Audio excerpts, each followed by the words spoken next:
Hello everyone, I am RexRed and I am back with another Ez3DTv tutorial. Welcome, welcome, welcome. Today we are going to talk about, first just about some hardware that you can use with your Daz Studio. And then we will talk about some other items, okay? So first, I have to make sure that my stream is working good. Open the chat. What am I doing? Control F. Open the chat docs so we can say hello to people when they are here. Angus, you are here. Welcome, friend. Welcome. I am back with another Ez3DTv tutorial. So we are... And it is nice. Angus is right on the money, as always, my friend. Now we have one more thing, the live YouTube panel. And it says we have an excellent connection, and that is nice. Let me know if it's jerky or if it's not working right. Let's see. And unfortunately, I have to turn on monetization, which means you're probably going to get hit with a commercial. So, but that is how we make a living here. So we're going to switch now over to, let's close this honey thing, because it's like, you know, that honey thing where it says, oh, you can earn more money if you buy here. It's like, you know, a lot of times that's just a gimmick. It doesn't, you go to those sites and you look for it there. It's not you don't save $60 anywhere, okay? It's just kind of a bait and switch. It's not, there's no money to be saved by doing that. So, and that's just the way it is. So now we're gonna go to desktop. And it looks like I've been squished off, but I think it's just the way that this is doing this. So if I make this a little bit bigger, yes, I'm not being squished off. Well, I am kind of. So let's go back here and see what happens when we do that number. Okay, I think that's a little better. Now my head's getting chopped off. I'm not sure why this is so touchy. Okay, all right, so again, welcome Angus, and somebody else has come in as well. Now we have my button has come undone here. Okay, let's see, can we get this? My fingers, I just have the biggest fingers and they just don't, they don't work right sometimes. Okay, so let's see. So what I'd like to talk about first here, okay, do we have an actual mouse here, okay, is this thing, okay? Now, if you're building your Daz library and you're probably up to about 5,000 items, you're safe. But I'm sure in the back of your mind, you are probably thinking, what happens when my drive gets full? And the thing is that when you're working with Daz Studio, you need something really fast because it can take a long time for a model to load, okay? And so you can spend a lot of time waiting for your Genesis figure to load. Let's open up Daz Studio and I'll show you what I mean. Now, if you have your models on a solid state drive like this, they can happen quite quickly. So let's go, and I mean quickly, like not like 5 minutes, okay? So when I click on this Genesis 9, all right, this is from loading it fresh, so there's nothing in the cache. It's just this is how quickly the Genesis 9 loads, and it does that weird thing. I'm not sure why it does that, but it jumps in and out of the size, and I think it has something to do with me running a 4K monitor. And so it is now loading the Genesis 9 figure. And as you can see, it's taken probably about 10 seconds, 11, 12, 13. Okay, so it took 13, 14, maybe 15 seconds to load into Daz Studio. Now, let's go here and put some pants on our figure. Shorts. And let's give our figure a male form.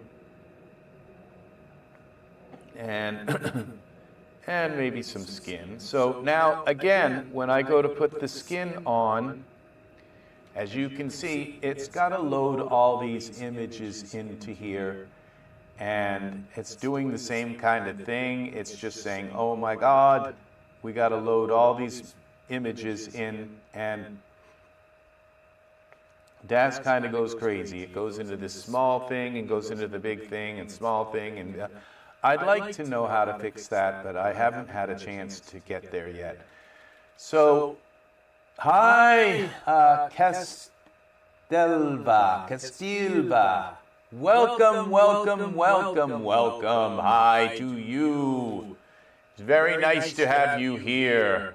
I hope everything is working good. I hope the stream is going smoothly, and you are. It's not a little circle going around and round and round and round. Okay, so I believe the last time I was broadcasting, I was also using my internet to do my OneDrive, and that was slowing down my internet.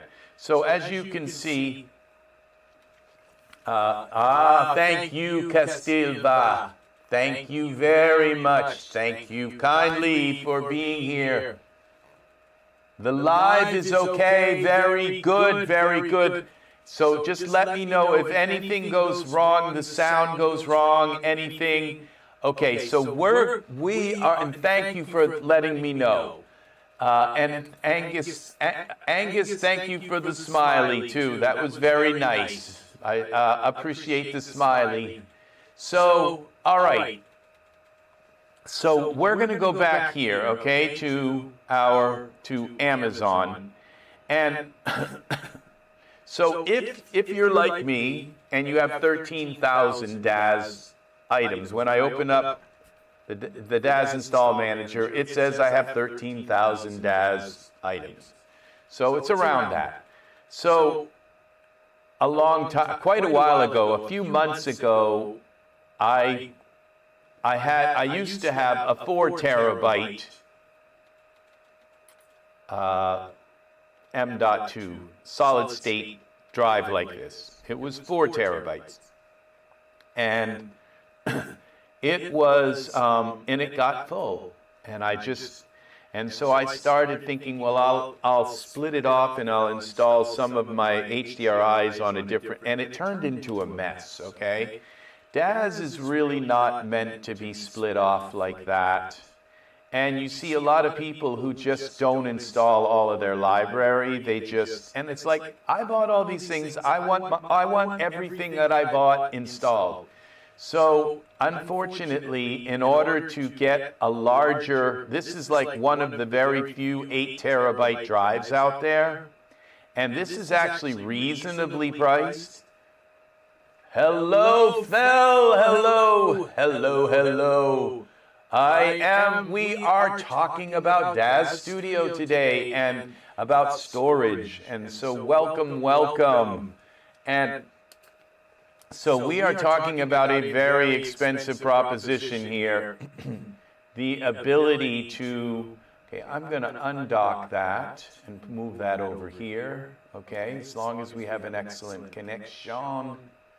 And we're going to move this over here so I can put this chat front and center and notice when people are chatting. So, all right, so we're back here to this M.2. So this is for when right now, by the time, if you have about 5,000 Daz items or less, you're kind of okay for a while because it's going to take you till you get to maybe 7,000 or 8,000 items before you start filling up, if you have an M.2 with 4 terabytes. If you've got just a spinning drive and you've got plenty of terabytes, like 8 or so terabytes, you're fine. It's going to take a long time. But with me, where I work online and I need things to load quick, I can't be just sitting and saying, well, it's almost loaded, people. Okay, it needs to load as fast as I possibly can. And this is why I had to go out and buy, about maybe 6 months ago, I had to buy one of these HD black cards. It wasn't actually 6 months ago. It was about a month and a half ago that I bought one of these, and it's $619. And what's terrible about it is that I had to go out and buy another one for $600. It's still in the box. It hasn't even been opened yet. Another $600 drive, because I'm going to show you something else now. Okay, and another thing is, this is how, I'm just going to show you real quick. This is how I stream. You have, in order to stream Daz Studio and show your camera like this, you have to have in 4K, and I'm just kind of way overkill. There's ways of doing this, like you don't have to have one of these to have a large Daz library. You can just put them on a spinning disk, but it just takes forever for things to load, okay? This has the speed of 7,200 megabits per second, and I believe a spinning disk has about 500 or 400 or 500 megabits per second. This is 7,200, okay? So it's a lot faster, okay? But it's not as fast as I wish it was. I wish it was double that speed. But in order, they don't even make an 8 terabyte. This is down here. It says that this is, well, I can just tell you, this is 4.0. This is PCI Express 4.0. And see where it says here, PCIe Generation 4? Well, they don't even make a Generation 5 8 terabyte drive yet. So it's that new. So I was just going to say that by the time you get up to 8,000 or something, this may be down to about $400, okay? It's just that I have to have things when they're new and way overpriced. So, and these right here, this is capture devices. If you don't need to broadcast in 4K, then you can go with the $100 model that does HD. And these are really nice. I have 2 of these, and I've got to buy another one. And I'm going to show you why, okay? So we're going to go to my desktop here. We're going to open up this Power Up GPU Z, okay? And this tells you what your drives are doing, okay? And as you can see here, down in this drop-down, I have a 5090 and a 4090 in the same computer, okay? And these, and we have the 5090 selected, and this 5090, okay, it will run at 16x 5.0, all right? This is currently running at 8x, at half the bandwidth, and it's only, instead of 5.0, it's only running at 1.0, all right? So, and this will go up if I start rendering, but it's stuck at 8K, at 8X. It's supposed to be running at 16X with like 16 highways, and it's only got 8. And now when I go to the 4090, okay, the 4090 is supposed to be, it can only run at 4.0, and it's supposed to be running at 16X, okay? It's running with only 4 little highways, and they're probably dirt roads. So, yes, because they're running at 1.1. Yes, there are 2 of them. There are 2 here, Castilva. There are 2 of them, and they are running, and it's like they're trying to look through this keyhole.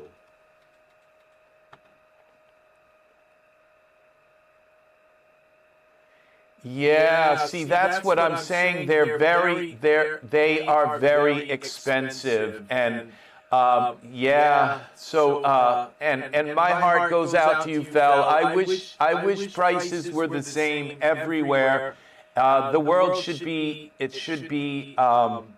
even in the world. It's, yeah, and if they didn't have to sell them so expensive, more people would buy them. They would, it's like people look at them and say, I can't buy that because it's too expensive. If they just didn't have to sell them so expensive, more people would buy them. So you would think they would make their money back by just having like 1 million more people. Yeah, so I'm going to tell you about a word that I'm not sure if you've heard of it before. It's called bifurcation. Okay, B-I-F-O-R-C-A-T-I-O-N. Bifurcation. And I'm not sure if you've heard what that word means, but what it means is a motherboard. When you have a motherboard, the more things that you plug into the motherboard, it starts to steal resources from the things you have plugged in. And it makes sense, even with power, when you start plugging all kinds of USB things into your computer, it's going to rob the power from your motherboard and from your graphics card and all of that. And it's the same way with these lanes, these highways. So because I have 2 of them plugged in to the same computer, and these cost me almost $3,000 each. I had to pay the scalpers and pay so they were almost $3,000 each. And so, I do this because I know there's people out there that don't have this technology, and they'd like to see it work with Daz. If they can't use it themselves, they would at least like to see somebody else use it. And mostly all you get on YouTube is gamers using their cards and, this plays with this game, look how it plays with this game. And I know you're here because you're interested in how Daz Studio works with this kind of tools. And so this is why I have this channel. I'm not going to talk too much longer. We will get into Daz Studio. But what I'm saying is that what I had to do was go out and buy another computer so that I could take this 4090 out of this, because as you well know, there's a problem with Daz Studio right now. It's a big problem. The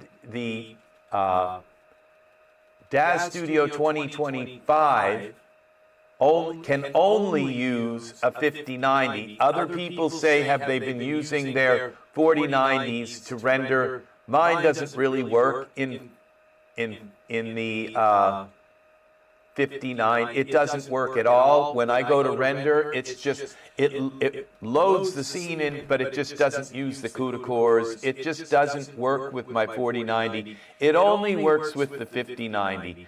And so, and then when it comes to Daz Studio 4.24, it only works with the 4090. So it's like I want to be able to use the Daz 2025, but as you all also probably know, that none of the scripts work and none of the programs that are built in, that we bought all these programs, they don't work with 2025. But I still like to render with it because it's got all of these really cool, neat features, like the way it loads content really quick.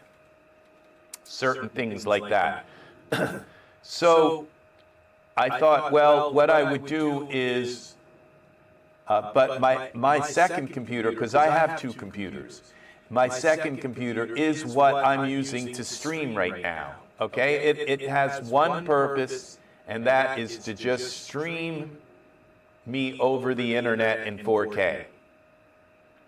Well, if I put that other graphics card in there, it would be overkill for streaming. And then I would have to find another, so it basically would be encroaching on my streaming machine, and every time I want to, so it got complicated, and I had this big long discussion with Copilot, and Copilot said, well, you could do it this way, you could do it this way, you could do it this way. And then I said to Copilot, well, what if I just buy another computer? And he said, well, that's the best way to do it. It's like, well, we could have just, you could have cut to the punch a long time ago, rather than trying to do it with two computers. And it, yes, so you need to, yes. You need to use the right graphics card for the right Daz Studio, okay? If you really, I wouldn't use the 2025. If you don't have a 5090, I would not even use Daz 2025, period. Do not use it. Just use, if you don't have a 5090 graphics card, use Daz 4.24, period. That's it, okay? Don't even try, okay? Because the results will be horrible. And you lose everything. You lose all of your apps, you lose all of the things that you bought, and the amount of gain that you get is maybe 1%, okay? So just don't use the new Daz 2025. If you don't have a 5090 graphics card, only use Daz 4.24 for now. And 4.24 is, I have a 5090, and I only usually go into Daz 2025 with that 5090 very rarely, okay? So the problem is that my main workstation computer is PCI Express 5.0, all right? And so really it's, if I put that 5090 in here alone without the 4090, it will start running at 16x and at 5.0, which will be yes, you want to use the 4.24, and so you can, and ask me any questions that you have. If you have questions, that's why I have the chat here, so that you can say, well, why isn't a certain thing happening? Why doesn't this work? Why doesn't that work? Because I'll tell you right now, I've probably come across that problem and had to fix it myself. So anything you can think of, ask. Okay, that's what I'm here for. So, and we're not going to talk for much longer because about this particular thing, other than the fact that I will now have the 4090 in one computer, the 5090 in another computer, and have both of them hooked to the streaming computer. So I can switch back and forth from one computer to the other, and so I can work with Daz 2024, Daz 4.24, or I can work with Daz 2025, and we can, and I'll have one graphics card, computer, all dedicated, and that's why I had to get another one of these. Because my library is 13,000 Daz items, okay? So that is why I had to get two of these, because both computers, in order to have my full Daz library installed, has to have 8 terabytes worth of space, of fast space, to use them. So really, it's like, you know, I remember saying, oh, the last thing in the world that I need is the 5090, and once I get that, I'll be all set. And I just really didn't realize that with that 5090, I was going to need a new computer and another one of these $600 M.2 cards, okay? So the computer costs $325. I went bare bones. It's like the very least that I could do to buy this, to get the computer. So it was $350, and it was just the very tiniest possible chip and RAM and all of these different things, because my streaming computer doesn't have to be that fast. And so a lot of the stuff is coming from my streaming computer going into the new computer. And like I have a 1,000-watt power supply in my streaming computer, that is totally overkill for my streaming graphics card. So that will be going into the main computer. So I've got about a week or so before the computer parts show up, and so I can't demonstrate this yet. So what I have right now is my 4090 and 5090 in the same computer. So if I want to open up Daz Studio 2025, this is 2020, this is 4.24, and this is 2025, and is it going to open? I don't know. I clicked on it. There it is. It's taking its time.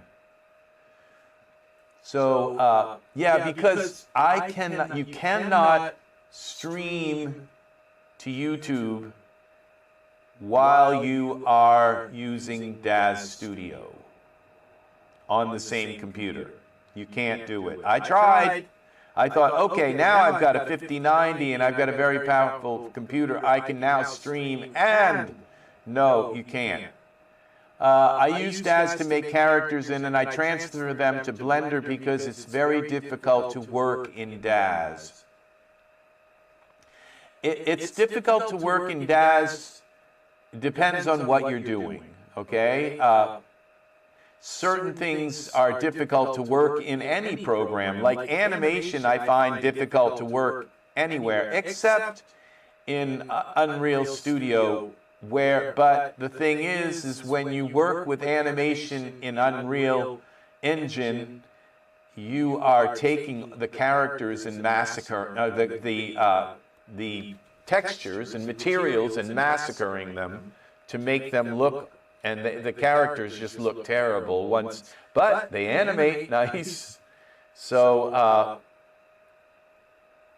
you know, animation is just hard anywhere. Blender has nice tools for building stuff and making hair, things like that. But, so this is Daz 2025. As soon as this opens, it's running my 5090, okay? So when I go into render settings and hardware, well, actually the 4090 is selected, but it's now just running the 5090.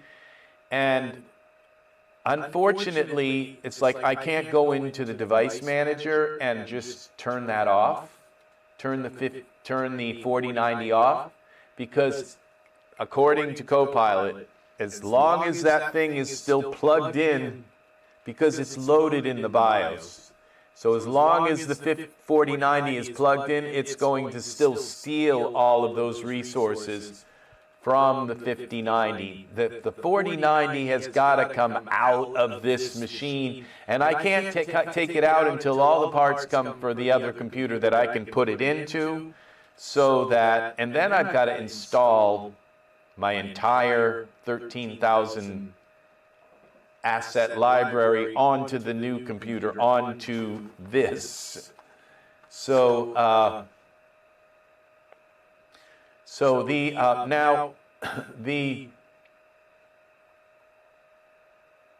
so what I can do here now, and I don't believe that, no, none of my favorites and all that are here. I haven't set any of that up. I had to redo my hard drive. I had a very serious problem with it, and so I'm going to be showing you some really fun stuff. So hang around, because you're going to get to see some really fun, cool stuff that I'm working on with my programs, okay? So I have created some programs, and they work outside of Daz Studio. And what really is the amazing thing about them working outside of Daz Studio is that whenever you open a window like a script inside Daz, it like takes over Daz, and most of the time you can't click on anything else except what's in that window. But if you make something outside of Daz Studio, you can still click on your scene and then still click on your program and run them side by side, and Daz, it doesn't take over Daz. So that is a very cool thing. So ballet poses. Okay, so what we're going to do now is go to our default, and let's load a figure here into, well, okay, so right now I'm using the 5090, and if I take and go with a figure, and just any figure here, that's fine. Okay, we'll go Aurelio. 9 masculine, okay. This is, I don't know why there's 2 here. Oh, that's HD. We'll do the HD one. Okay. So,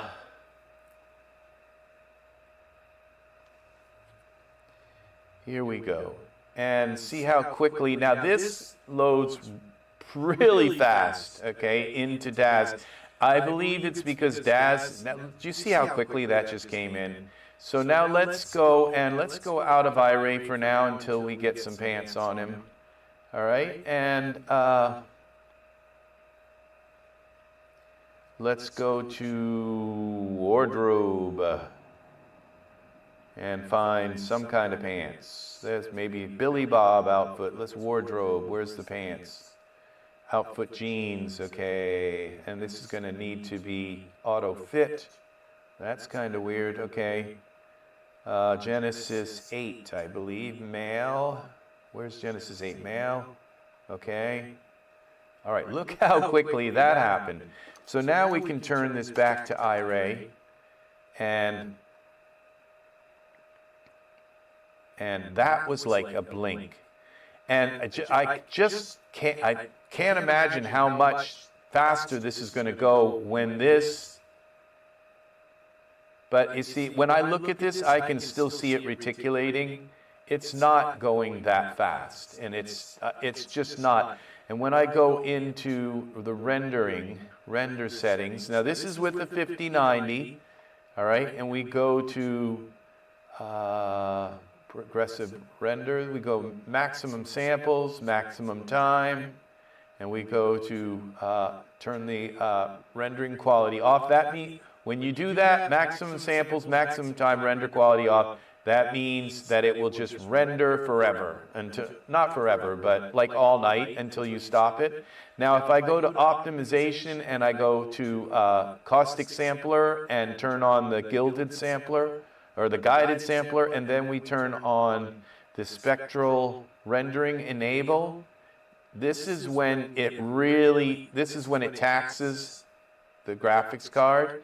And then when I go into a full render here, you see this, it's the iteration 1, it's very slow. Now we're at 46, okay, and look how grainy, this should be done, okay? And this can actually take like 15, 20 minutes. And that's with all of this done. I can still see the little graininess here. See, so this is, look at the graininess here. This is very slow for a 5090, and that's because I have the other graphics card in my computer, in the same computer. So what I'm trying to say is, if you are planning on putting 2 graphics cards in one computer, my advice is don't. Unless you have a $10,000 computer, okay, that where both of the ports are able to do 16x. You have a Ryzen chip with the Ryzen, what is it, the Mega, I can't remember it now, the name, my brain is, I got too many things in my head right now, but if you go with that, with all those lanes and the, and everything, then you can put 2 graphics cards in one computer. Now, I don't have a $10,000 computer yet. And if this works fine, I'm probably not going to go with 2 computers with 1 graphics card in it, because I don't believe that the 5090 and the 4090, which happen to be the 2 graphics cards that I have, I don't believe they were designed to work together. And so really what you would want is 2 5090s or 2 4090s. You don't want one of each. And so this is why it's much better for me. And you know, even though this has been going, we're at 700, I can still see a lot of speckles here, down in here, especially in here. So yeah, this is just, and this would be done. And I see it looks very kind of speckly up in here too. So especially here. So it would be this side here and along the edge here. So this is not good, okay? And it's worse. Okay, that was kind of loud. Now let's see if I bring this down. All right, I think that's better. Okay, so would you like to cancel this render? Yes. So now imagine this figure, and look at my viewport. It's still horrible. So so what we're looking at here is now it's reticulated a little better, but it's still kind of crunchy along the edges here. And now imagine this same scene if we had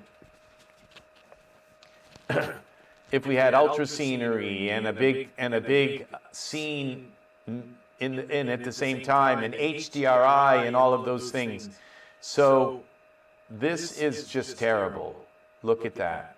And so so this is what prompted me to say, I've got to get this 4090 out of this computer. Now, excuse me. Now, if I were to put if I were to take the 4090 out, all I could use is Daz 2025. And really, as much as I love Daz 2025 and my 5090, I have to use Daz 4.24 because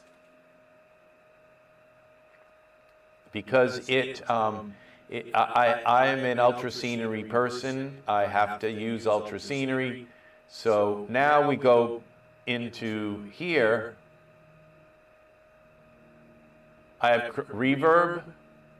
Okay, well that is good to know.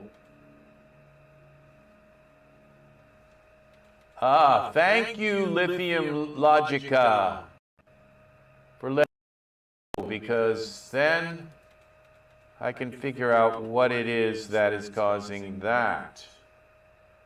All right, let's see. Hello, hello. I don't have effects loaded. Hey. Okay, let's shut that off. What is causing that? I am well. Oh, I see what it is, my Sony camera. Okay, that fixed it.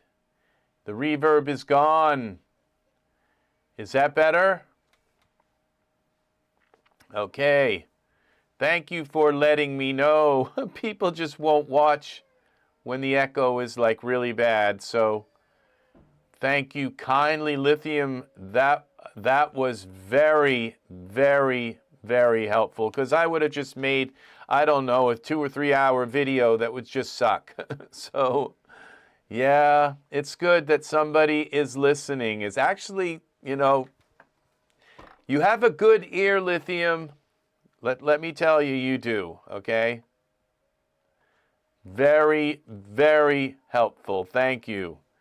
So, oh my gosh, I can't believe how, because I'm just setting all of this stuff back up. So now what I'm going to do is show you some of the things. This is kind of the fun part.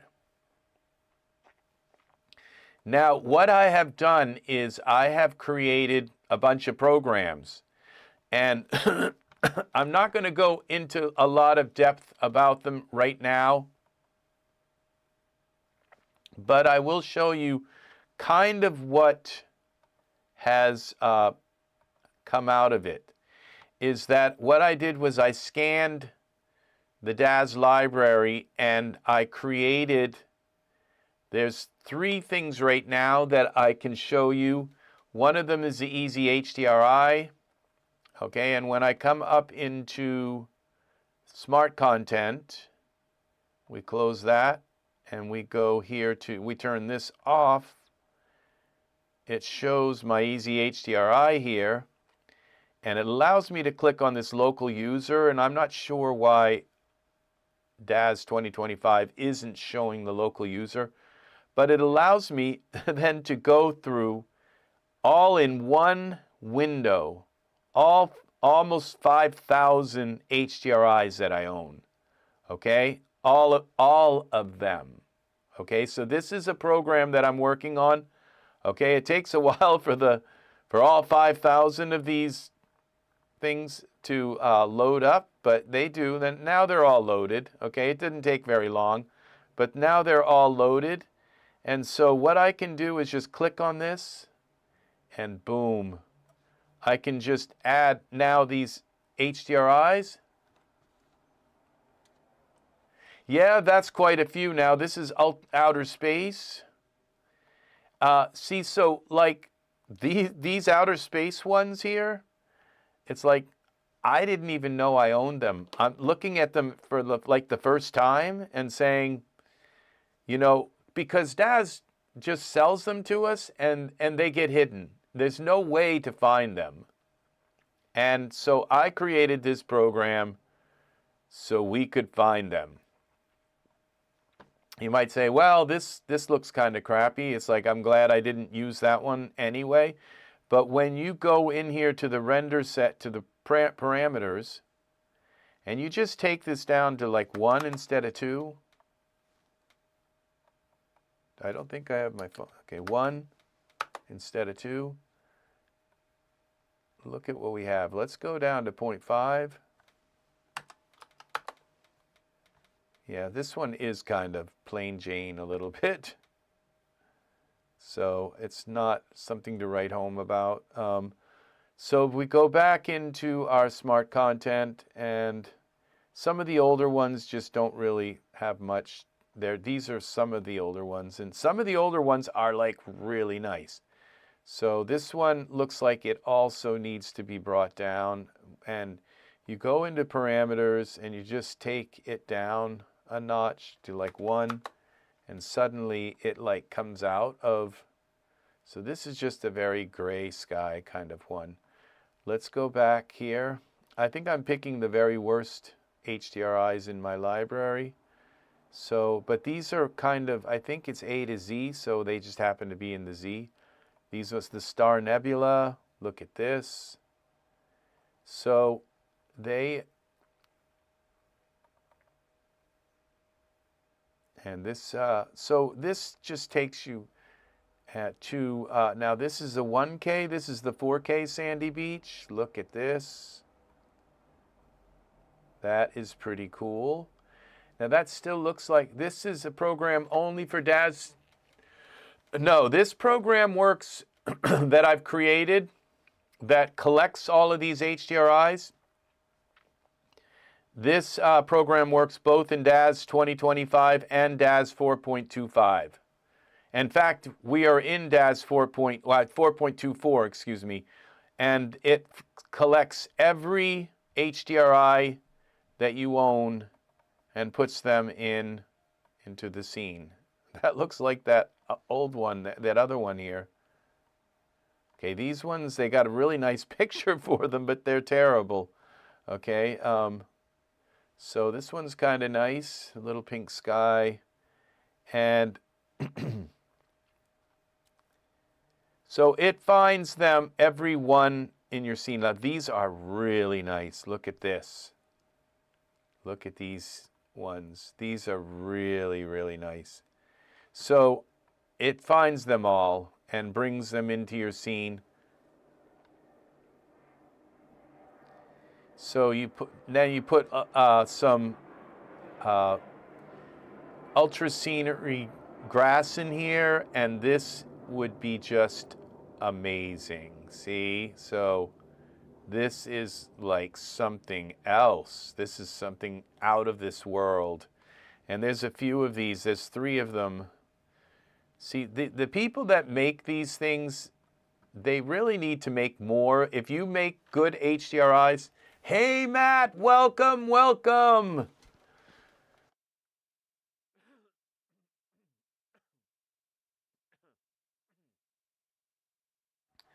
Welcome all, welcome. So now we also have like these backdrops. Look at this. Just look at how cool that is. And then again, imagine an ultra scenery plane in here. You could bring this up like this. This would be really, really, really nice. So it's like finding all your HDRIs. This is, I know it's tantalizing because you don't have this yet, and Daz is taking their time. I got in touch with Daz. I told them I had the program, and it was kind of ready. And it took them like over a month to respond back. And they gave me 3 days to respond back, and then they closed my my application because I didn't respond back quick enough. So this is why you don't have these tools yet, okay? It's because of that, okay? I mean, I don't know what else to say. It's just that, yeah. And now I'm waiting for them to spend another month to find out that I've reapplied my application.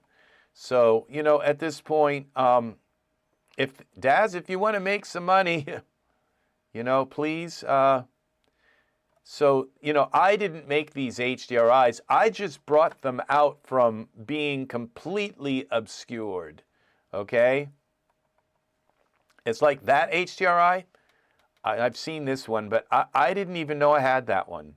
You know, I didn't even know it was in my library. These I remember buying. I don't remember ever loading them, okay? So this is the thing, and as you can see, they all work.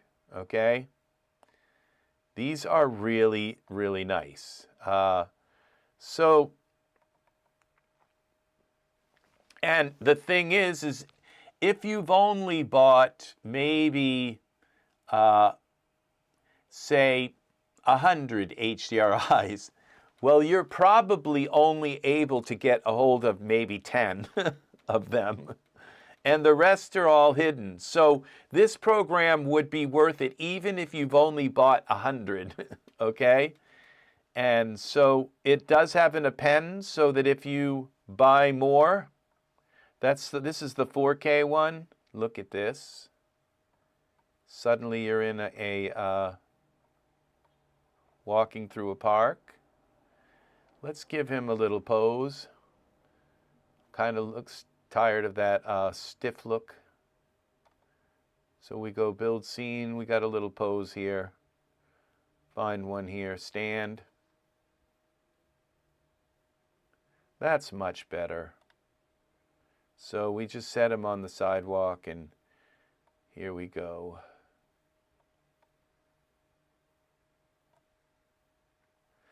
So yeah, so this is how we get to these HDRIs, is this program. So now I'm going to show you another one.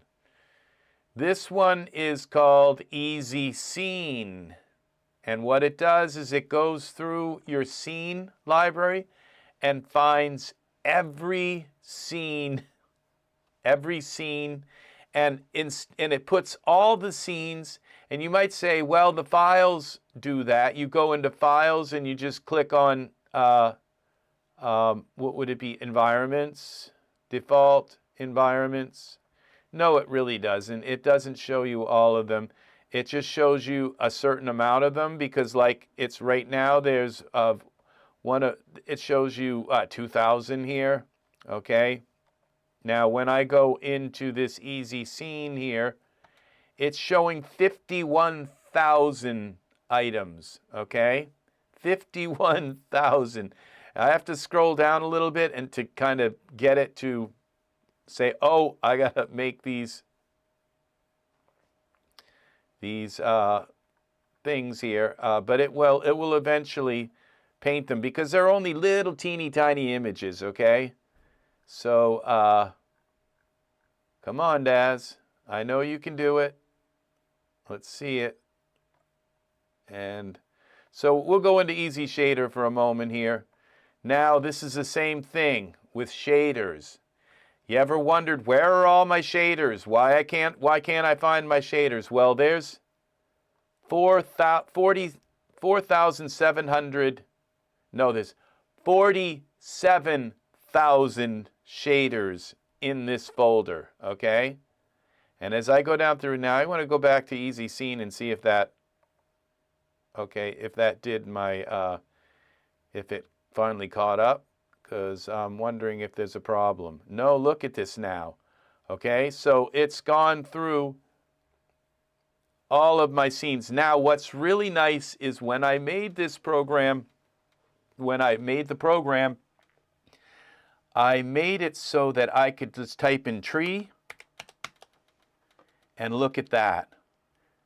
You see every tree in any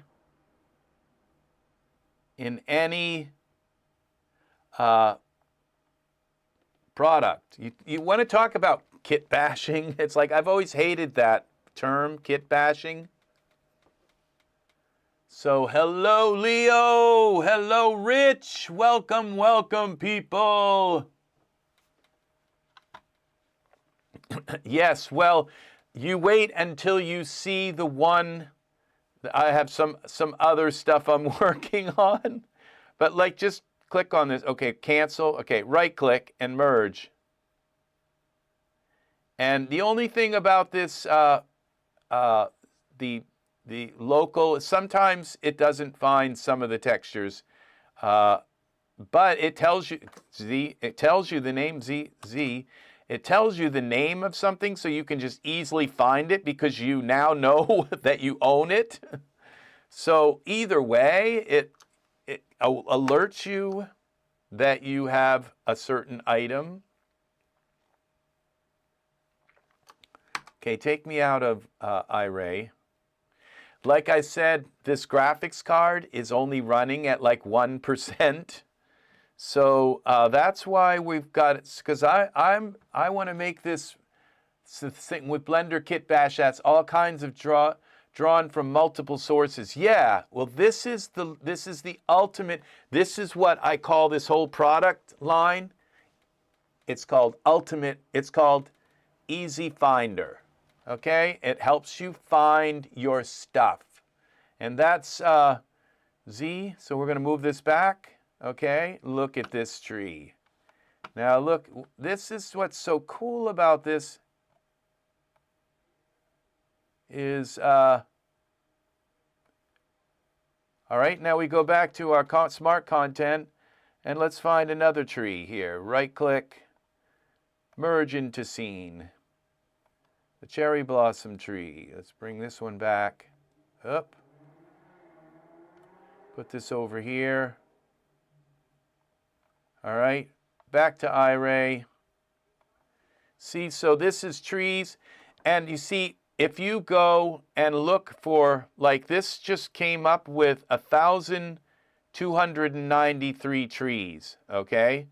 Now, if you go out here and you type, go into your environments tab, these all come from just your environments folder, okay? So it's not coming from any other props folder or anything, it's just all of the stuff in environments, okay?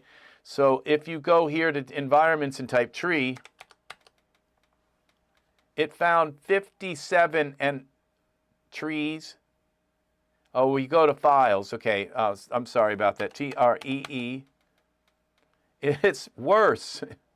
It's found 73 trees in files, okay? You see, this is ridiculous. You can't find, and you know, and smart content is very smart, okay? It finds, you put some hair on, and it finds all the materials and takes you right to them. I love that about it.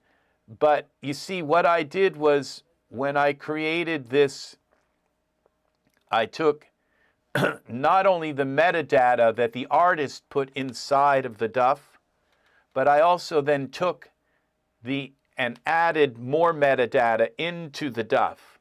I took these little like chestnut and collection and trees and tree and put those into the duff as well. This massive, massive database into the duff, so that when you go into this easy scene and I type bowl, look at all the bowls. Okay?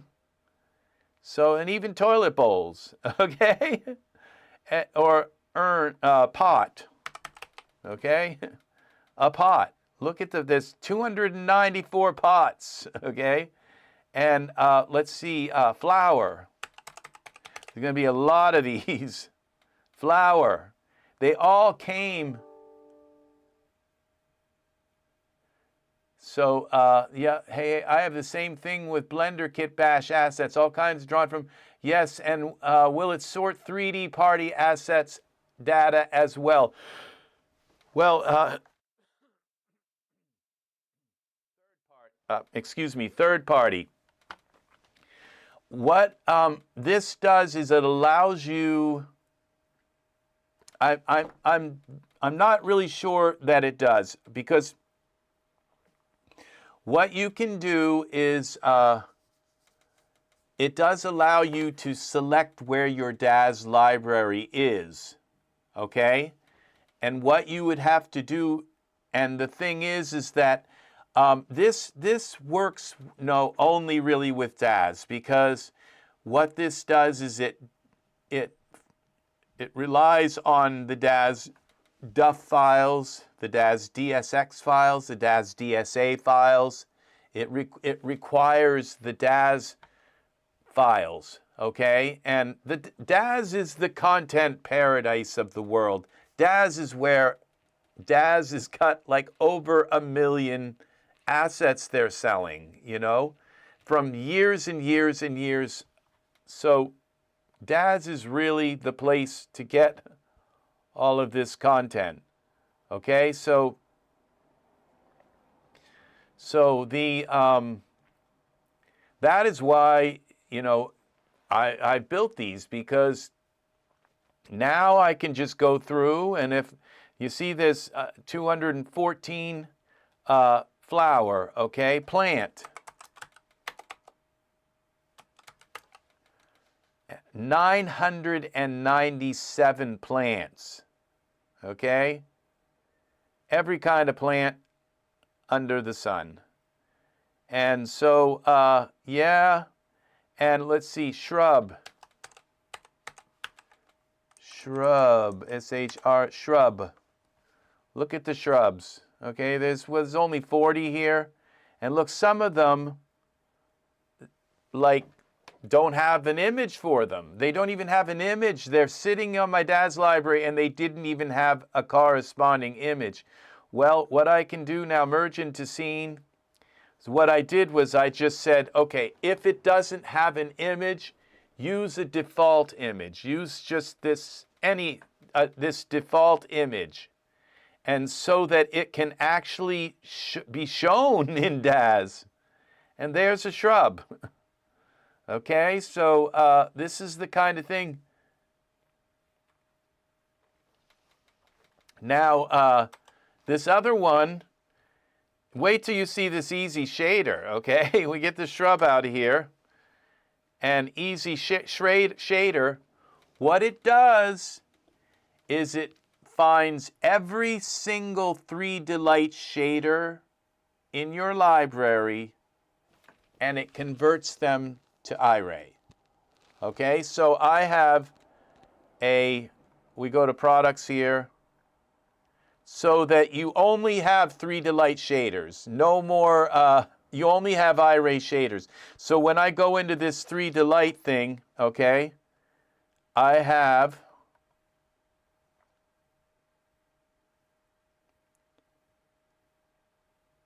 I have 20,954 3Delight shaders. Okay, 20,000 of them. And these were 3Delight shaders. Now let's take his pants.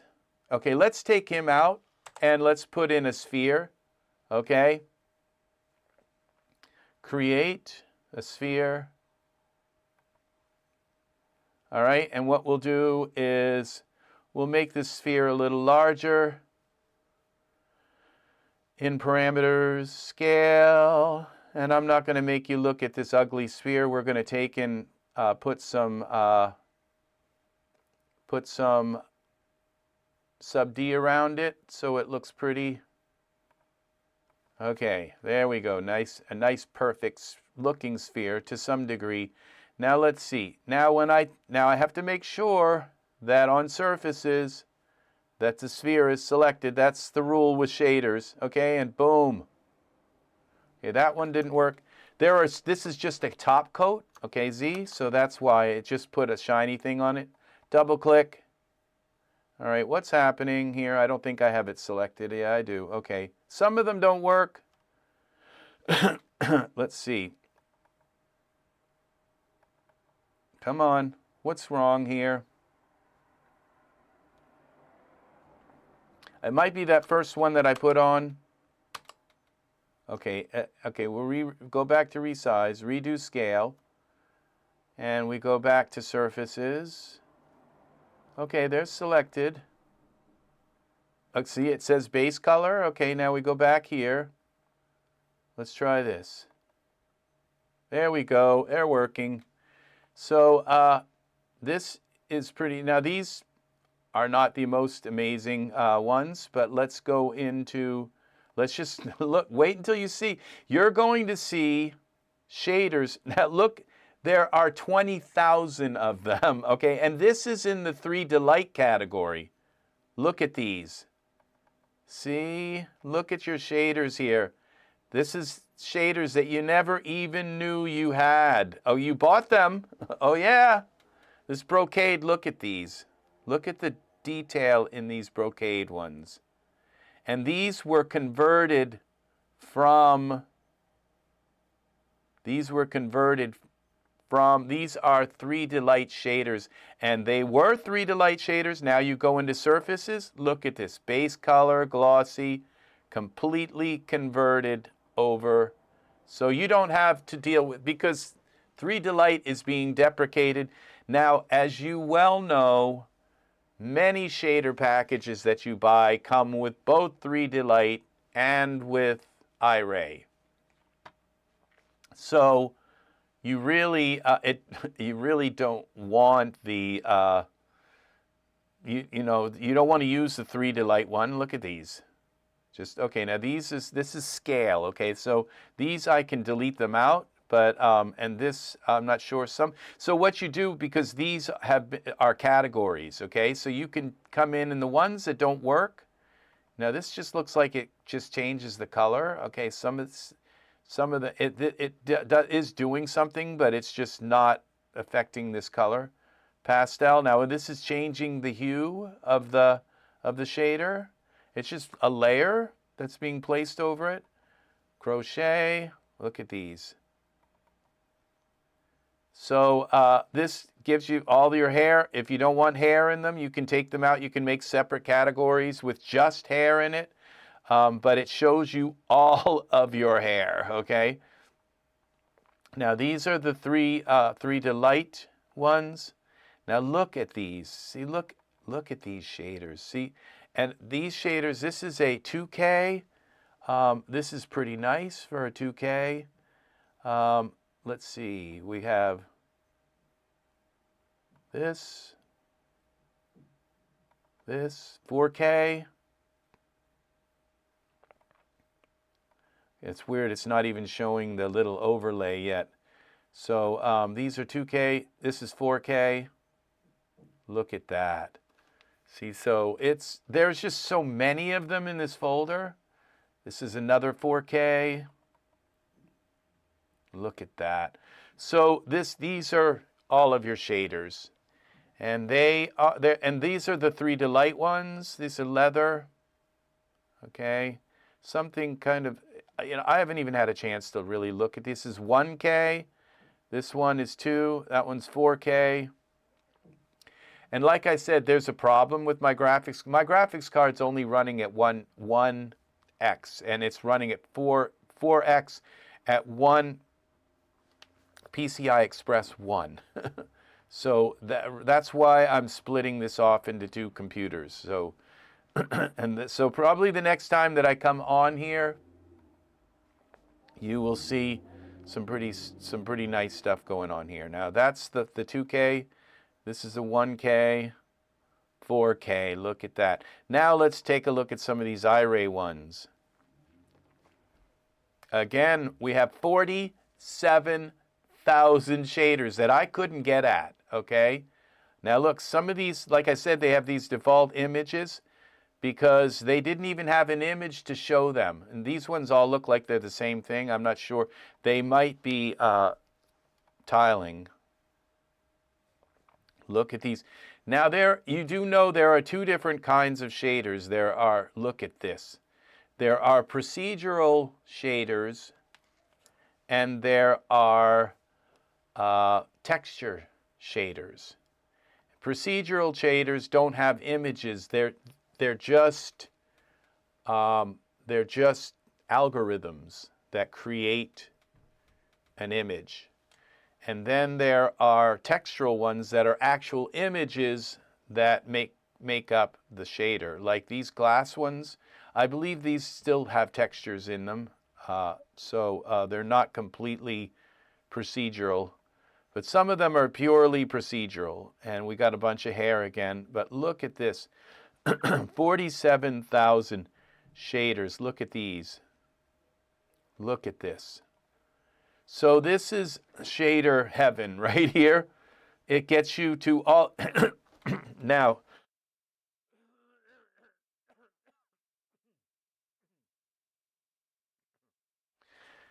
the issue with this is I didn't do really the same thing with these shaders, but you can go, to some degree I did. So you can go wood,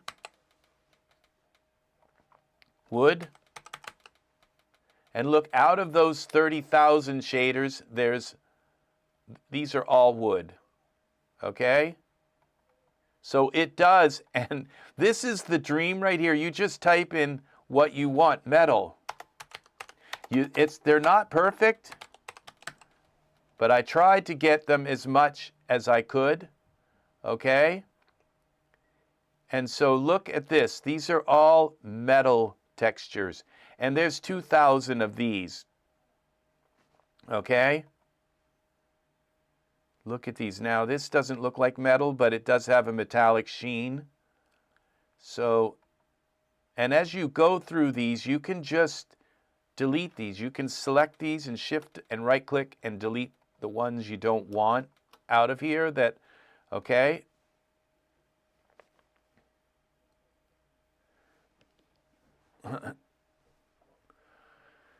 Yeah, that's the thing is you go to find metal and you always use the same, like silver or the same brass, because you can't find your metal shaders. And there is a category, you're supposed to be able to click on it and find metal. Look at this.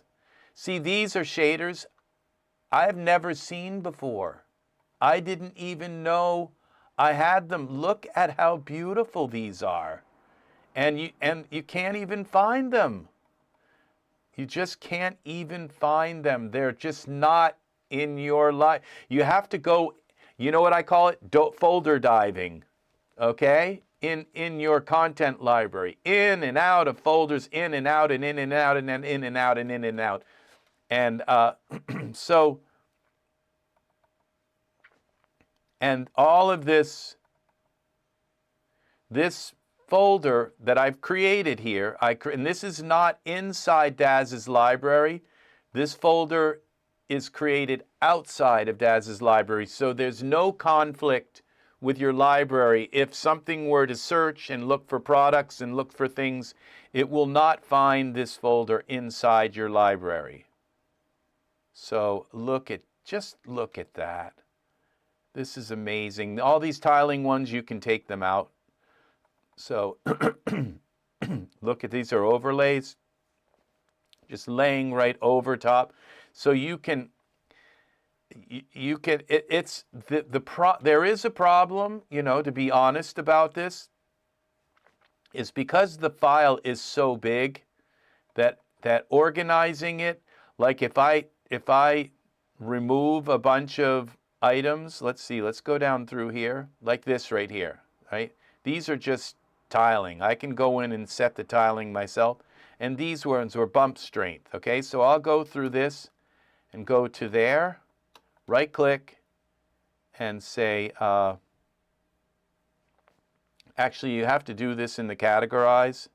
Oh, I can go to categorize and go to here and see they're in iRay and just turn them off, accept.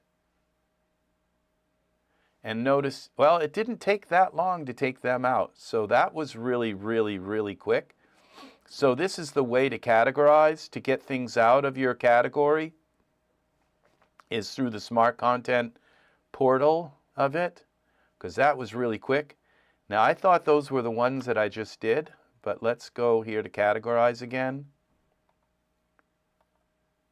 Accept. They're probably still here.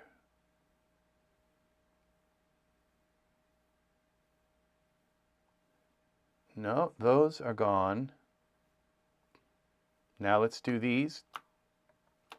Right click, categorize, out. But if you try to do it in the content library, it takes a long time for it to find them. So I think it's categorizing them quickly because there's only a small group. We've isolated this down to metals. Now look at these. See, I don't want any of these in here. Okay, so I just hold the control key, hold control key and click there, and then hold the shift key to select, and then we go back to categorize, array, accept. I don't want them in there. And okay, base metal setting, base plate settings. I don't know if these actually are. Yeah, see, these are actually things. So you want to try them before you get rid of them. But if it's just tiling, you know it's going to be tiling. So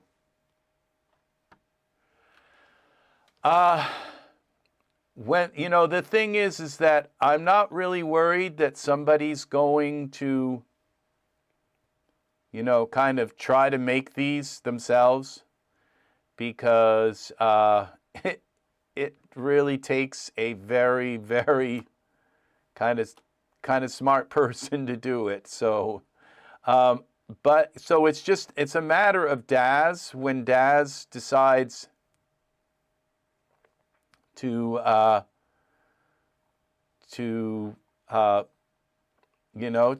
really, and I'm going to give Daz, as kind of a good long time to come around and say, all right, now we're interested. We got some time. We got some time to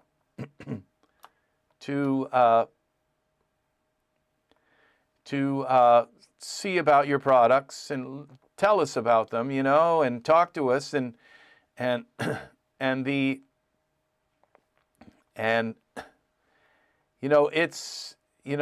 they have a product that they worry about keeping safe, and I have a product that I'm worried. We're both kind of in this kind of place where we're just leery of trusting, new people and stuff. So, it's just a matter of, okay, glass. Let's go into glass. Now let's see what we have for glass. Look at all the glass. Okay, let's see. Glass. That's glass. Oh, look at that. That's almost a renderable picture, if we'd had something better on the ground. Look at this stuff. Look at that. My gosh, look at the, it's picking up the sky and the trees, and that's amazing. And the frosted look, just, it's like, wow. It's just, this is what our shaders, look at that. This is what shaders look like, people.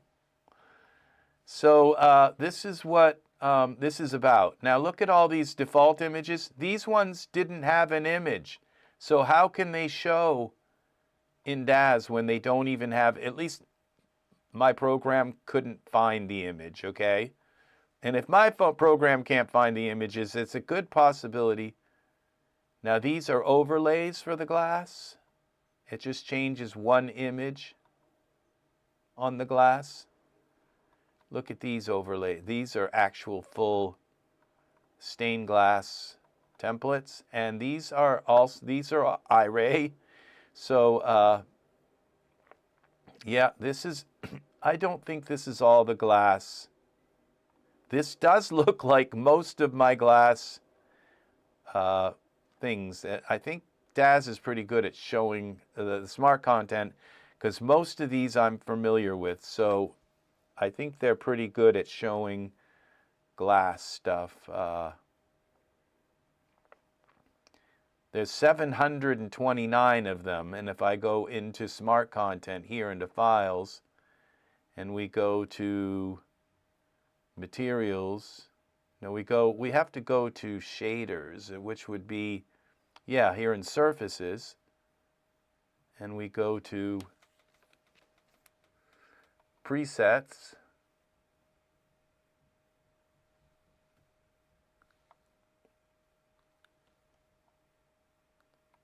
Let's filter by context so it can find everything. Shaders. Well, let's just go here, and there's one of these I think is glass. Shaders. Iray. Glass. Where's glass? Okay, this found more shaders than my program did.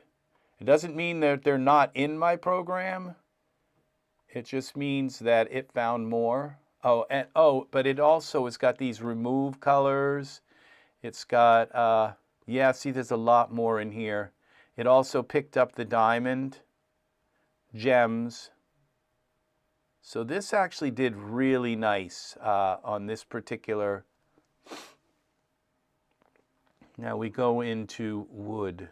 Let's see, wood.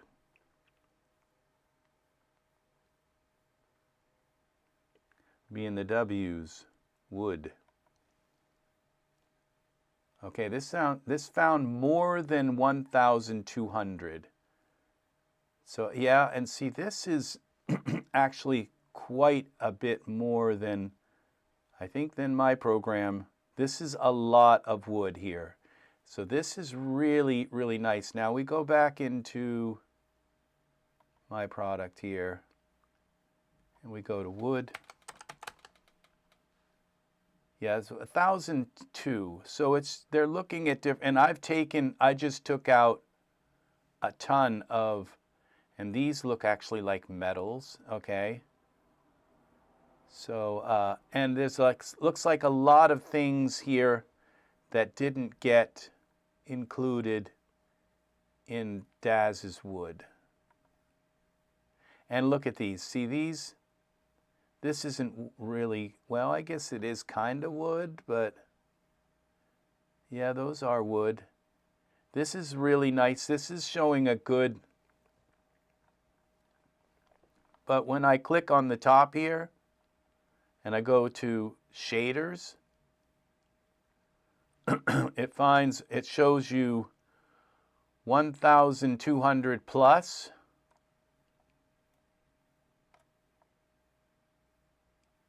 So yeah, and look, it's showing you, yeah, it's showing you hair and everything. It's probably much more. It is. It's more than 1,200. So if we type in glass, it's more than 1,196. So, and it's showing, it is coming up with all of these. And you see, the thing is, this is another issue with the Daz library, is that you wouldn't want to click on these and remove them, okay? That's the thing, is that, and now these solid glass, I didn't see these in my glass thing. It looks like it's finding a lot more glass now, but look at these. These are just tile. So a lot of the stuff in here, and you can't remove it.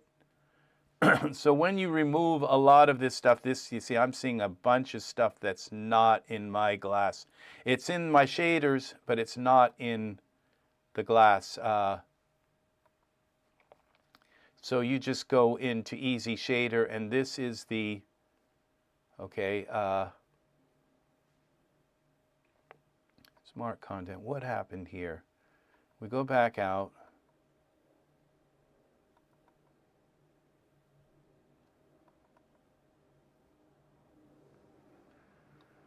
Okay. Yeah, now see, there's 68,000 that it's actually showing you. So we're going through a list of 68. This is my program where you can actually go through and say, I don't want the hair here, or I want to move the hair out into a hair folder. Okay, so we have these three here. So you can just come in here to your categories, Easy Shader, and we go create a subcategory, hair, hair. See, I'm still working on this program, so I haven't really had a chance to, okay, come on back. I think it's not going to show me this hair category until I go somewhere else. These are just gigantic libraries, okay? So this, I don't know that, yeah, this is showing like everything. So we go back into iRay. Okay, actually what I would want to do is come back down in here and go to hair, create a, not a subcategory, there. We'd want to put this hair in there, in iRay. And the 3D light. See, this is what you can't do with Daz's library unless you copy it all into your own custom folder, which you can do. All right, so, but you can't do that unless it's up in this lower category here, unless you create your own custom category. So now let's see what we have here. iRay. Okay, it's still not showing it. It's got to take a moment. All right, so we have the iRay category with hair. And I think we go refresh.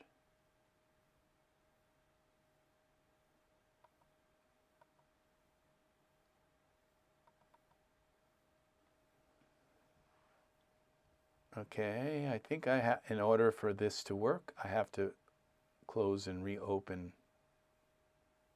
Daz for it to show these new categories. Because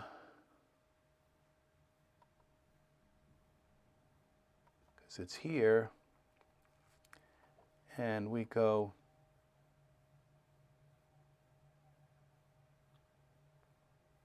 while we're here, we'll add some more subcategories. Matte wood.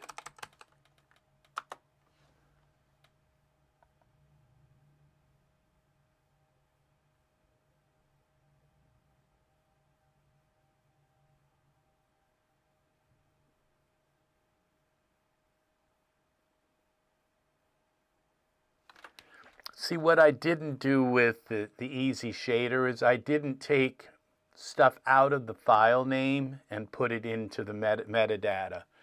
Easy shader isn't done yet, so it's something that I can build into the program where it looks at the file name, and because a lot of the PAs don't put a lot of detail into the DUF itself. They'll just maybe put one or two descriptors, and they'll put a lot into the name of it though, that isn't in the DUF. Sometimes they just kind of keep the DUF product related. Okay, come back. This takes a while because this is a huge library, and my computer right now is running at 1K with 4X. So, and I have this very fast library and a hobbled. So I'm very tempted to take the 5090 back out of my computer and just let the 4090 run for a while.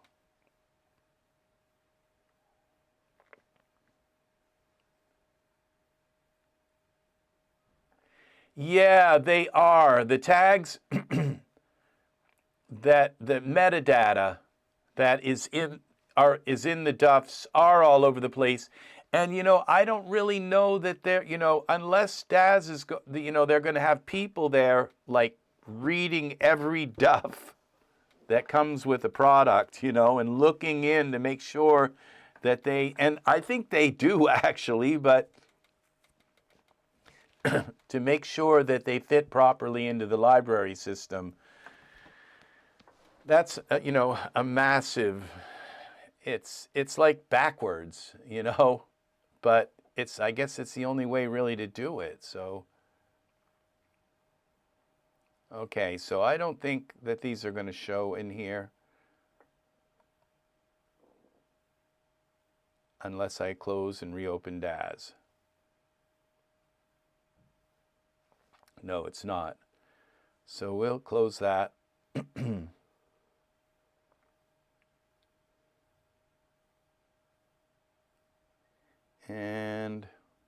wait a moment for this to go.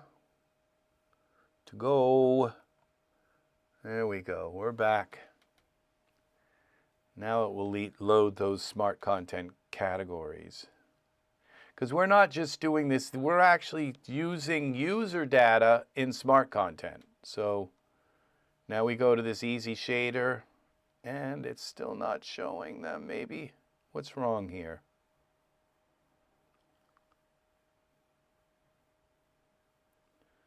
What did I do wrong here?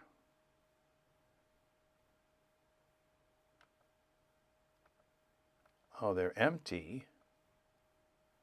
Maybe they have to have something in them. I don't know.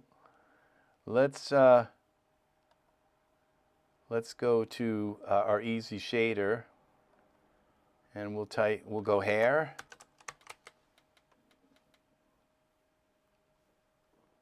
Okay. This seems like it's all hair. Okay. I think that's what's wrong, is it just has to have something in it. Okay, these don't look like hair. Okay. So let's go this far, right click, categorize, easy shader, iRay. Okay, they're there. Okay, so we take it out of the iRay category, put it in the hair category. See how long that takes.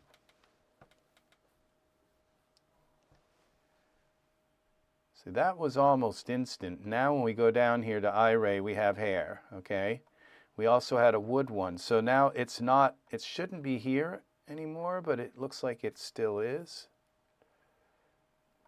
What happened here? Did it take it out?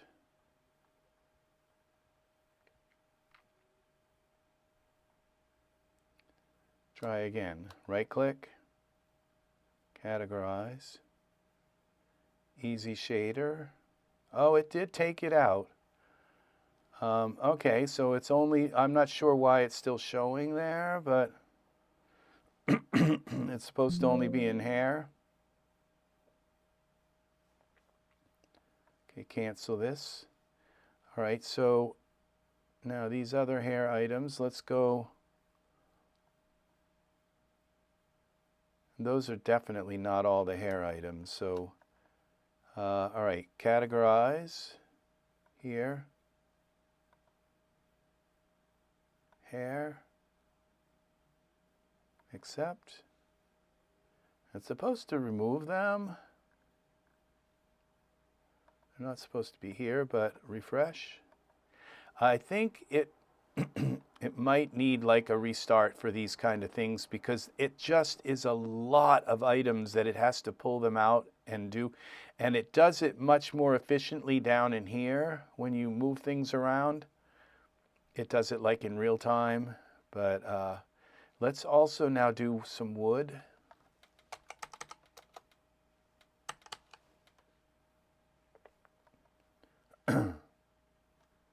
I am croupy today because I am fasting, and I always get this way when I fast. Okay, these look like all, I could safely take them out of here. Right click, categorize, take them out of iRay, put them in wood.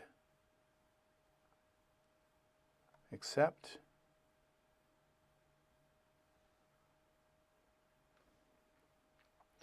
And now when we go down here, we got our wood here as well. And the thing is that you can remove them from here, and you don't have to worry, because you're not working with your Daz library. You're working with pointers into your Daz library. All these files, if you notice the info, where it lives on my D drive. It doesn't live in the Daz, this stuff doesn't live in the Daz library. Okay, and so you're not working with the actual files. So you can come in here, you can remove things, delete things, move things around, and they're still in your Daz library. So that is what's really nice. On my Daz, the frame size is 10 by 13. How do I convert it to 16 by 9? Okay, well, that is very easy. You go into your render settings here, okay, and see where it says custom here. You go to render settings, editor, make sure your editor open, general, and where it says dimension preset global, you can just go here to like square, okay, or you can go to your active viewport, okay, which I don't recommend, okay, but I usually go 16 by 9. That's where how I like to render it, and I usually go 4K, but that's a little bit high. I would say what I do is I'll go 4K, and then I'll turn off I'll leave the proportion on. I'll just go 2000. That's what I usually like to render it as at 16 by 9, but at 2K. So you just change that in here, dimension presets, and it gives you a bunch of presets, but once you pick one, as long as you keep the constrained proportions on, then you can just change it to like 3000 and it will change both numbers to stay. But if you turn that off, then you can put in you can put in your own number you want. We'll go back to 2000. So, but we want this on. Now we go back. Okay, that changed that. See, that changed it, the ratio. So we go back to 16 by 9. As long as that's on, we go 2000. And there. And that's how you do that. So now let's put another sphere in here. Accept. Now the thing is that there's another reason why I created these DUF files, okay? Because I have a program called Easy Shader Isolator, and what it does, okay, we have to take and go into surfaces and make sure the surface is selected.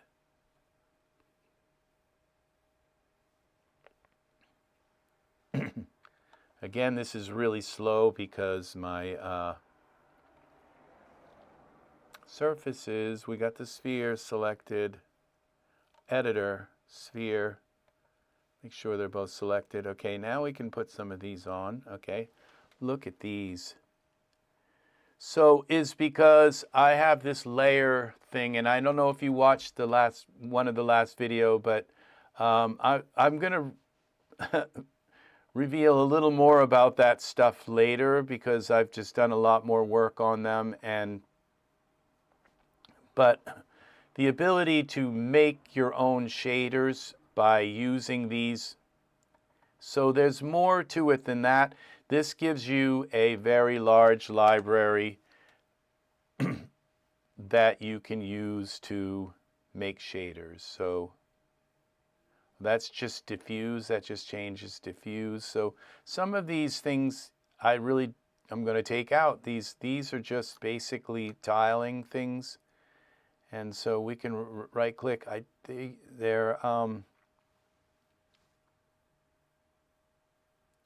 just go to categorize here and remove them. And it takes a while. So when you remove things, you just want to remove like a lot of things at once. Like these base settings, concrete. Okay, now these you don't want, you want to look at things before you take them out because they might look like they're tiling, but they're not. Like these are definitely tiling. So I go down through this. This is a 48,000 list, okay? So if I just hold Control, I can come through and take a bunch of things out that I don't want in the... Now this is hair, okay? It shouldn't be here. So we go here to hair, and I'm not sure why it is. But right click, categorize, easy shader, iRay, hair. So accept, takes it out of there and puts it into the hair category. So there's a lot more wood. I'll bet that in the long run, my program does find more wood than theirs. Okay, then Daz. Okay, so now we go back in here and we got this array. Let's create another one called metal. Create a subcategory, metal, metal, and let's create another one called glass. Now, this takes a while. Like working on it down here, it just, I think it's because it's kind of real time, and the other one kind of catches up. We got metal, and you might want something called like overlay, and you might want to put some things in dual categories because they're just pointers. They are not actually copying the files. So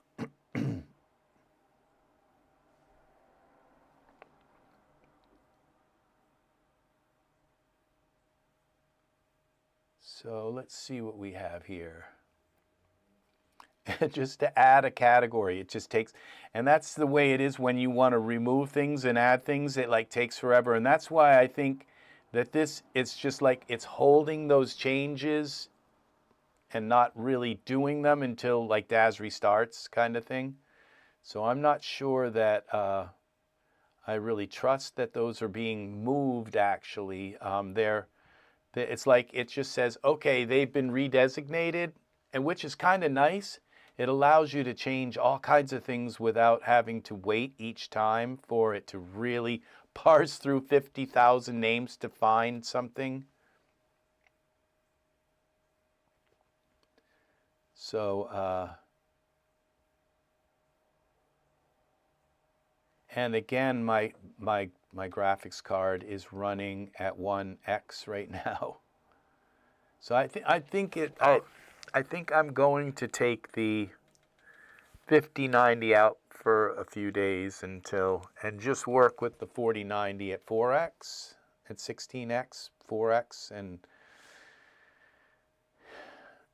yeah.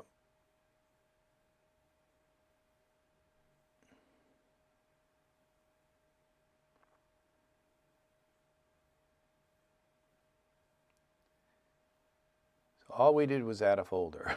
So and if I add glass, it's going to do the same thing. And fabric is another good one. So create a subfolder, subcategory, glass. This one's going to take just as long as that one. And we'll also go with a fabric one. Metal, wood, glass, fabric, hair. Those are the big ones. And I would say overlays and patterns, which I would just do them both in the same, like overlays and patterns as one, because I think there's confusion between patterns and overlays between the Daz artists. Like a pattern is kind of an overlay, and an overlay is kind of a pattern. So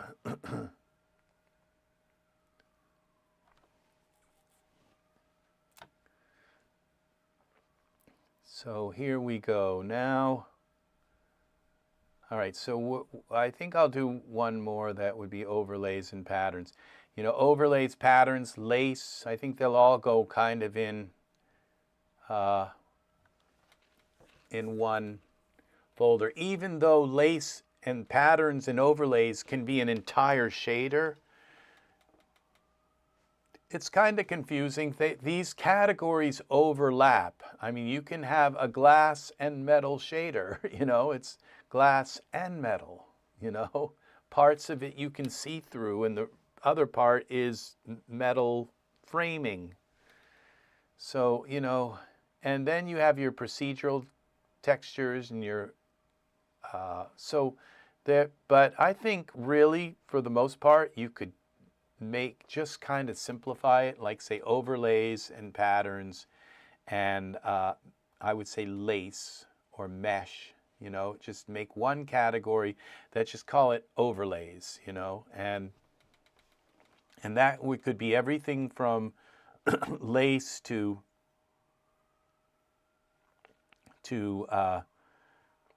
metal, corrugated metal, I guess, or I'm not sure exactly when it's cut out like metal. So, and you know, I don't know that I would put those in the metal category. I think I'd rather have them in like an overlay category, but I'm not sure. Let's just go with this for now. Okay, so we go back up here. These are metal. Okay, oops, now it's got to redo its rethink. Okay, we go down here. These ones are metal. Oh, stone is another one. Categorize. So we take them out of our here and we put them in metal. Accept. So let's go metal like this. Now it's still showing them here. That's why I said I don't think that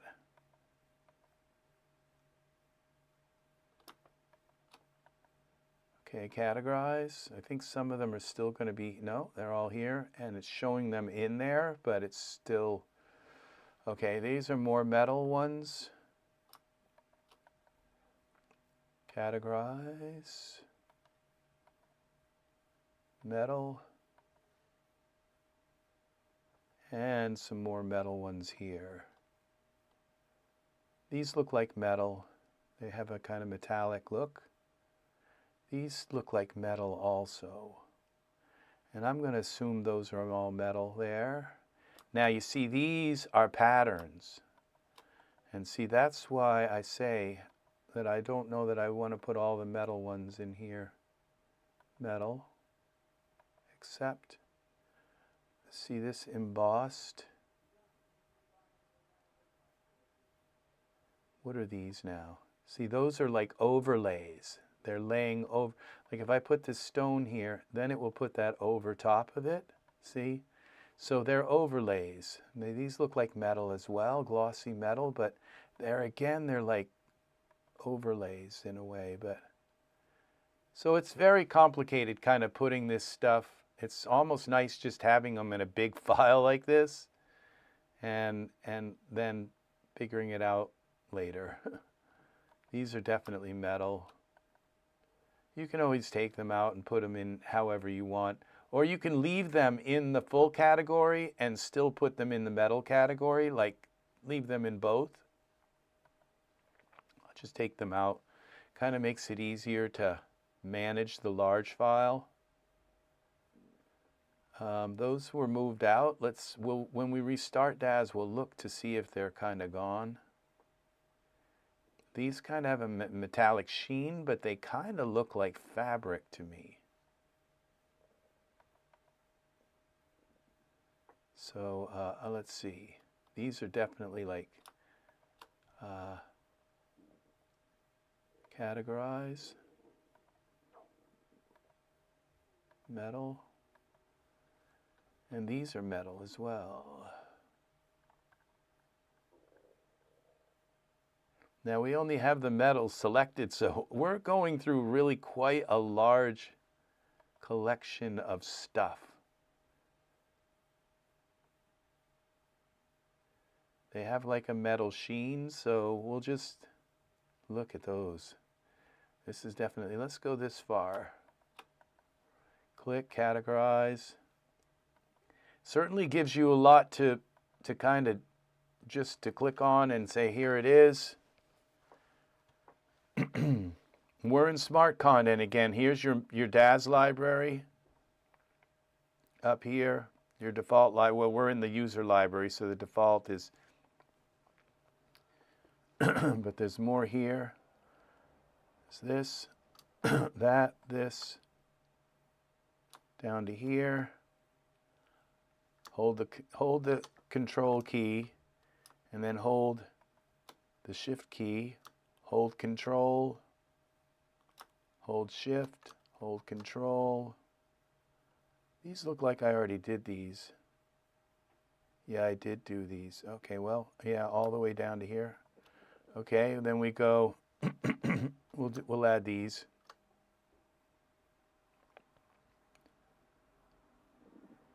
These look like stone to me, really. Okay, but let's go here. These look like stone to me as well. But these look like metal. All right.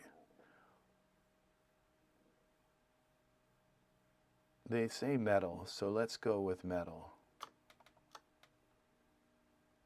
And that's metal also. It's very... Okay, we'll go down through this metal. Okay.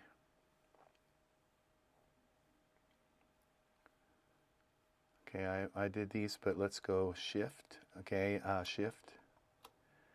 And then these are patterns. Control. And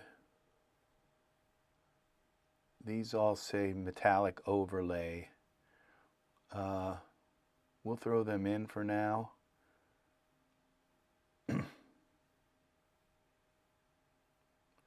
Look at these. I've never even seen these. So shift, that is what this is about. And now we right click, categorize. Let's take them out of this category and put them just in metal. Now we'll open up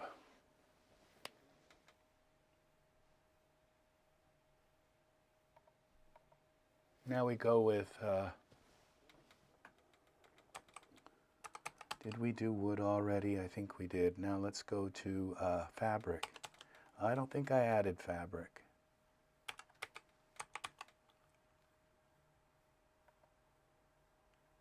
No, I haven't added fabric. But we have glass. Let's try glass. Okay. Let's just do the whole glass category. Shift, right click, categorize. We'll take them out of the metal. Whatever's here in metal, we'll put them in glass. I told you there'd be some cross.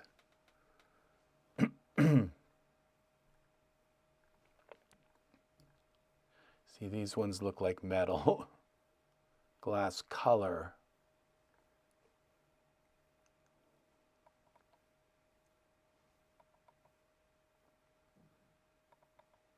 That's glass. Oh, look at that. That is so gorgeous. Blocks. This puts blocks around it.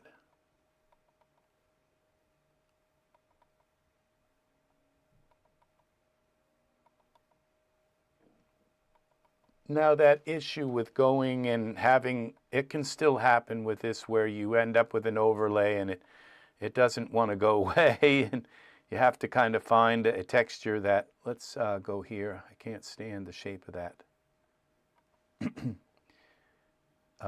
Where you have to find a texture that covers the whole material. It can still happen this way. But it seems to be being nice to us at this time. Frosted. It doesn't seem, okay, some of these are doing something. Now these are images. We had to add the image. Now this looks like it's just an overlay, a color overlay. But you'd have to look at these. These are also cover overlays. Patterns, look at that. That is gorgeous. Let's render this.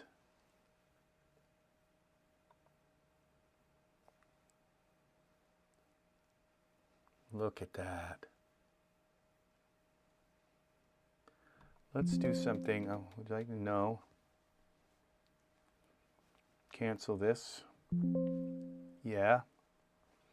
Cancel that. Let's put environment. Let's go to our backdrop. Make that black. Okay, and let's put a plane in here. Plane. Let's see what our plane is more. Size. Let's go 5. And we'll go divisions. Let's go 20. Okay. And then let's take this plane, go back into our content library, which is right here, go metal. Now we don't have to type in metal, we just have metal, all of our metals here. And I know there's a ton of metals that aren't here, because I know a lot of my shaders, and there's just a ton. So it's got to be refined, okay, some, because there are metals that are not here.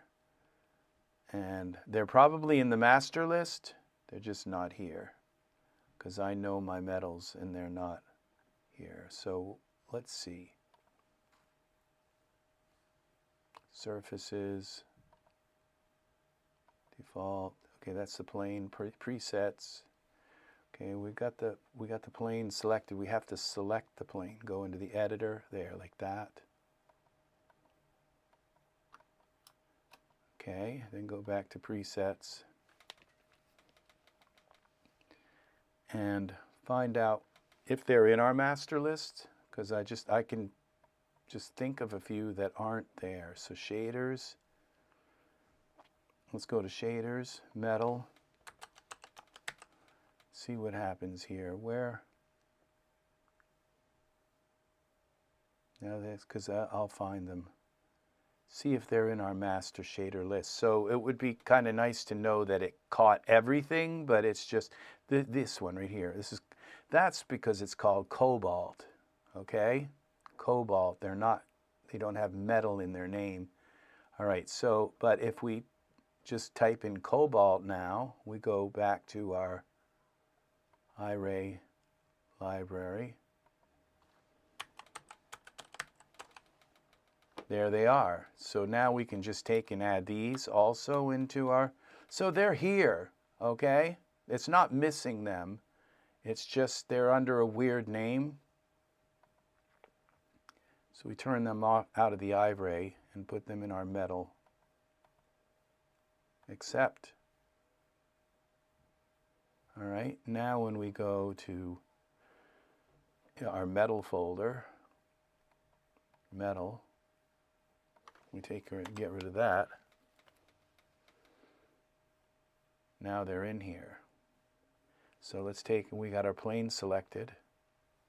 Look at that.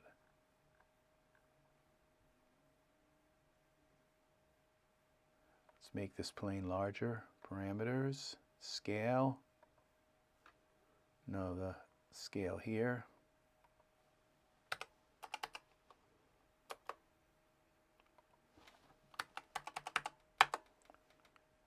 Okay.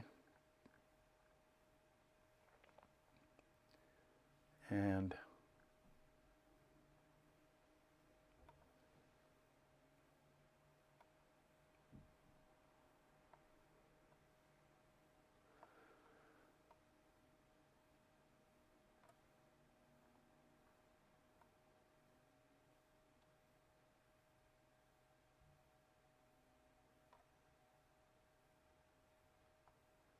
okay, let's make this square. Well, it's good. I think this is good. Let's see. Let's look at our render settings. Progressive render. Let's turn on some like refraction stuff and maximum samples, maximum times, off. Spectral rendering, we'll turn that on. And caustic sampler. And now let's see what this looks like in a render. Okay, look at that.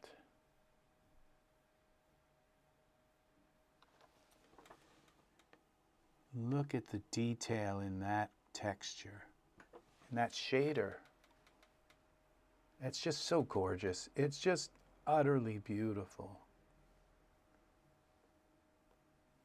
And we could probably get an even more, a different kind of like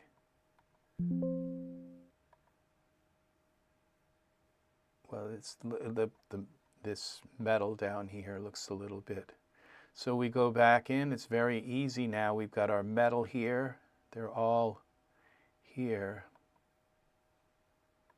Go to our surfaces, editor, disco. Yeah. Okay.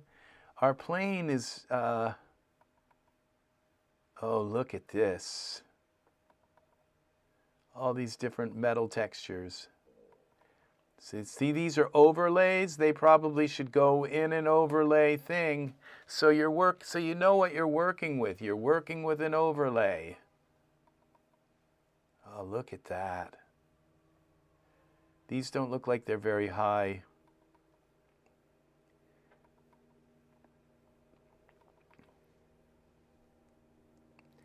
So right now this program, it works. It does work. Look at that.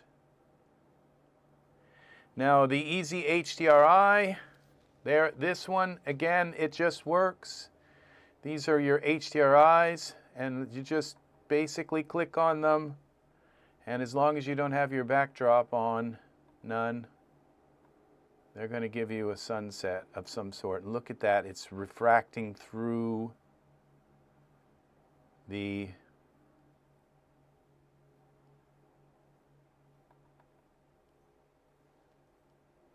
look at that. It's almost a contradiction. It's like the nature and this perfect sphere, something that really, okay, now I think my camera has a light, so I need to turn off my camera lights by putting a spotlight in the scene. That still didn't do it, but let's create a new camera just to be, and we'll look through the camera. It's picking up the sun from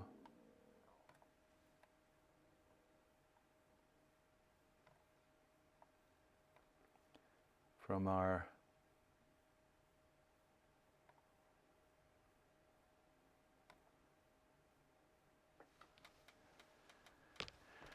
so that's something else. Let's go in a little closer.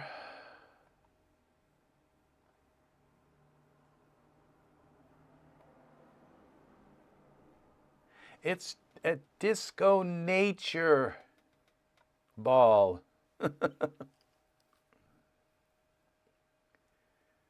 Look at the colors here. This is a 360-degree HDRI wrapping around our scene. Look at that. So, and look at these HDRIs. I mean, isn't this a beautiful sight? I mean, to see every single HDRI in your library listed in this beautiful category. Look at these crystal ones. Look at what that just did. And we could take our plane here and put another crystal on that.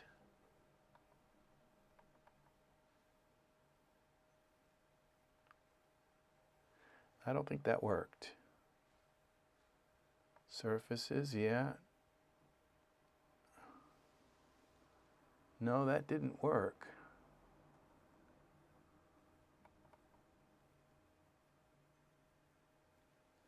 Well, it did something, but I think it's got an overlay.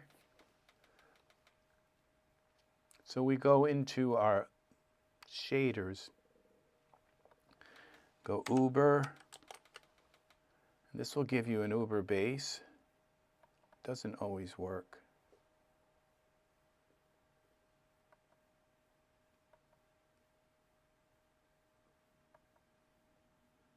Base. Let's try this.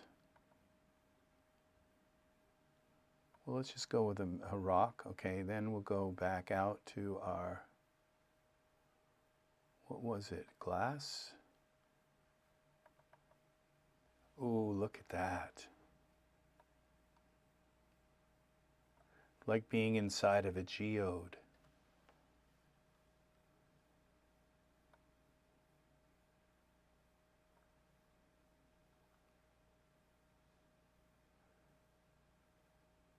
And then we render. And then we render.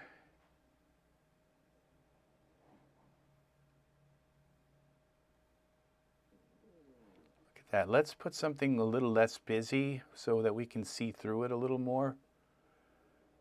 Okay. Cancel this render, please. We'll go to our glass. We'll select our sphere. Make sure that's selected here, here. I don't think I put all, oh, we got base selected, okay.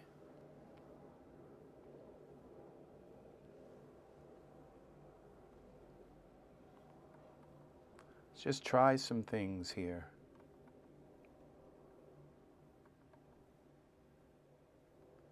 Wow.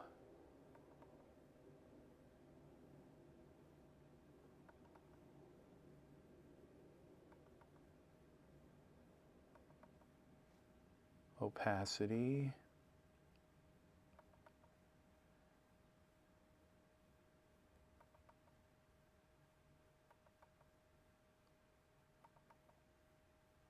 Oh, look at that.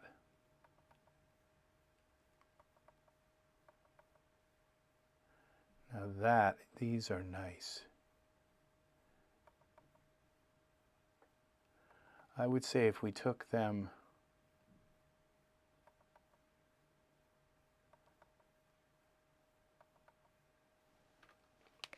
that and made it like go to our parameters.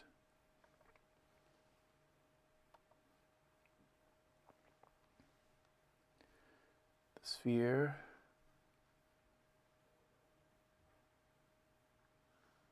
Why isn't that showing us surfaces? Okay, that's why. Here. It's saying 1.5, 0.5. Look at that.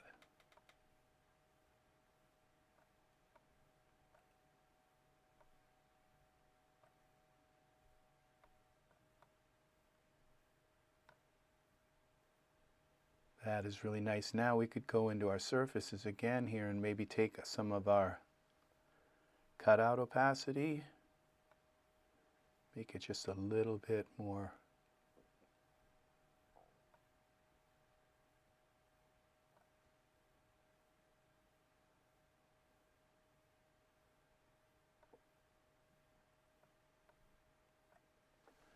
It's amazing. Daz Studio is amazing. This is what's so beautiful about Daz Studio is the quality of it. It's like you can't, you have to really kind of work to get this kind of quality out of Unreal Engine.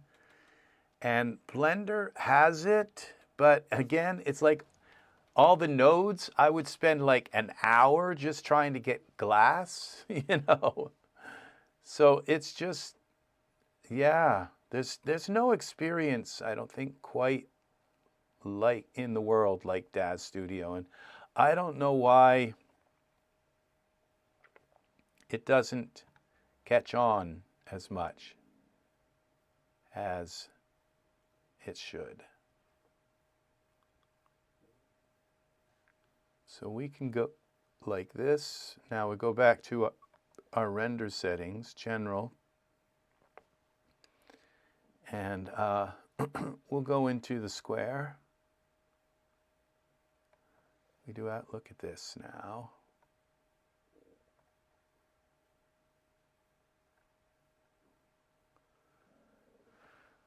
And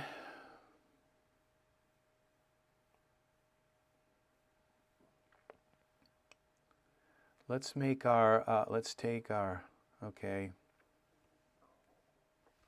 It is. It's just, we're so lucky to know about Daz and to understand just how really beautiful it is.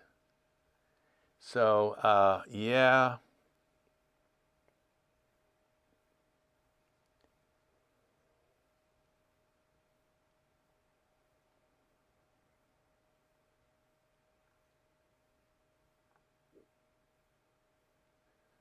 Yep. And you know, the thing is you can render this thing at like 50K, you know. Something large enough that they can't even, they've not even made, like JPEGs only go up to, you know, I don't know, maybe,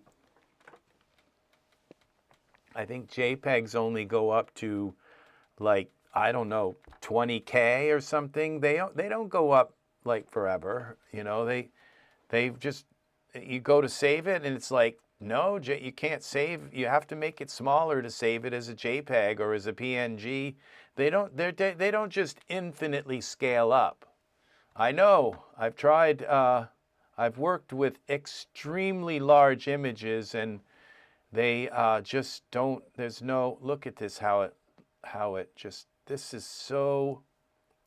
And it makes you just adore the Daz artists that made this creature here of perfection.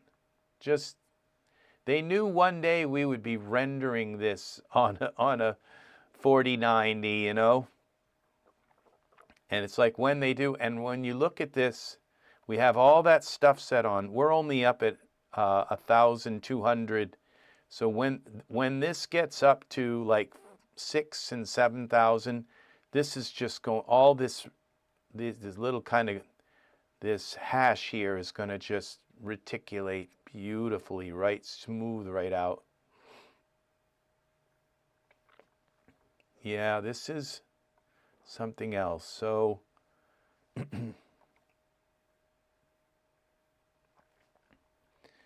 this is Daz Studio, and you do want some of it because it's frosted. It's a little bit frosted, but you don't want it to look like hash.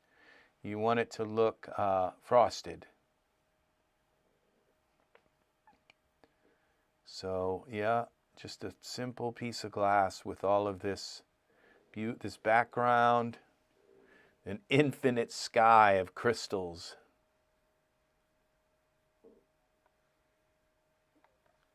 Yeah. Okay. I don't, get me out of the air. So it's just too large to see in one thing. So cancel this. We'll call this crystal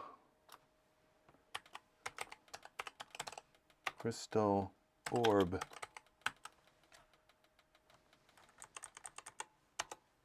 Crystal orb.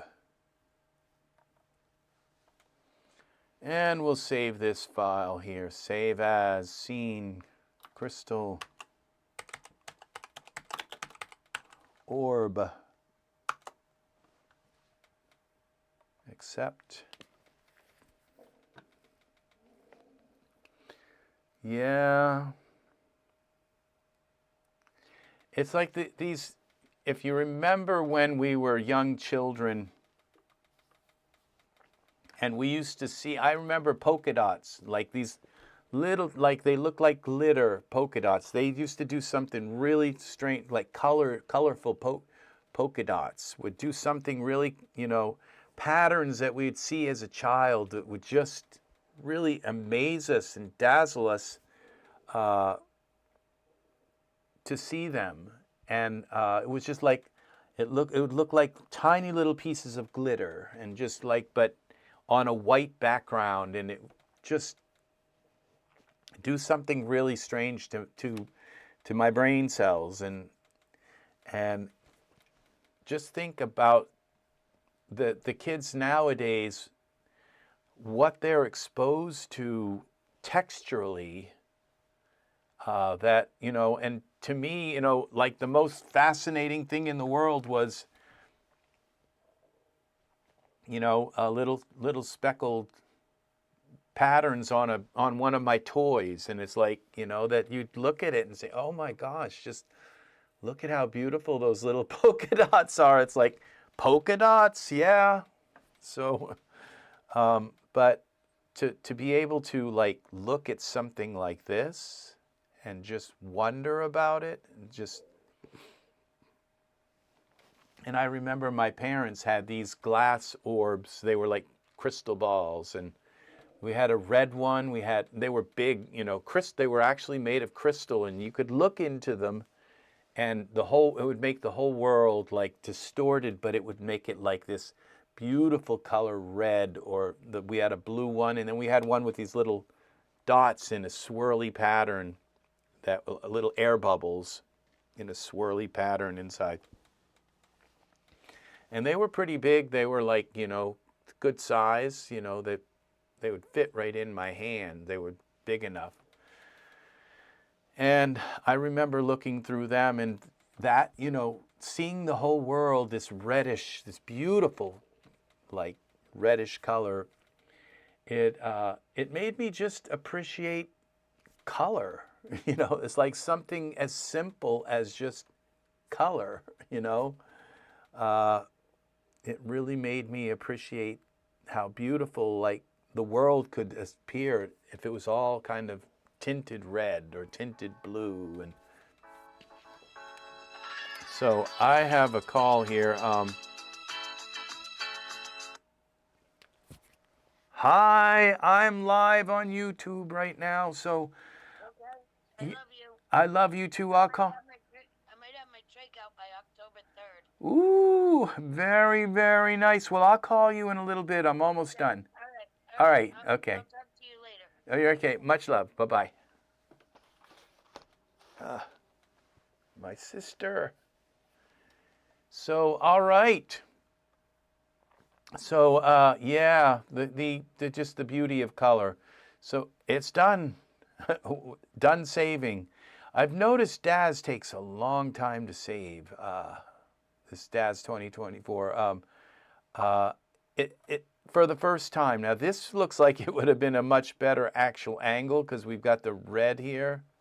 Maybe even something like this. So,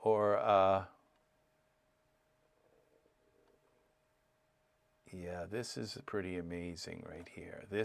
I think this is prettier than the other render. So we'll save it here. So, yeah. All I did was move the ball, and now it's got to take and do its like long thing. But after you save it like once or twice, then all of a sudden it's just like that. And it's like, okay.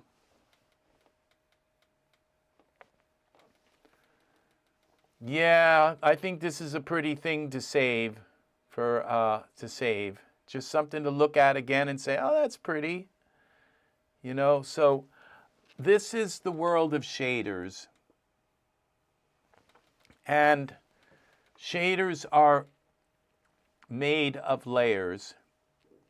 And I know I'm telling you things you already know, but this program that I've made takes this folder that I've created full of shaders, and it allows you to swap out these layers and create really fascinating things.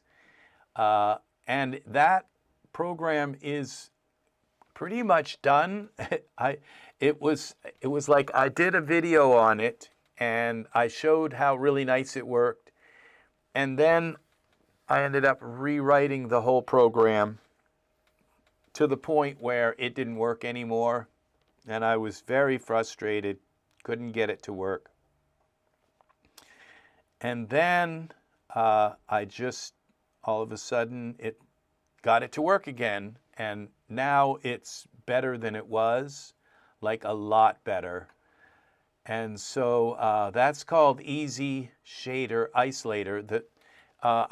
What I did was I had the Easy Scanner. The Easy Shader is just Easy Shader, and that scans for every shader in your library, every single one. I don't know that it's as good as the Easy HDRI. Easy HDRI finds every single HDRI, and Easy HDRI can be used to scan other HDRI folders and add them to your Daz, to your content, okay, so that they exist. There's nothing in the world like Easy HDRI, okay? Easy HDRI is like a dream program. I used to keep all my HDRIs. I'd search for them and put them all in a folder, and I'd load them manually into Daz. Now they're right in this folder, Easy HDRI, and I can just add them like I did with this into the scene. And look at this. This is kind of cool. Look at what that does to that. It's a bathroom. But this is just amazing. There's a mirror, I think. Toilet paper. So, yeah. So Easy HDRI, it's like I don't have to search through a folder and load the HDRI images in manually just to find my HDRIs. They're now right here. This is color. This is the essence of color. It really is. So, yeah, they're just here now.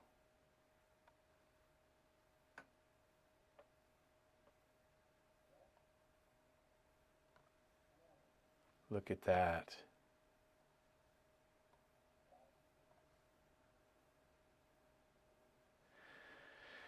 So, yeah, HDRIs. And these ones are, this is a really amazing, look at these other ones here. Oh, I think I was trying to load an HDRI onto a plane. That's why that didn't work. Yeah, now that I know why it's not a shader, it's an HDRI. Yeah, that will do it every time. Look at this. This reminds me of that show Connections, or as, you know, the day the universe stopped or something with Burke. Look at that, James Burke. The day the universe changed. Look at that. And this is the day the universe is changing. We have a changing universe. It's amazing what this does.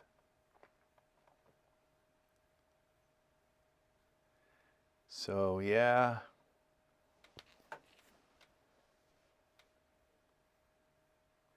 Yeah, I have 3 of them. There's also this easy scene.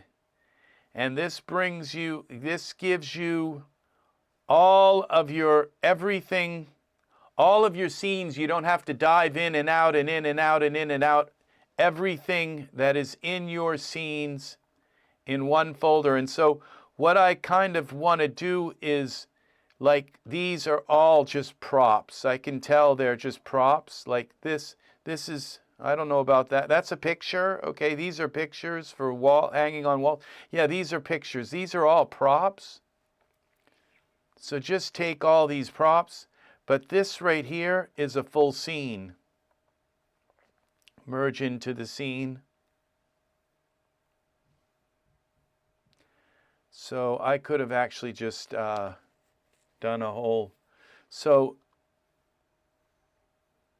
okay, and now we have a big sphere in the middle of this. Okay, Z, let's undo that. Let's just start with a new new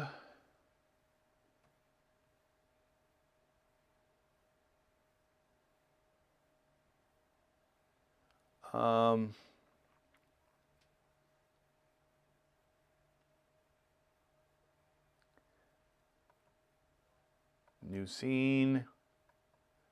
We already saved it with the crystals.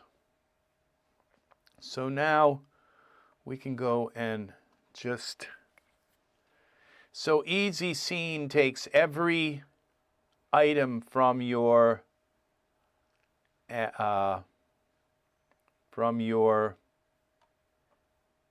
Daz environments and all the little parts and pieces and everything and puts it all in a 51,000 item folder.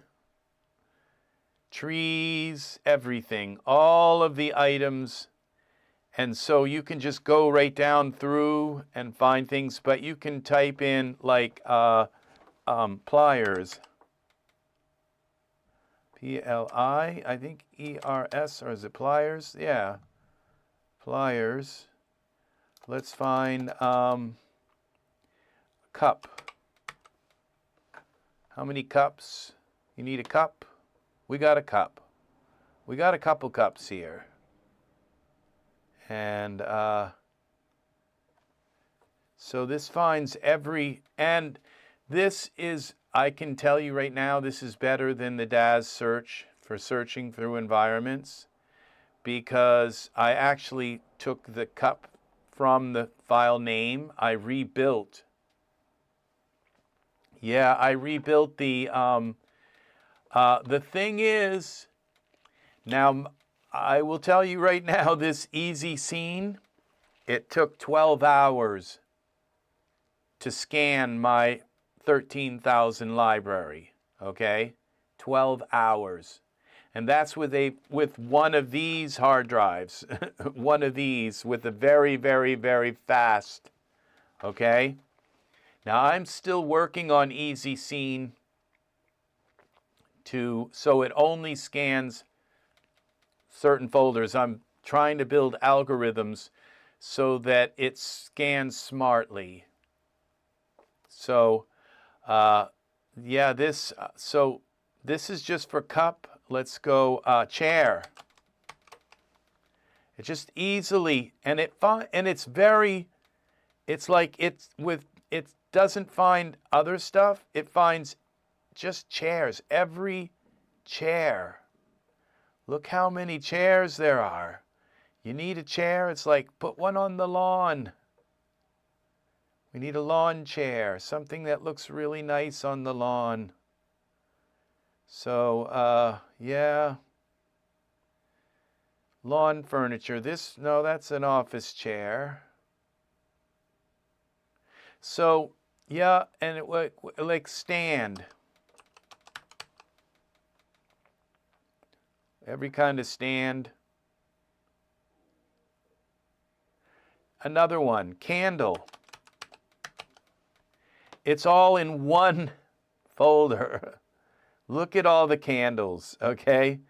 You're not going to not be able to find your candle here. So, and the thing is that you can come here and delete things out. You're not deleting your library. You're not touching your Daz library at all. So if there's things you don't want in here, you can take them out. You can select them and just go in here to categorize and take them out. Or you can, and there used to be a delete. I don't think there's a delete in smart content, but literally you can come down here into your Easy Scene here, full scenes and props. See, I'm trying to like go through them and say this is just props, and that's how far I've gotten, because I've realized I'm going to have to perfect Easy Scene a little more, the scan and the program itself. It works, obviously. This is, and the Easy Scene folder with how many items did it have? Let's see, we go into, let's see.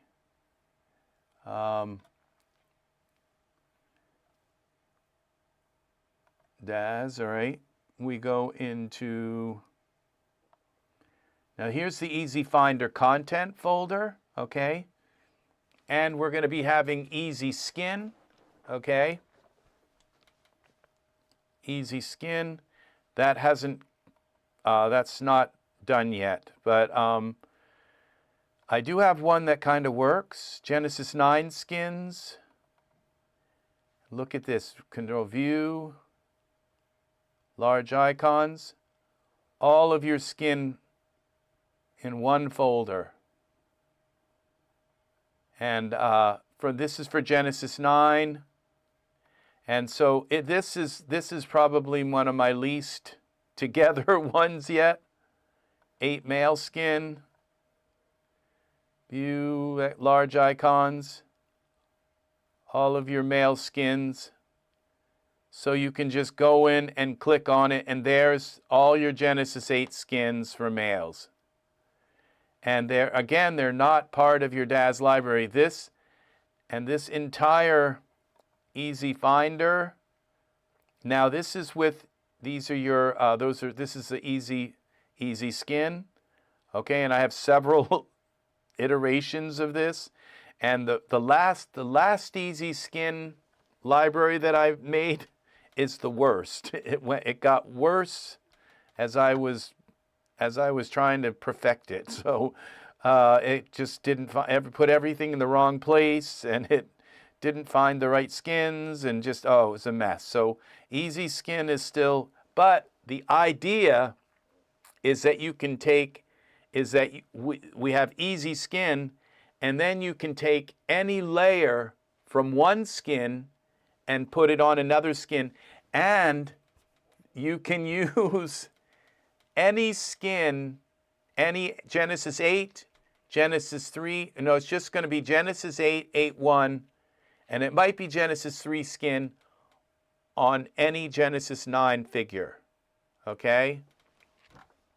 So what you can do is you can use like a Genesis 9, a Genesis 8 like base skin, and put Genesis 9, it's all through this easy skin isolator. You can load up all these slots of different skins and use different layers of the skin and create your own ultimate skin, and then inject that skin onto your figure in Daz. That's coming too. So all of this is all going to be part. I first thought it was going to be like like just separate products. But when I realized that, first you need the scanner, and then you want the easy skin isolator, which allows you to isolate layers of skin and make your own skin.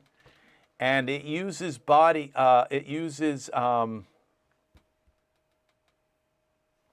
geoshells. So you just put a geoshell on your Genesis 9 figure, and you can blend the Genesis 8 skin with the Genesis 9, because the geoshell has the what do you call it? It has the that UV. It has the UV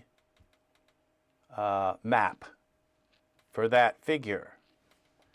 So yeah, this is all of your skins, okay? And then I also have another program. It's Ez3DTv, and it takes all of your any scene that's any object or scene. It scans the Daz library and converts all 3DTv objects into iRay and puts them in a folder, so you can just go through it, and there's this folder full of everything that it's converted from 3DTv into iRay. So all of your old 3DTv. Now that one right there is the least. Yeah, well, the geoshell will be built right into like what you get is like a master skin. You get this master skin that's built into the heart of this skin isolator, and you just build that skin. And so you can put whatever parts from whatever skin onto it, and it uses geoshells so that you can use any skin and mix it all together. So really the best thing is like to take a Genesis 8 base and then put the bumps and the pores and the different layers and the normal maps of Genesis 9 skin on. And it's all done through body, through GeoShells. GeoSkin is it's close to kind of being done, but the Ez3 Delight, I just can't seem to get it to work right. So Ez3 Delight is the hardest one right now. It's the one that is the least done, because it'll convert some things, and like in this Ez3 Delight, when I go into here, we go to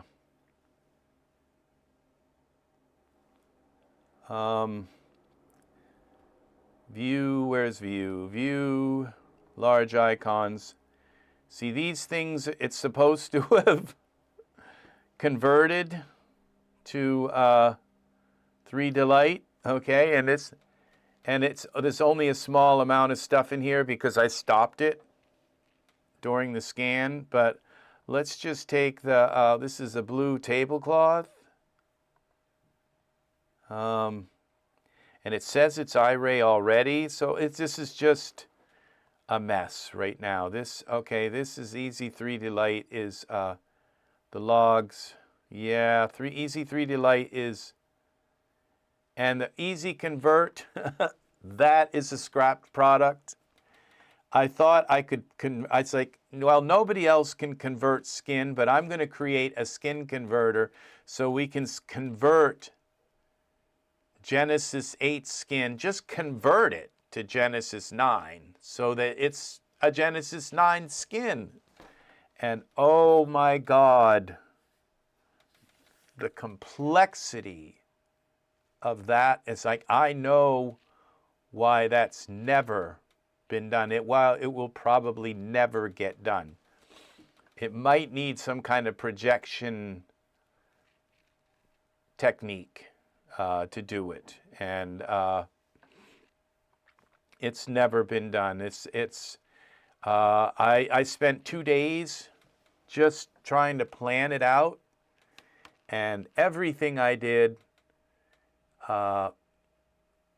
didn't work. And it was only until it occurred to me, oh, GeoShells. I can just use a different UV on the GeoShell and overlay it, and that can be the base, or that can be the transparency, or that can, the GeoShell is the way to do things. So GeoShells are the future, okay? So if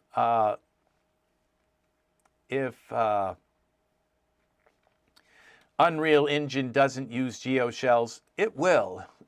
Someday it will. It will have its own GeoShells, okay? Because that's the only way to put things on top of something with a different UV map, is a GeoShell. It's just amazing. GeoShells are really, really amazing. So they don't work with teeth, and they don't work with eyes, and there's a few other things. I don't think they work too well with those add-on things. Okay, geographs. There's some issues there, but just a basic figure and being able to blend skin from different, that's doable, and that's going to be. That's almost done. I've almost got this done. The problem is I have to fix the scan for Easy Skin. It's not finding. It's supposed to put the Genesis 8 skin in the Genesis 8 folder, the Genesis 9 skin in the Genesis 9 folder, and then you have. It's going to also allow you to overlay Lie and allow you to overlay GeoShells. So that is, and so every tattoo that you've ever bought will all be listed in its own list. If you go into this Easy Skin and you go into skins, No, it's not this one. This is a partial one. Easy Skin back. Let's see. With Genesis 9, see we got lie. And these view. This one that worked. And then I broke it up. I broke the program. So, yeah, this one sort of worked. But it didn't work. It's like getting just the lie textures. And it's like, I didn't see a single tattoo in here. And I've got thousands of them. So, yeah, getting it to really scan and find these things, view, large icons, and then you go through here and you'll probably see a ton of tattoos, yeah, that belong in the lie category. These are, I think, are bodysuits. They belong in, yeah, isolating them and getting them into their own categories, that's the hardest part with this program right now. That's what's holding me up right now, is getting the different parts. Like you just got your base skin, like skin all. And then you got a bunch of other things like eye skin and you've got lips, and every generation has different parts, like body parts, surface areas. Yeah, this when I started this, I just didn't realize. And then there's different surface areas, but then there's different layers of each surface, okay? And then the body suits, the geosuits, marry it all together, okay? Marry all of the generations together. So this is something coming, all right? And it's almost done. It's almost done. Like the part that merges these together is pretty close to done. But it's the scan the Daz library to scan every. Oh, it took a day, an entire 24 hours to scan the Daz library for skin, after I got it all scanned, all to find out, well, it didn't scan right at all. And so it's like, okay, I'll fix a few things in the program and scan for another 12 hours and see if that fixes it. And so I had, yeah. If you, what you would have to do, yes, you can export it to Blender, but what you would have to do is bake it. You'd have to collapse the layers into like a couple of layers, okay? You'd have to, that's the same thing with a geosuit, and I don't know that you can actually collapse geosuits. If it was that easy, you could just put the, I don't know that Daz has a bake feature within it. So geosuits, so some things you can't. Probably it all depends on what you want to put in. And I don't even know if like tattoos work in Blender, if you can bring them over to Blender, unless you bake them in through the exporter. And I don't know that either OBJ or the FBX exporter has like full bake capabilities in it. So it would bake all of those outer layers into, I mean, the Daz skin, there are even experimental layers that aren't even implemented in Daz, that are in iRay, that Daz just hasn't implemented yet, you know. So the ultimate skin, it sounds like a racist thing, but it's not, because I'm not racist, but the ultimate skin is like a framework, okay? It's like a framework with every kind of layer that you can conceive of. And so that's what has to be built into the Easy Skin isolator. is the ultimate skin, so that you can then, so that every possible layer you can put something there if you want into it. And then you mix it all together in, there's that mix process where they're all in slots, and there are all these little skin parts that you're taking, like you can take the bumps from one and take the translucency from another, and you can take the normal map from another, and they're all in these slots, but then you mix it, and that puts them all into one skin, and then you export it, or you inject it onto a figure in Daz and from a DUF file. And once it's on the figure in Daz, then you have to save the figure in Daz.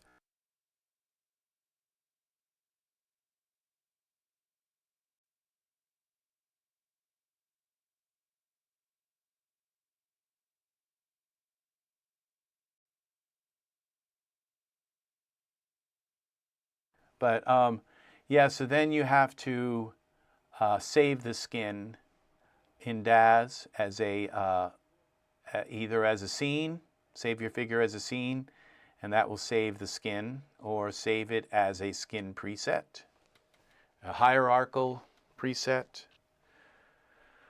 or a material preset. So that is how this works. So these are things coming. How far I'm going to go, I'm probably, before I release the product, I would like to have Ez3 Delight finished, and I would like to have the Easy Skin finished, and the Easy Skin, so it will be Easy HDRI, Easy Scene, Easy Skin, Easy Shader. There's Easy Shader Isolator, which allows you to blend different shaders, their layers together, and make something completely unique. And then there's the Easy Skin Isolator. And then there's one product over top of it all called Easy Finder. And Easy Finder takes all of these products and creates virtual folders. And the virtual folders are, they're like Customize in Daz, but they can only be read by the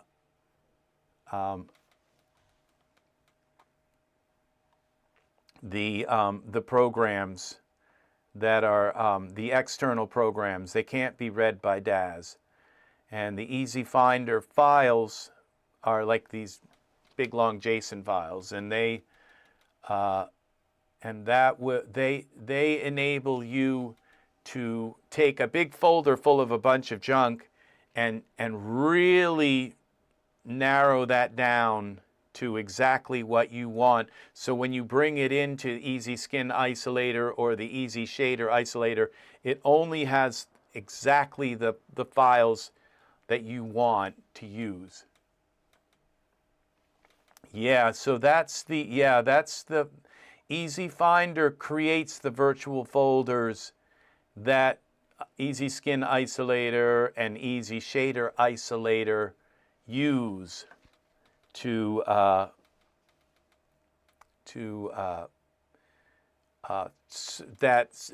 so it has to do with, like, first scanning.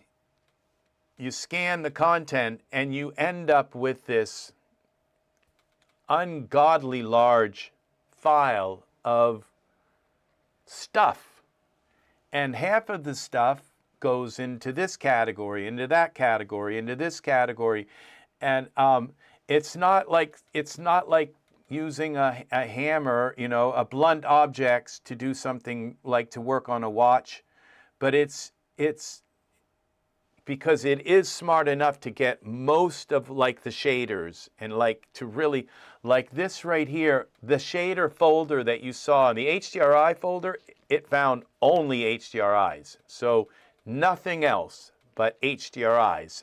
So the easy scene was harder. It found props and scenes. Okay? It couldn't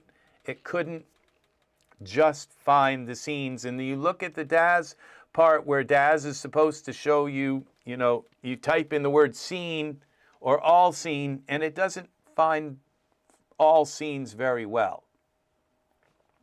So then I was stuck with this kind of thing like, well, how do we curate this big gigantic file of props and scenes so we only have scenes and we have props?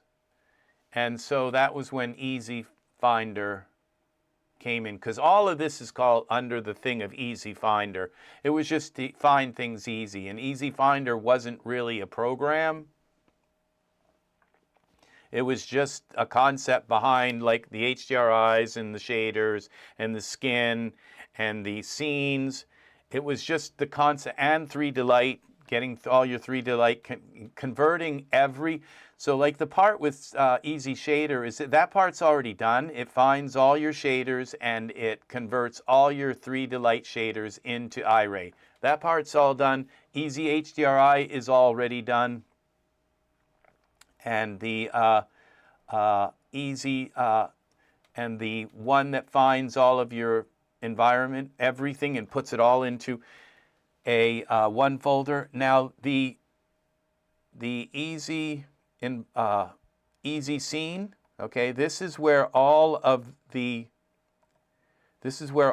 Easy Scene, it's 142 gigs, okay, and this is every single scene in my entire Daz of 13,000 items. Now if I go to Daz, the Daz library, okay, and I click on the Environments tab, all right, this would be where all of these came from, okay, Environments. We click on this, Properties. How many gigs is my Environments tab?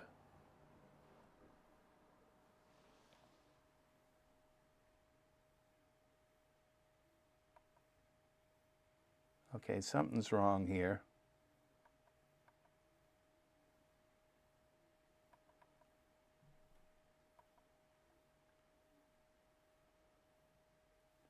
Oh, it's this one.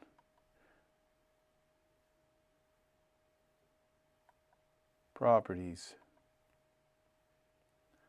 That's megabytes here. Select all. What's wrong here?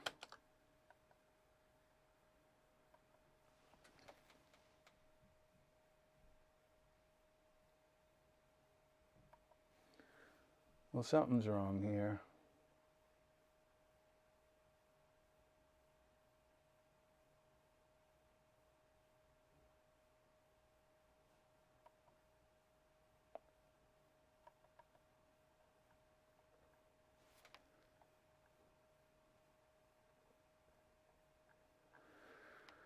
Huh. Okay.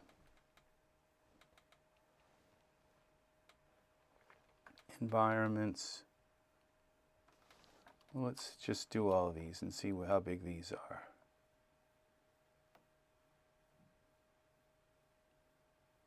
$50 gigs. This doesn't make sense, okay? Easy Scene is properties is 142. That's can't be right. So I'm doing something wrong here. Easy Find 142 gigs. Now what this does is, because there's no images here at all, except these little these PNG files. They're just like little, okay, little teeny, very little teeny teensy tiny images. So something's not right here.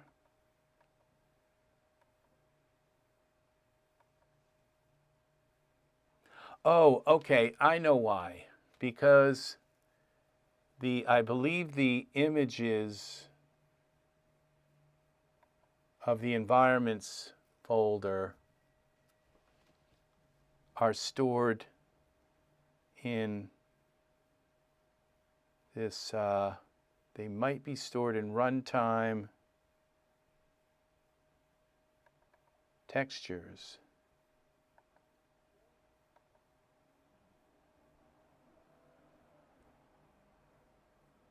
Yeah, see, this is like a terabyte. Yeah, that's where all the textures are from all of the environments. They're all pointing into that textures folder. And so that is the part that is not. We're up to 2 terabytes, 2.32 terabytes of textures. That's what's not being,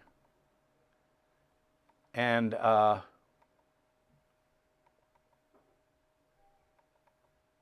so I'm not sure why.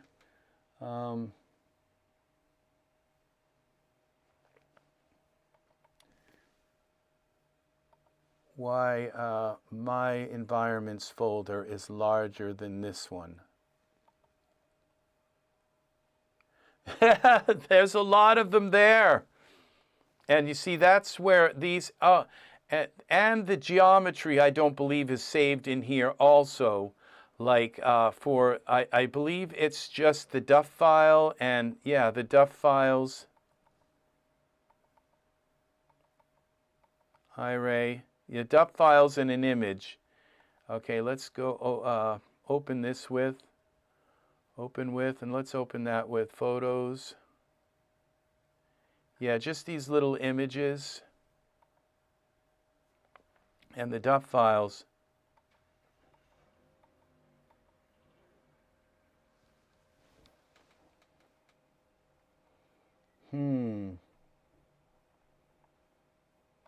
Because that's quite a discrepancy. So I've got something obviously wrong happening here, because this isn't properties.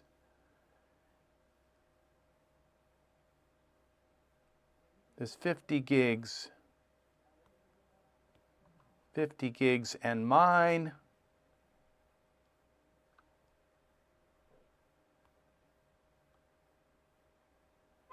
Now we go into environments here. Let's go this amphitheater. Properties. Details. Oh, I see. So these little images are actually 96 by 96, the little pictures. And mine are 256 by 256. Yeah, they're quite a bit larger. So all of my images that I've made from, let's go to this picture here, properties. Yeah, these are really, really tiny images. So my images are larger, and they're actually copies of these little images, but they're bigger. I could have gotten away with the 90, because all I'm doing is resizing something tiny. So, and it would have created them quicker. Easy environments, winter fields. I don't think they're all small like that. Properties. Yeah, they're 91 by 91. So they do have, Daz does have a hover over image. So when you hover over, it shows you a bigger picture. Properties. But the ones that are in this folder are all 91 by 91. You open them up here into properties. Let's see. Open with. Let's open with these with photos. Look at how tiny and blurry that is. So, but when it's that size, you can kind of tell what it is. So now in my program with my Easy Finder, Easy Scene, so I just could go in and basically change these and make them smaller, because it doesn't really matter. PNG, and also mine have the DUF and the PNG and the properties open with. See, these are, oh, it opened that with, okay, mine are actually PNGs, and I think theirs were JPEGs. Open with, let's choose another program. Let's use this. Always, okay. See it there. What happened here?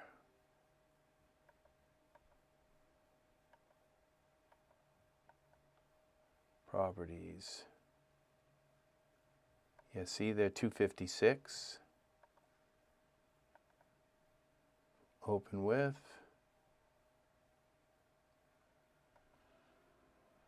Yeah, see, they didn't need to be that big. So those having 110,000 of them, just larger, kind of doubled the size. It doubled the size of the PNG. And these are PNGs. And we go into the Daz library, and these ones here. See, these are little things I find out, like, you know, months after making my program. It's like, oh yeah, this is, so we go into, what would it be, environments here, and this, okay, these are, they are PNGs though, they're not JPEGs. So they're all, I got the right thing here, they're all PNGs in here. So I got the right type, they're just a little bit. Now this is 250, oh, now look, this has two. This is the hover over, and this is the, so there's two images here. They have both in the same folder. 91 by 91. This one is 256. This is the size of mine. Club low. So, and this one says tip, which means it's the larger one. It's a 256. And I believe my program takes these tiny ones and converts them to 256. It doesn't actually look for the tip programs, because not all of them have them. Some of them just use the same image for the hover over. Yeah, see, this one doesn't have any tips. Yeah, it does actually. This one does. But I don't think they all do. No, see, this one doesn't have tips. So this one, if you open it like that, you're only going to get that as the hover over. So this is what's coming. So I would say the biggest one that I use all the time is the Easy HDRI. That one is, I can't live without that one. That's all of my HDRIs all in one folder. Just Easy HDRI, and they're all here. 4,000 images. I can just change my sky. Yep, pink ones, and this weird one. Oh, this scene has a dome. So some kind of dome over it. Sundial.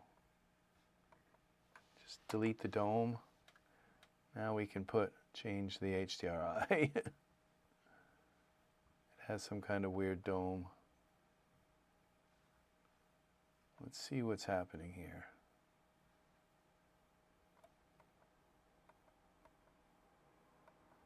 Okay.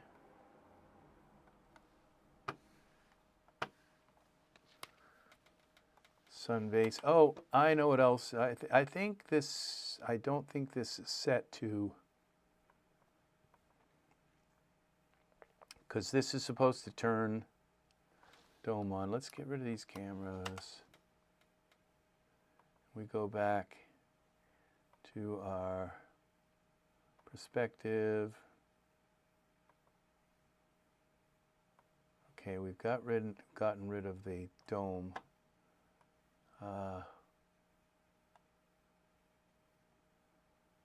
And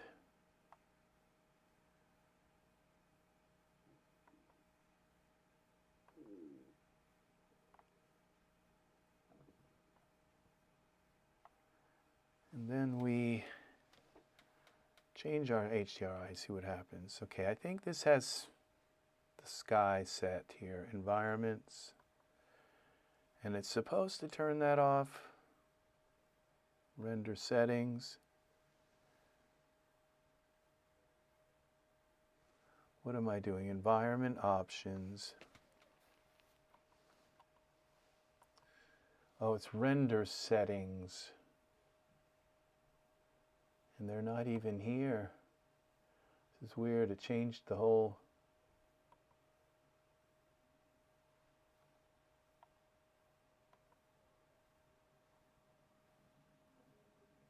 Okay, and this is it. Dome and scene. Okay, infinite sphere. I think this is still has some kind of horizons.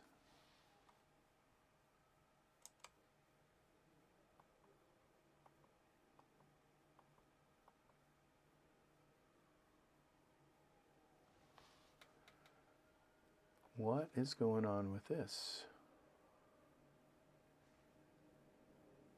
Cassium or any other image compressor to batch improve the image size. It all depends. It's a good question. It all depends on Daz, and I chose to use just the PNG because that's Daz's native language is PNG files for images. And what Daz does is when it renders, while it's preparing your render before it makes the first iteration, that's when it does image compression and probably compresses the heck out of the images and puts them into PNG. But it allows you to set that compression and decide if you really want your images compressed. So, and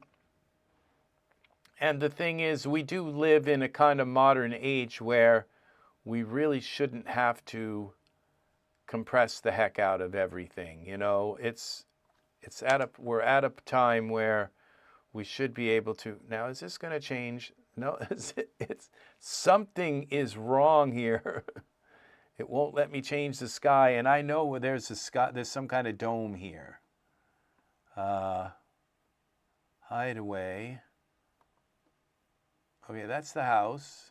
Stone sets, terrain, X trees. There's something in here that's the sky. Bush plants.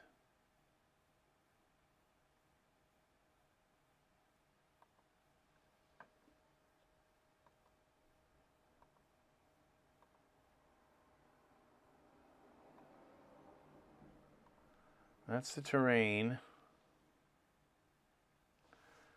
Let's just try turning this part off. No. Oh, the King's Highway. I bet that's it. No, it's not that. Hideaway. Did it put some? Oh, okay, there it is. It put a backdrop in. None. There we go. All right, that's why my HDRIs is like, oh my gosh, my HDRIs don't work. Forget it. So, all right, here we go. Now we can change the sky. Oh, it's kind of like, it's a yucky day. I think I'll stay in. Work in the garden tomorrow. Icebergs.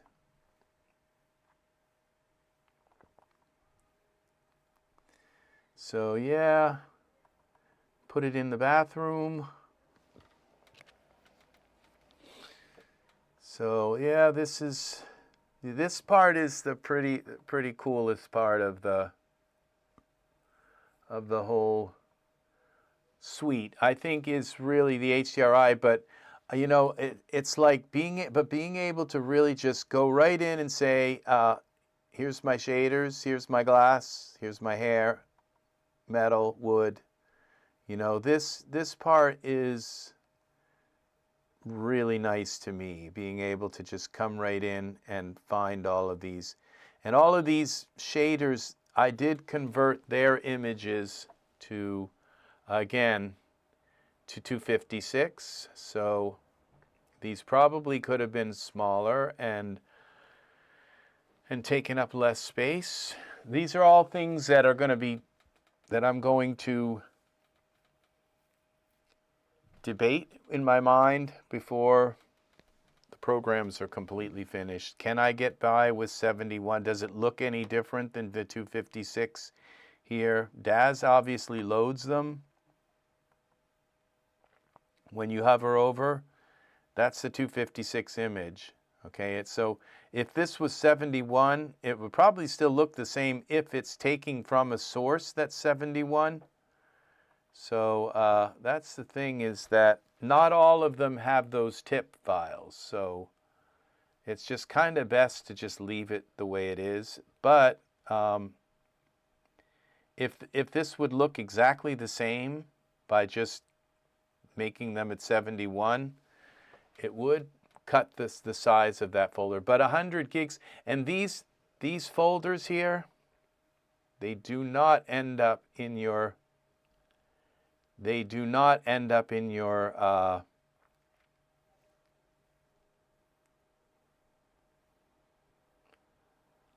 let's see.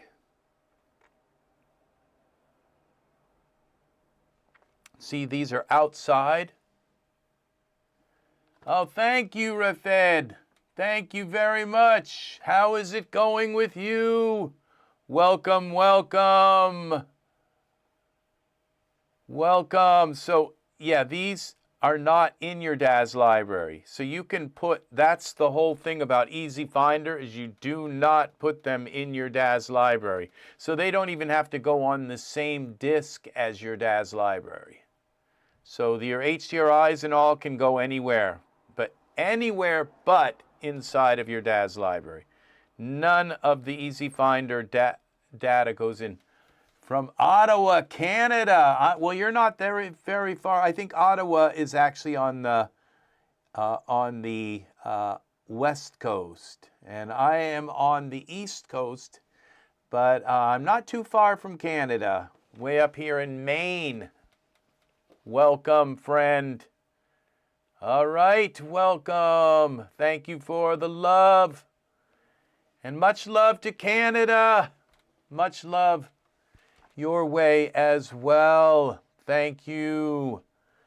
So we have, so all of these now this whole Easy Finder folder, even though I've got duplicate libraries of the Easy Skin, there's not much in them. We have Easy Scene, Easy Convert, which is only 24 megabytes. Ez3 Delight, thank you, which is not very much. It's only got 24 megs. So this whole library is kind of typical of what the library would be in a way. And we go to Properties, and it's, let's see, 150 gigs. Now, it will be larger than that. It would probably be 200 gigs because We'll have every kind of skin in the world in there as well. And there'll be things in here that won't be in here. And if I can get Ez3DTv to work, now that was for Easy Finder. Properties again.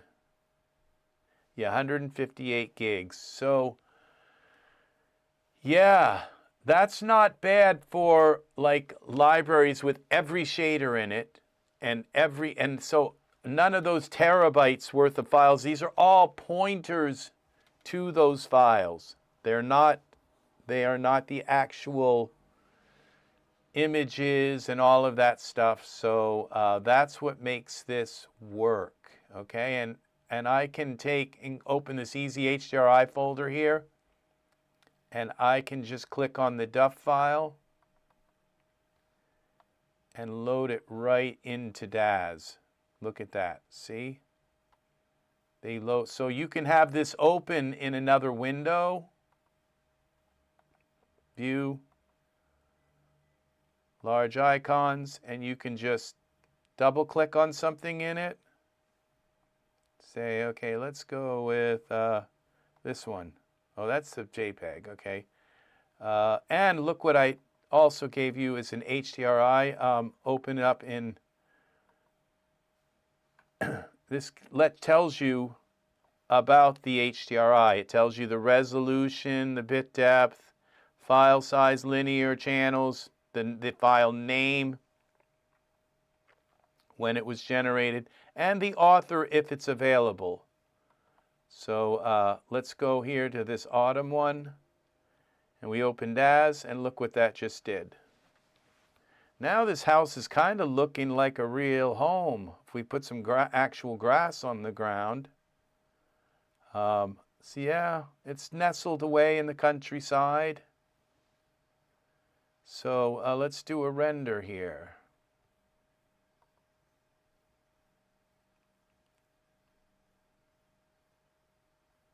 Look at that.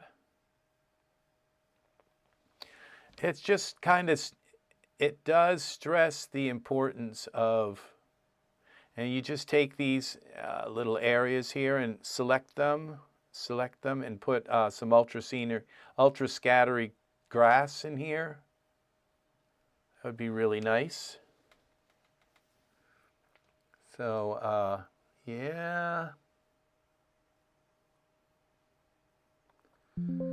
It does stress the importance of your HDRIs. Cancel this.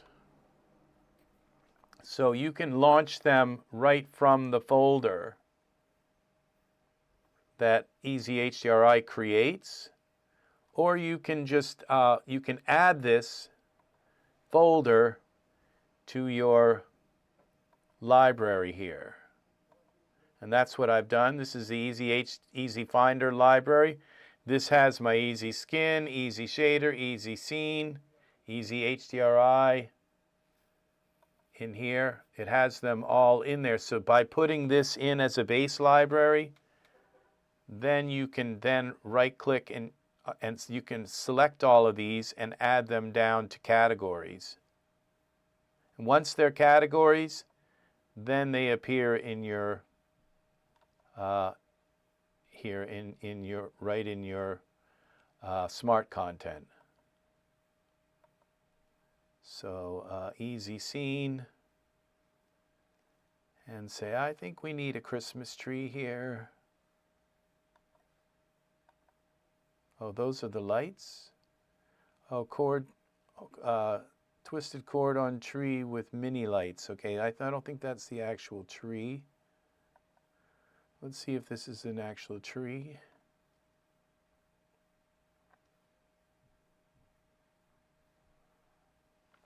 Okay, this one I've been having this problem with.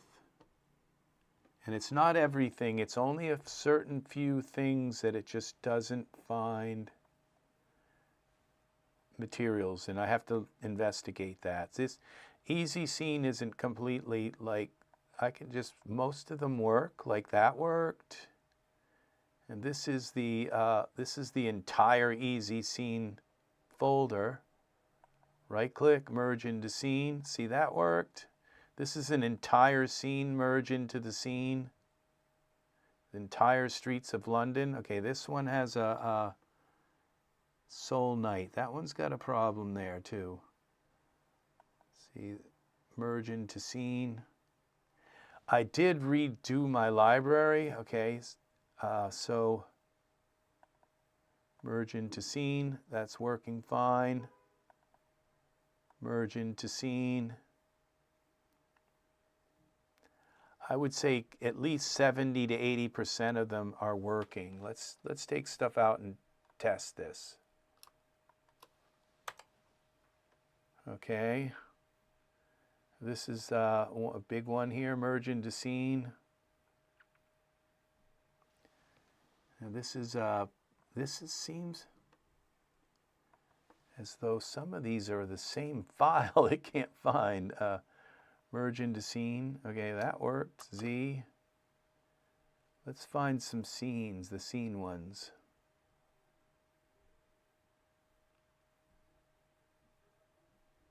Oh, this is only 1,000. We have to go to products. Easy scene. And then we have 51,000 items here. And let's see, maybe they actually work once they're. Let's find some scenes. This looks like a scene, merge into scene. See, that whole scene worked.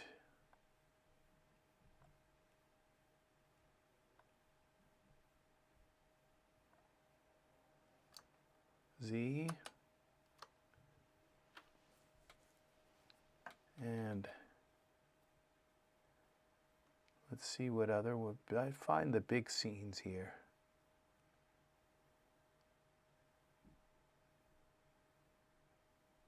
See how slow that's going? Okay, this is the A frame. I think this one of these is.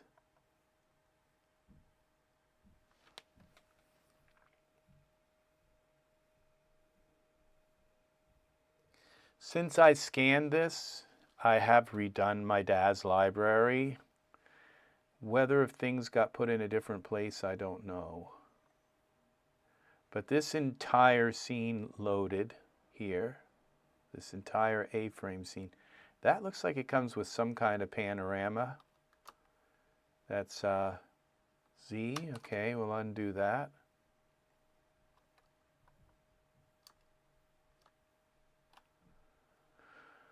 Okay, let's see what other scenes are here. Look at these scenes. They don't have there's a lamp. It just says lamp. Okay, so the entire nightclub. See, these are all working. I think that the problems with some of these are might even be in Daz. Every once in a while you go to load something in Daz and it just can't find the materials. I'm not sure exactly. Merge into scene. See, this one has some stuff missing. Runtime textures, Ravenheart, Marcor. Let's look for this. Copy. Now it's asking me to actually locate them.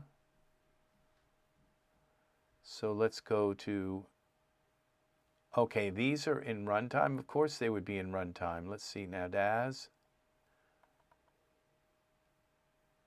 Okay, let's see what happens when we go like this, V.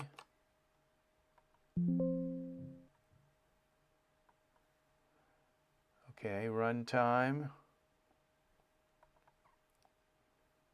Textures. Ravenheart.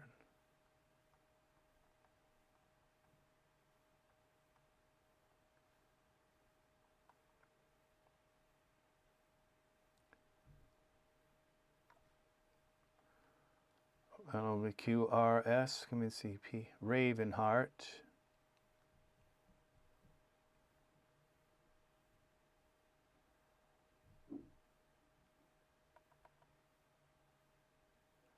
Marcor.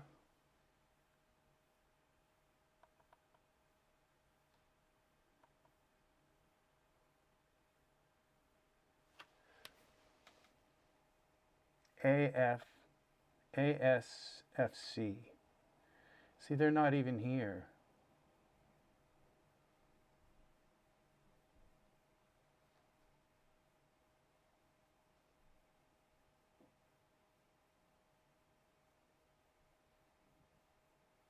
So I don't know. Let's do a search for this in the Daz library.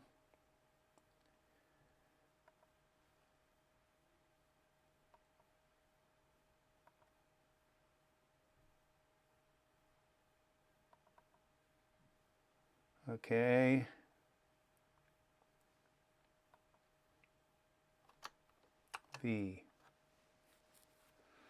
This could take forever. We'll just kind of leave that. Now I don't see anything under this Marcor. There's only one Marcor. And in there is no ASFC. They're all a different name.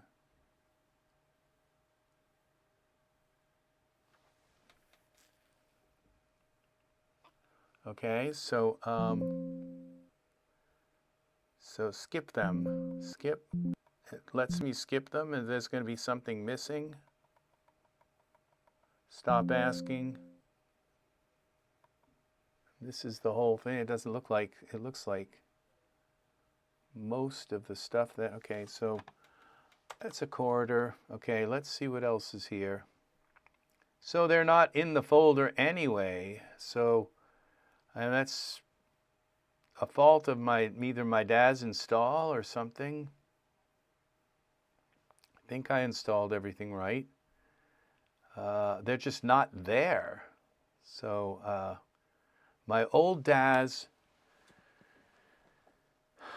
library, that's where it found them. And my new Daz library that I just reinstalled has new files with different names. Okay, let's see what we have here.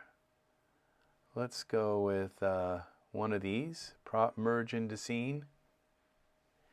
Matt, thank you for watching. Take care. It's 9 o'clock here on the East Coast, and I'm not going to be here long. I got to call my sister. Look at this. So this loaded right in there fine. You take care. Thank you for hanging out with me. I appreciate it very much. And we got ancient ruins. Let's see. Tell me it's going to find this stuff. Yeah, see, most of them, it's finding them. Even the ancient ruins it found. Okay, so yeah, I'm not the only one with missing files. I've got a few missing screws, missing marbles, but yeah, I already have enough of them. So what this really needs is some cherubs dancing around and flying around with little wings, and a beautiful like sky. And the camera turned off, the camera light turned off. We just take this, put a spotlight in here so we don't have it lit up like that, looking like a deer in headlights. This is very promising little scene here. We could do some stuff with that. So let's see. So I'm not the only one with missing files then. So it's probably not, well, considering the files just aren't there, it's not finding them, okay? And, you know, it's not because they're JPEG files, it's because it's got the wrong file name for the place it says they are. So, yeah. So, I don't know what else to say.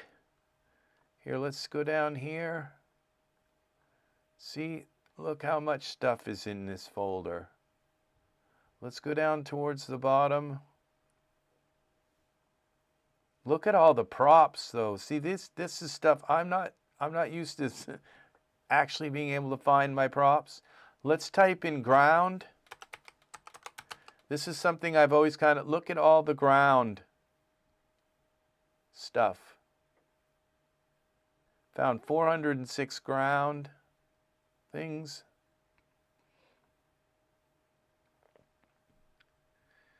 And land. Let's try land. Only 33 lands. What's this? Wow.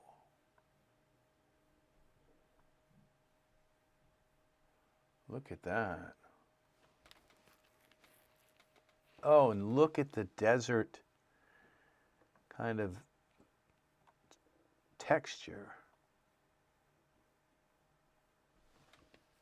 This is really nice. And again, I've got this darned Z. I have to put a light in before I put it in. What's this land? Merge into scene.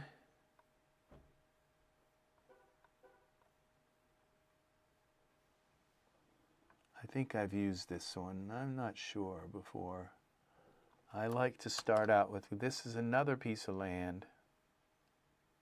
Whoa!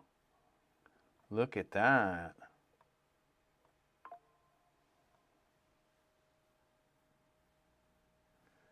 All right, wow.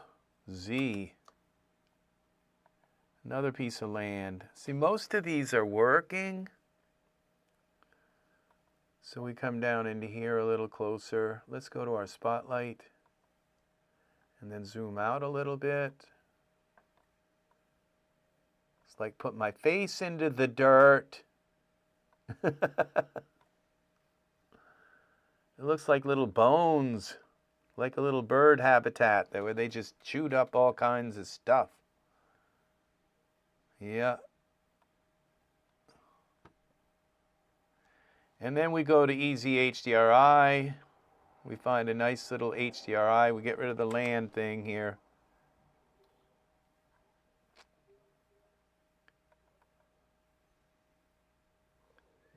So that's not too exciting. Let's see what else we have.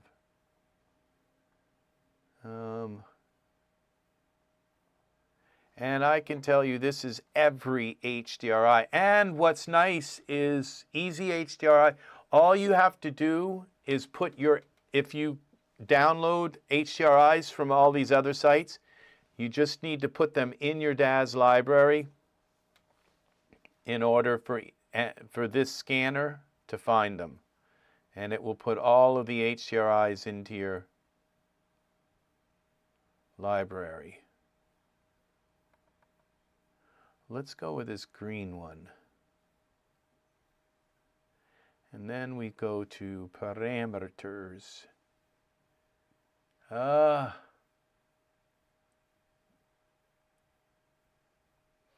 you want to search for them. You just search your library. And if this isn't in the Daz library, then it's obviously, it didn't get installed. It's something that didn't get reinstalled when I reinstalled my content. I'm not sure what's up with that, but it's something that it found a product that there's either that or there's a product in my library that doesn't have the correct files. So that's another possibility.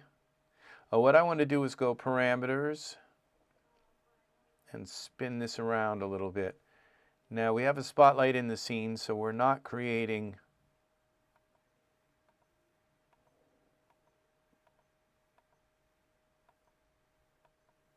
oh, now this is looking kind of nice with a little bit of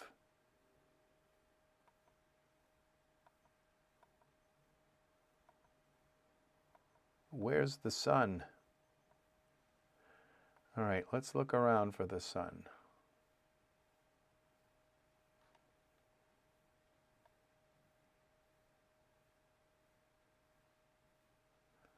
I don't see it anywhere. There's supposed to be a sun here. All right, let's turn off the ground. Ground off. Okay, now we have the ground in the way. Let's hide this ground for a moment. Okay, where is the sun? Okay, there it is, but it's so bright. Let's go to our environment options. Bring this down to 1. Well, 1 instead of 21. There we go. Now we have a sun. And let's take this sun here. I think it's either X.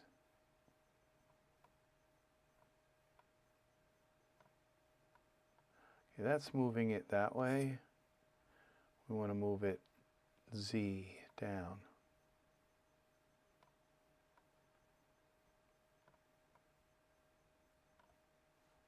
Okay.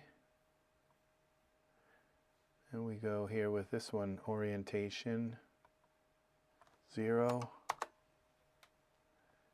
And let's go more with this C again.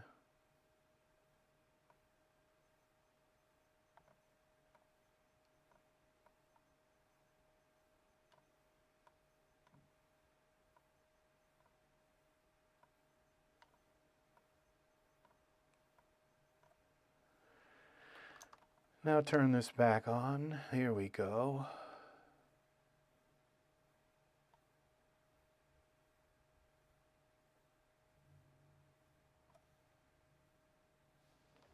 That's pretty cool.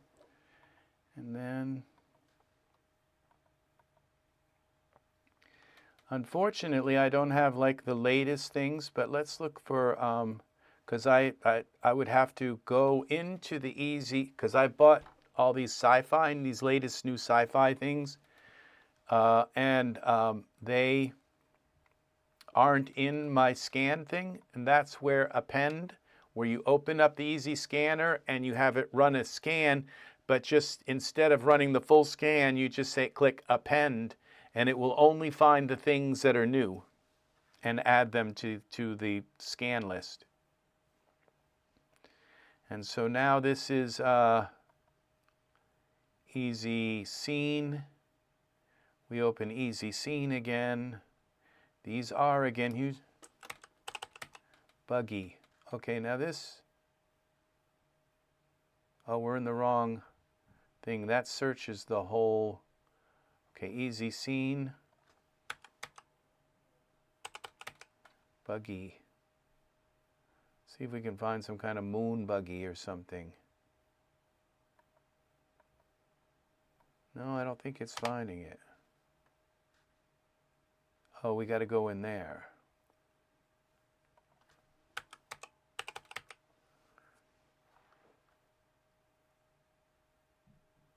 Well, it's, okay, Wheeler.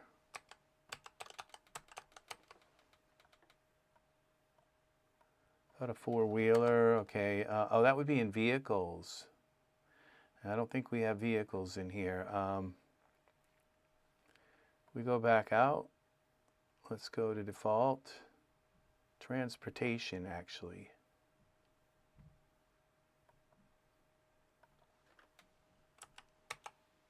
Okay, we're going to go, oh, there it is, moon buggy.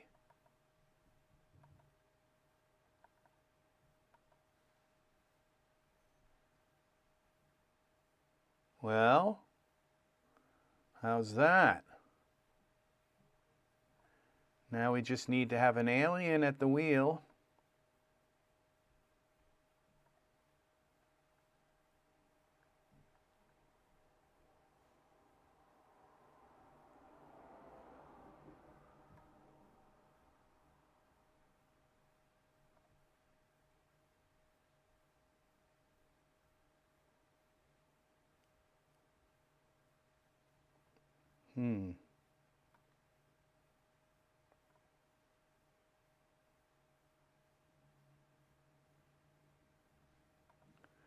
And then we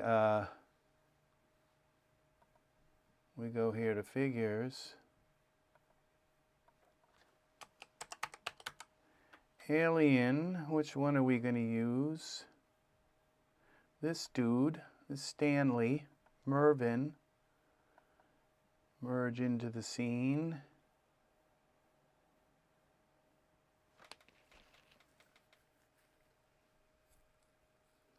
He's well suited for the moon climate.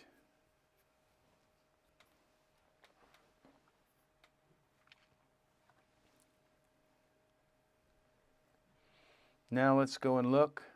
No, see, it didn't find any files, so these files just aren't there in the Daz library anywhere. So it's not a fault of my program, and I don't think my program went in and renamed these. So yeah, these are not good, and that's good to know. That okay, Mervyn, let's get you in here, up in the driver's seat. We're going to have to shine some kind of light in on you to light you up. We'll use our spotlight that we have in the scene. It's kind of mired down a little bit, but those wheels look like they could get them right out of that mess.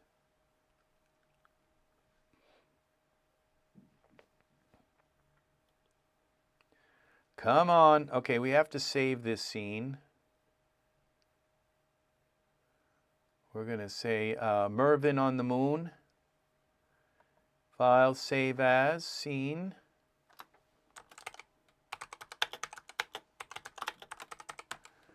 Mervyn on the moon.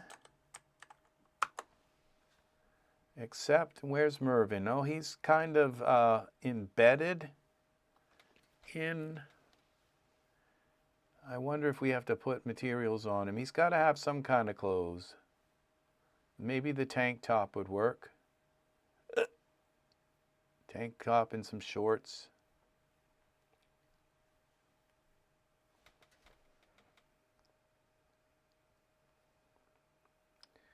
I can't wait until my Daz is running, until my graphics card is running right. Then we can show you guys really, because it's like running right now at 4x. I really just need to take the 5090 out of my computer because I really only work right now with 4.24. My heart is in 2.5. And yeah, but what can I say? It just doesn't have the kicks yet.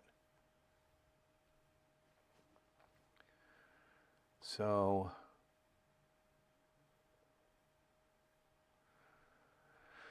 we're saving. It takes a while. I think there's something wrong with Daz, why it takes so long to save. I don't think it should, but that could again be my graphics card just not being up to snuff. So it could be.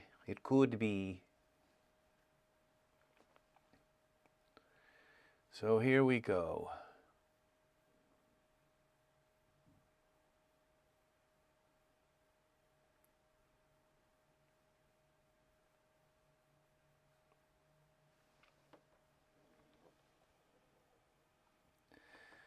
It's saving. I have to eat something. I haven't eaten all day. I'm working on new music for my Flock of Angels channel.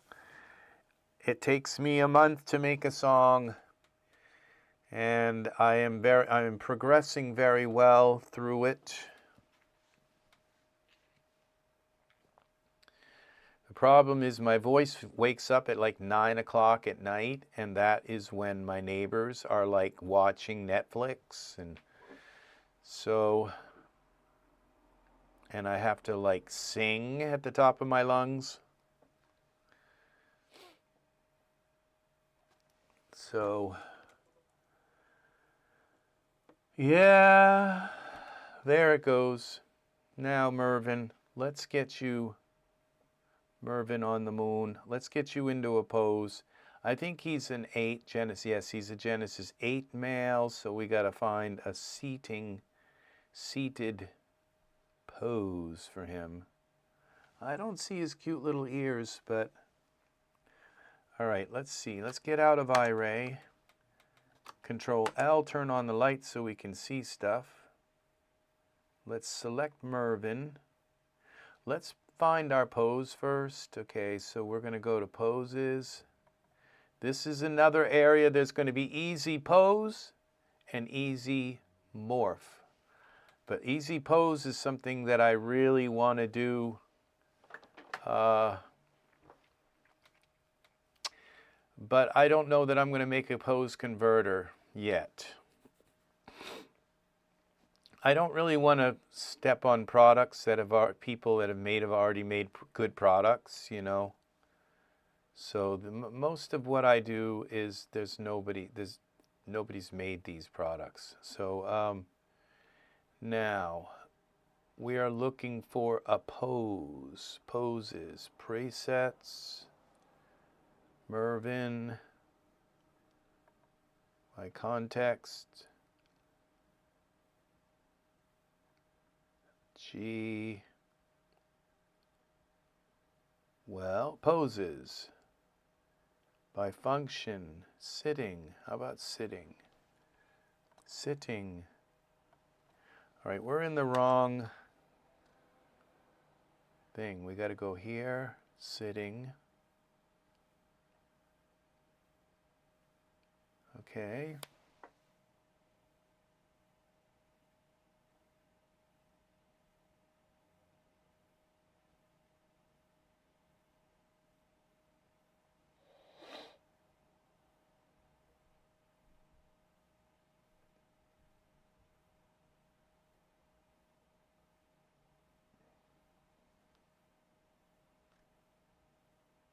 Let's try this one.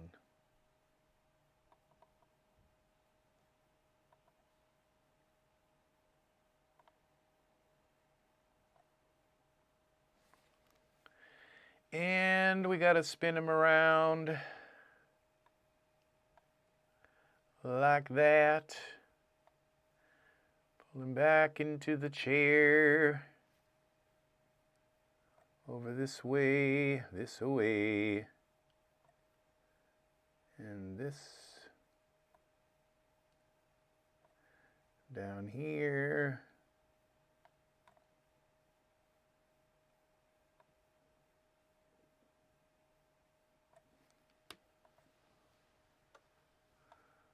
Okay, oops, I didn't want to do that. Where is his little hair? Okay, so let's go back to Mervyn. Go back to here. Products, Mervyn. Mervyn, do you got hair? Shaping, eyes. Okay, we don't need any of that. Let's see what he looks like in iRay.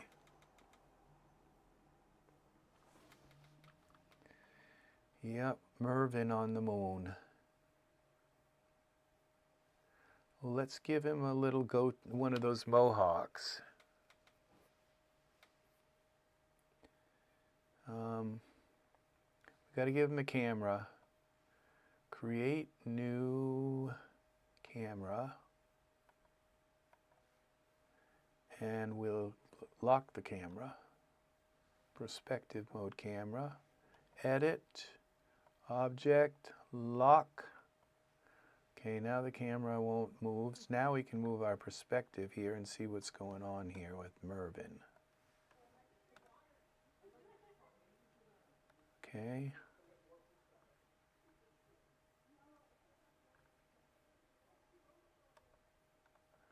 Okay. Parameters, back.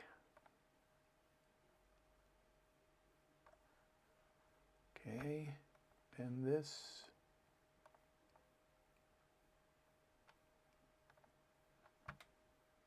Okay, bend.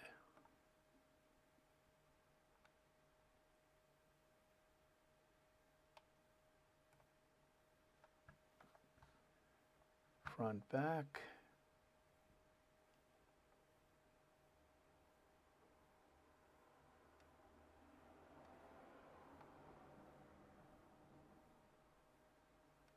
Okay, let's grab a little bit of this. Let's go out of iRay.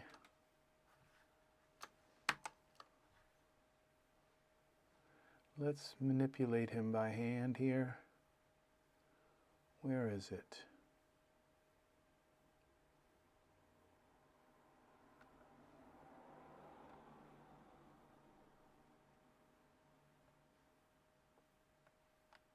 Z.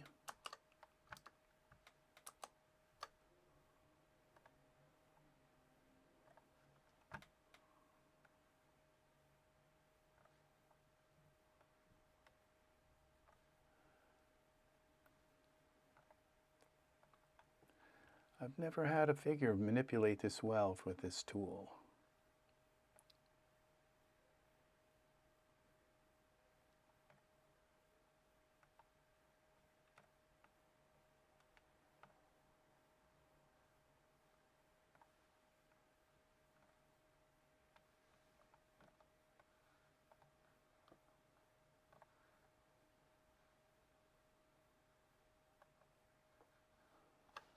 Okay.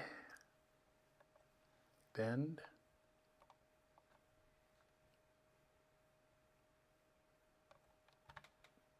Twist.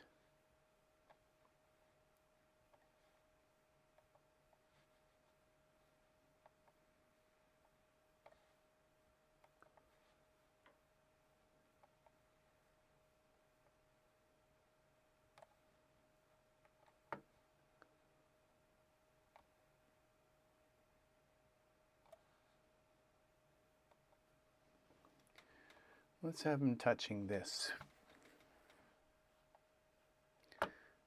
Head.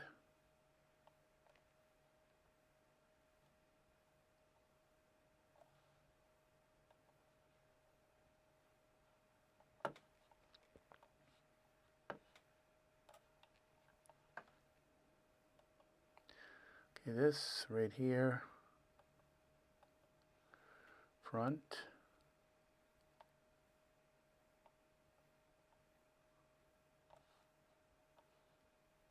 Okay, bend. Well, that's kind of off to the side, but let's see if we can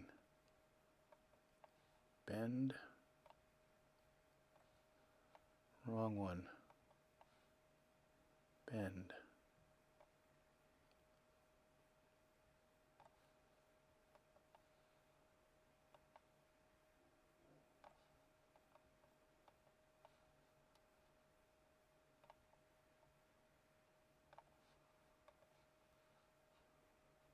Okay, a very important little button there.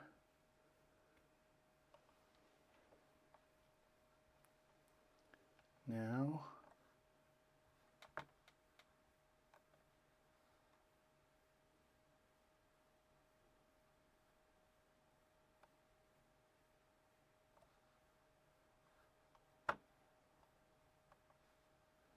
side to side.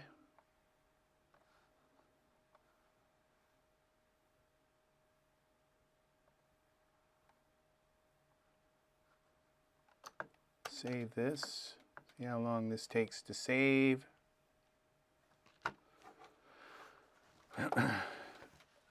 Yeah, with missing files, you want to always search for them because a lot of times they are there. They're just in a different place. But if they're not, then there's not much you can do about it, but replace them. What you do is you just omit them, don't use them, and see what it is that they're on, and see if you can use shaders instead to on the surfaces of the things that are missing textures.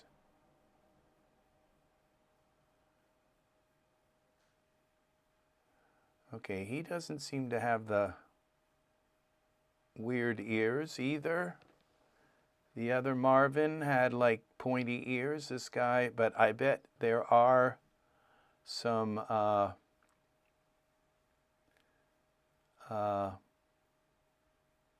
morphs for that. So Marvin, okay, let's go to parameters, see what you have for morphs. Beard, short, wind left. Okay, it's apparently supposed to have hair, I think.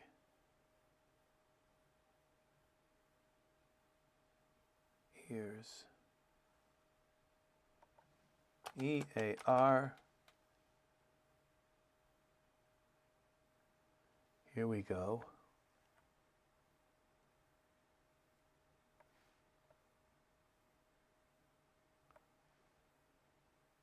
That doesn't work.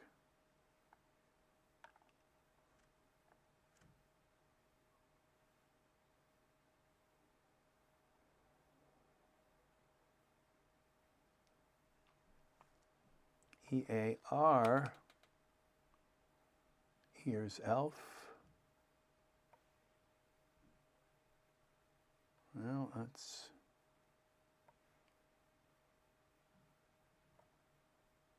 puck.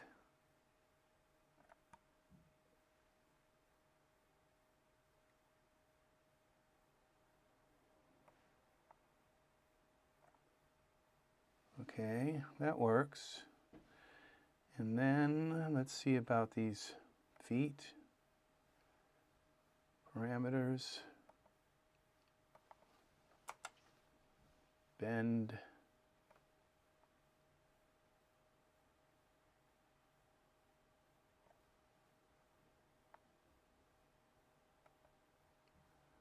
Bend.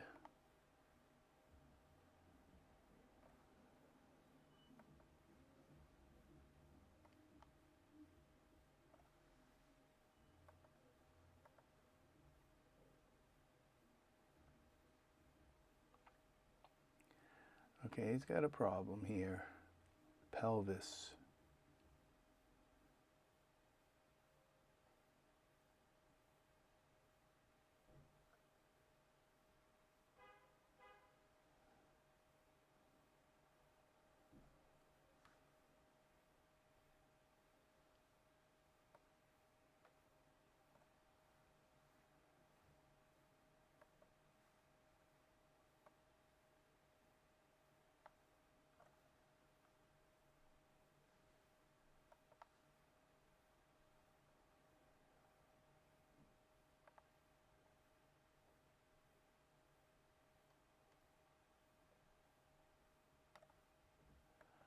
Okay, scale.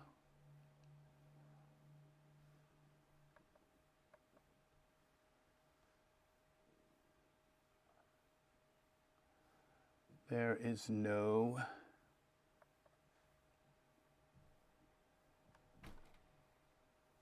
So this is where you got to go here to preferences and show hidden.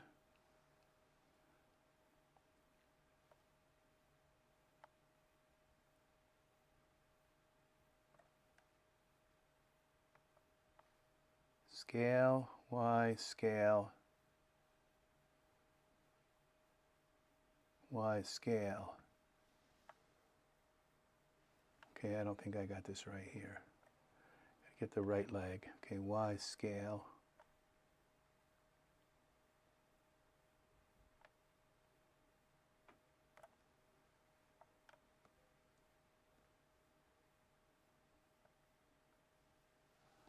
Okay, see how that works.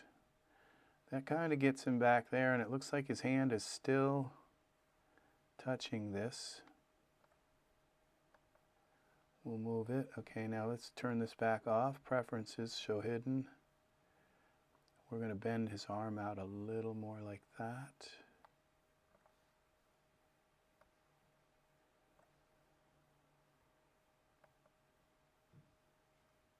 Hand, bend. Okay, save this again. Now it's going to save, I think, quick. About the third time is the charm. Well, maybe it's not. And what we do here now is I usually always make a scene for you guys, even though I start off talking about all kinds of stuff. Then we go into, there's always usually, I make a scene at the end, show you how to do stuff that When you're actually working and making something, that's what we do.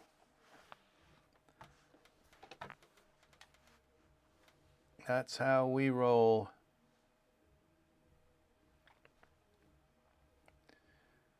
So,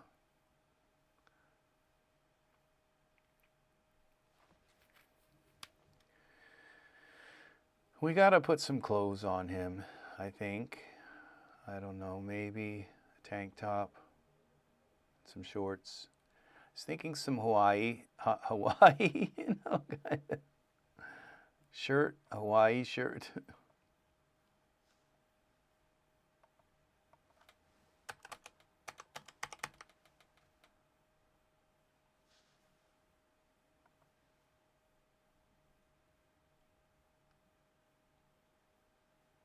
No, it's not finding anything under Hawaii.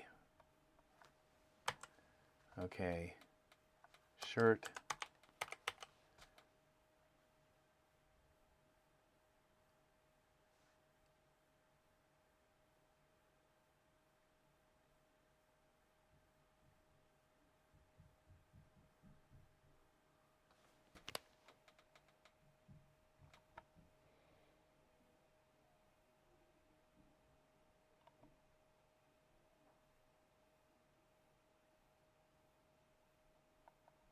Let's see who this Brahmin shirt is for. 8, so it'll fit right on him.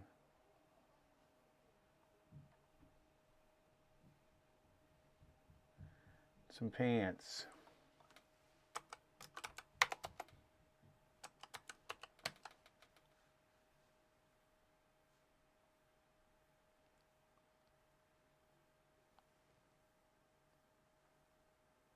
These are materials.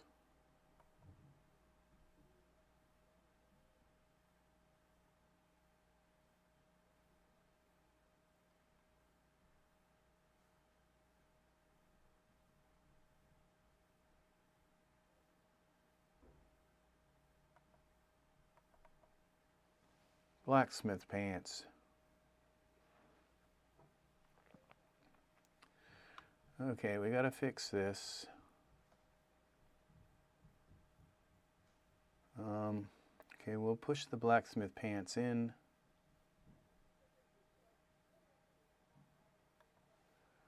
Okay, we go to window.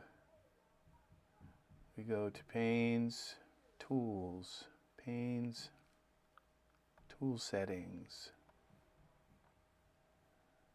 Here, geometry sculptor. And we have this. We want to push that in.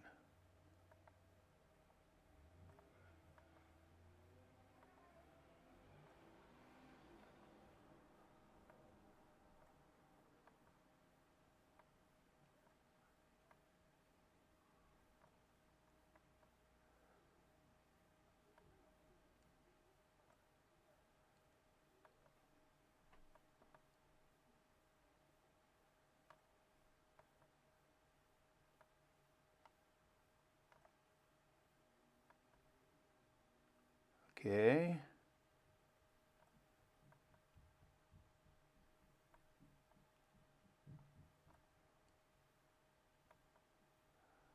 Looks like we got it, at least the visible part.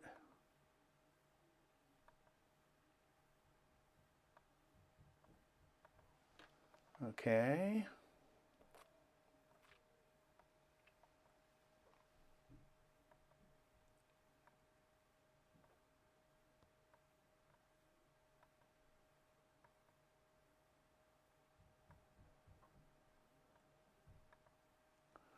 All right, and his jazzy little jacket.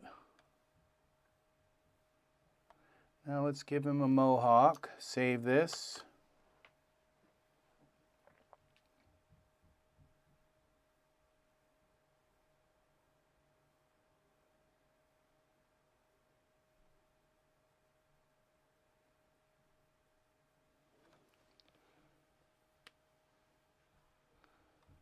Okay.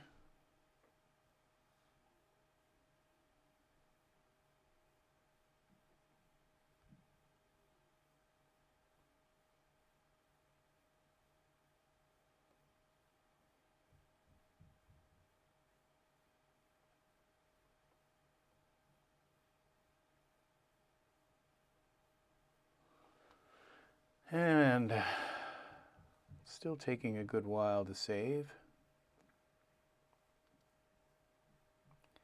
I have been kind of changing geometry and stuff, so I've been kind of doing some heavy stuff with it. All right, now we go back to, now we select Mervyn, and we go to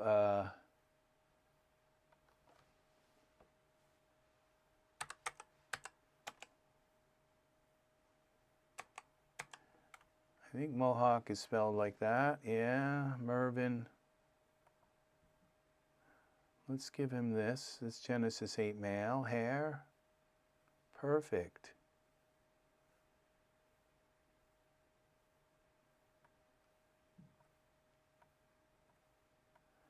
Now we got to go here. Explore product. Files. Okay, products, okay, default, materials. Okay, now let's go to parameters for this hair, see if it's turned on.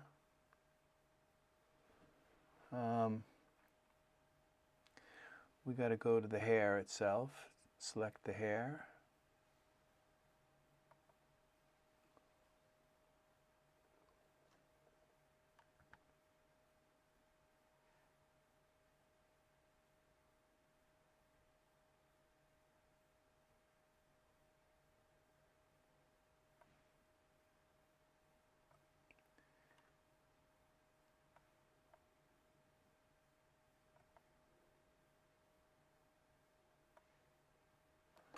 Z, we don't want to adjust that.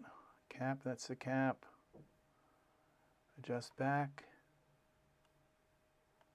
That's okay. Z, we'll leave it the way it was. Adjust back, front up.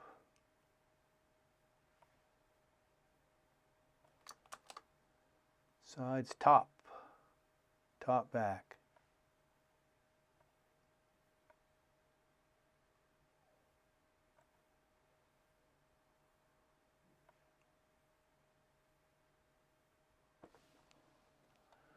Okay, let's see what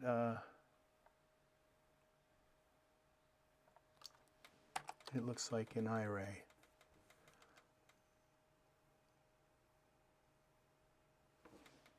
Okay, the color is a little bit off. Materials, blue.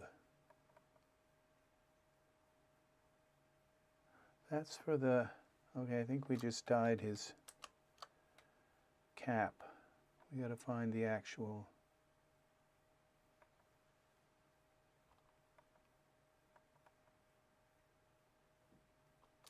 See? Oh, that's for the beard.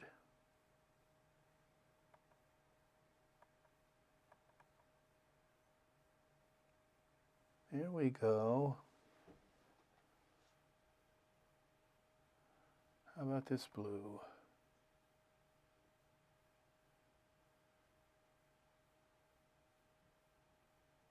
I think that kind of works. Save this. Now we got to put some light on him.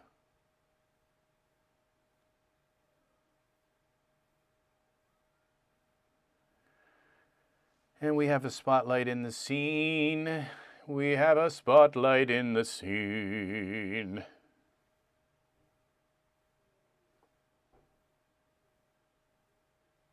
Yes, we do.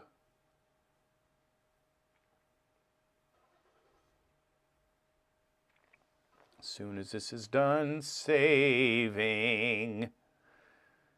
All right. Got to save the hair. I don't know why that takes so long to save.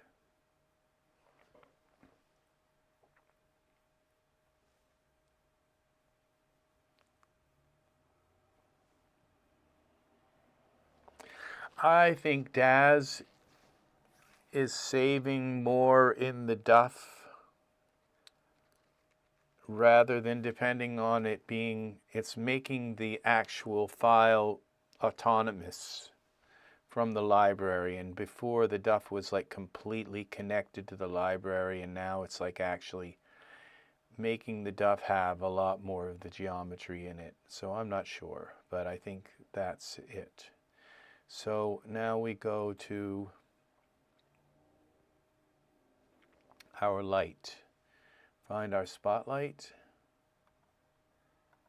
Look through the spotlight. Find Mervyn. Focus on him. Okay.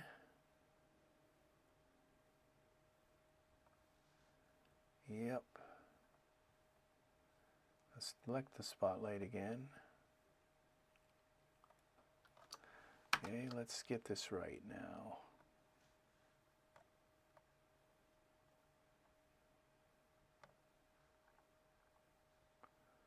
Okay, camera. And Angus, you have a good night, my friend. I'm gonna go eat soon. You take care. Thank you for watching, friend.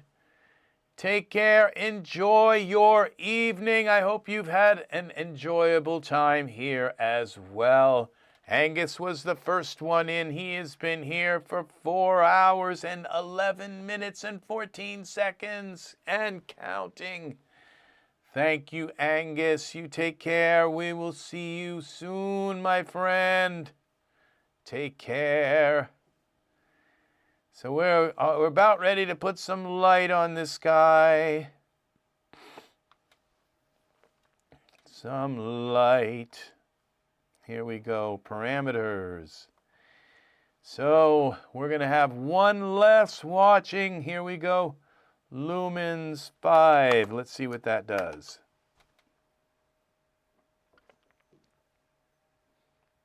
Well, that kind of lit him up a little bit. It's too bright. Let's make it a little warmer.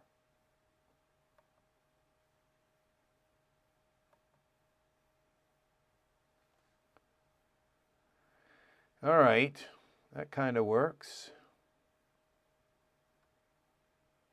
It's kind of hard to tell that he's an alien, but you get, when we render him, let's see now, save this again. Shouldn't take so long to render. All we did was put a spotlight in. It's still taking doing the long route.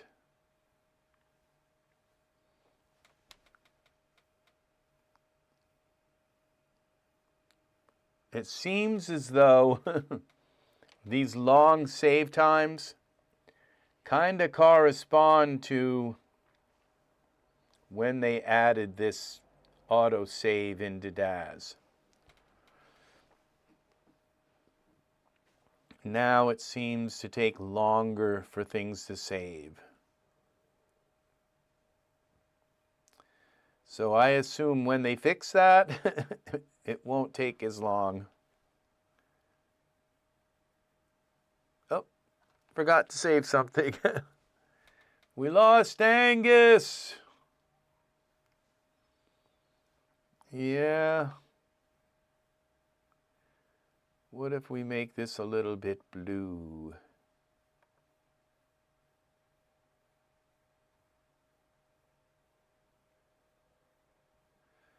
That's maybe green. Yeah, green kind of works. A little too much.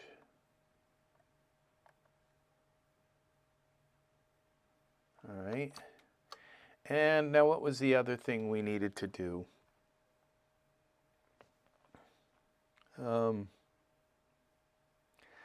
Look at our render settings. Where is that? There's one of these here. Render settings. Okay, so we go here. 2000 is good. We'll bring the maximum samples up. Okay, something has changed my... I hate it when that happens. Maximum samples, maximum time. Turn this off. And We're going to only do, okay, let's see. Do we need to do anything else here? Optimization. Let's turn on these. Okay, and save this again. I think we're almost done here. Mervyn on the moon.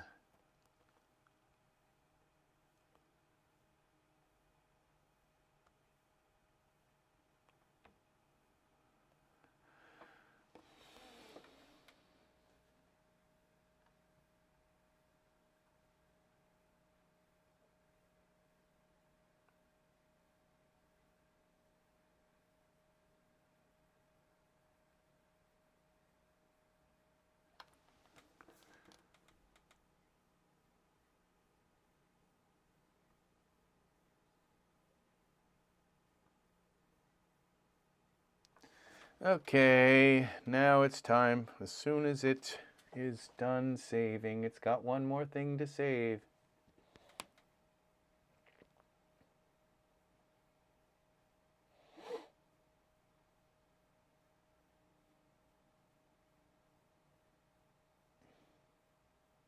Here we go. Mervyn on the moon. See what this looks like. Yeah. Our little moon Mervyn.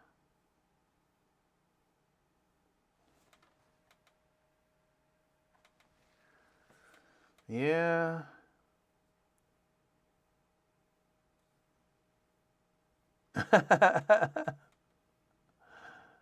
Those Daz sales are getting to my wallet. How about yours? So far I've saved like 2,000 though.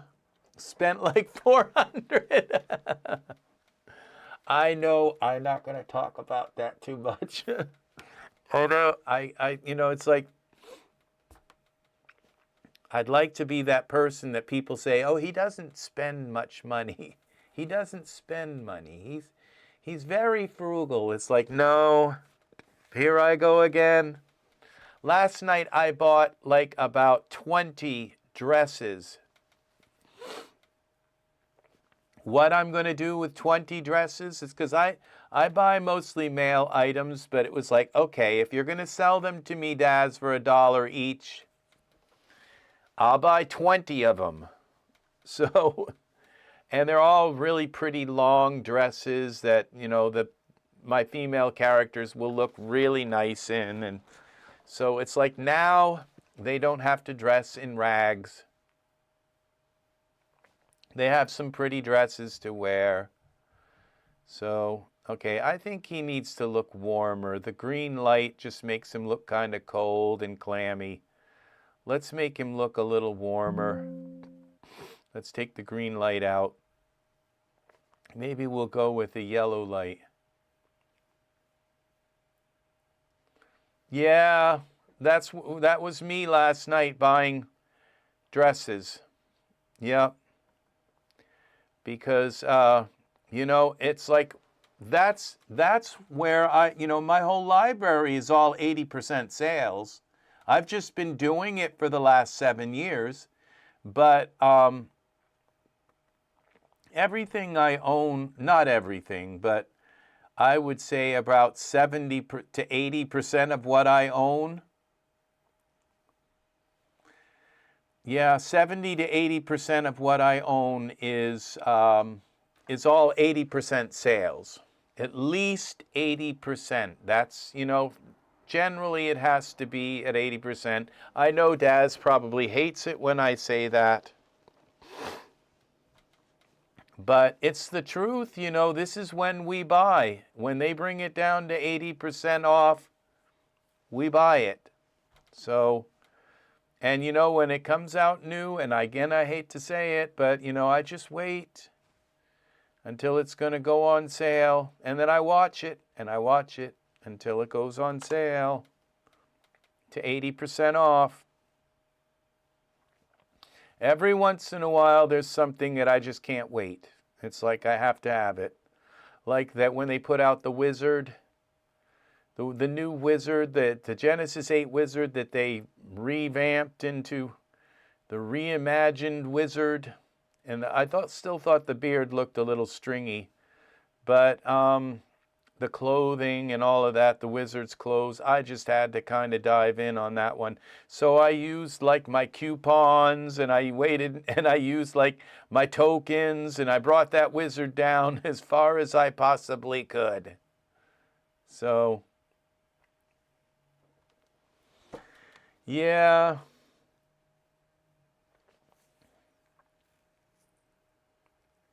Yeah, it was like, yeah, exactly. It was more than 80. It was, I think the most I got, I think it was like 91. Yep, you're right.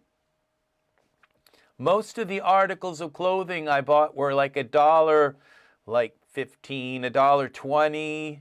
Some of them were like a couple bucks, but yeah, I did it.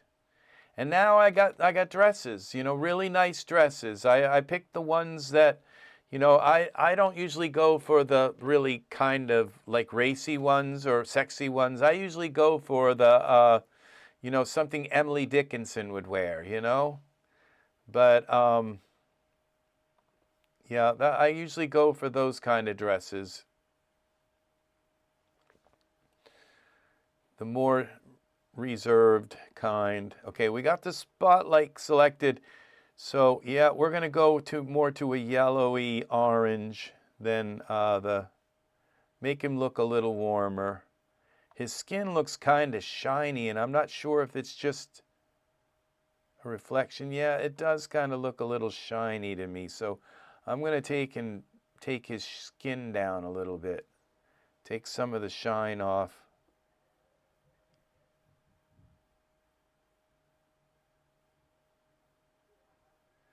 Surfaces, Mervyn, skin. What have we got selected here? We'll go with toenails and fingernails. And now we're going to take some of this shine off. Diffuse roughness, I don't know if that's it. Roughness usually does it. We got to find the other one. He's got dual lobe. Glossy roughness.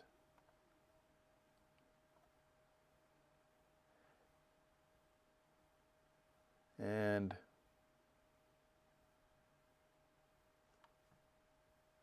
he doesn't have base bumps at all. We take some of this shine color and just darken it a little bit. There we go. A little more.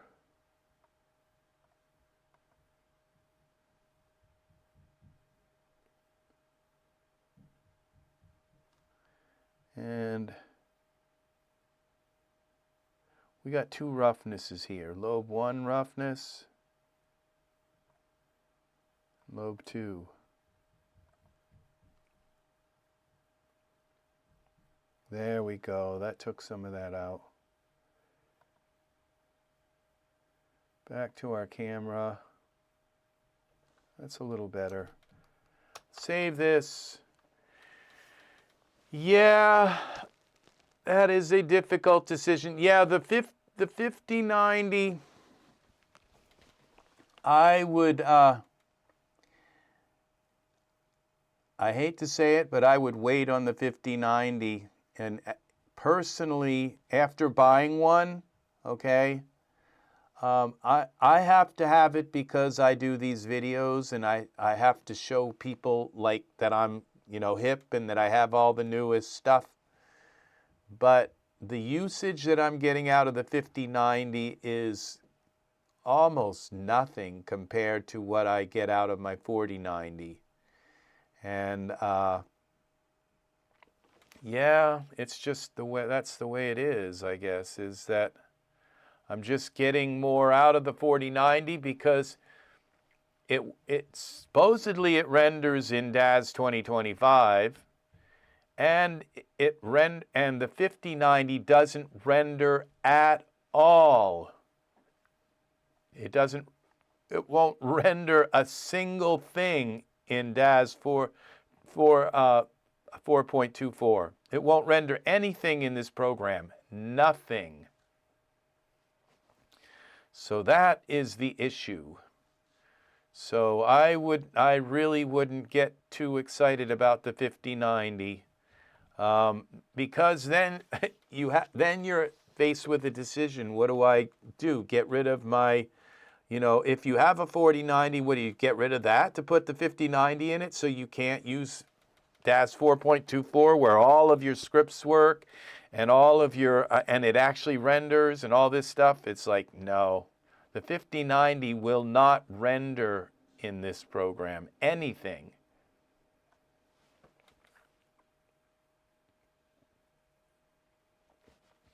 Yeah, Wallace, I would not go with personally, I wouldn't buy a 5090 unless you really work a lot with Blender and with, and the thing is that if you put that 5090 in you can't use Daz 4.24, and you got to have like a $10,000 computer in order to run 2 graphics cards at once without the bifurcation, without one of them cutting the other one in half.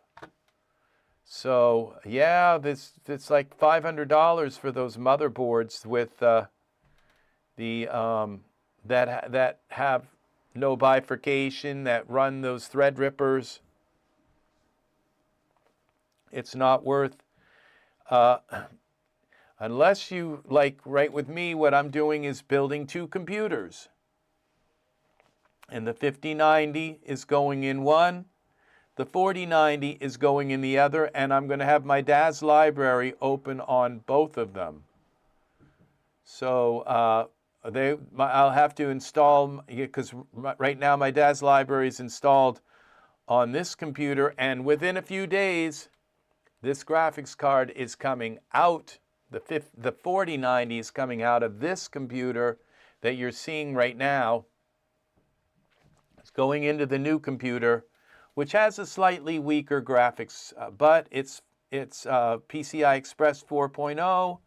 This computer is PCI Express 5.0, which means that if I take this out, that 5090 in this motherboard will fly.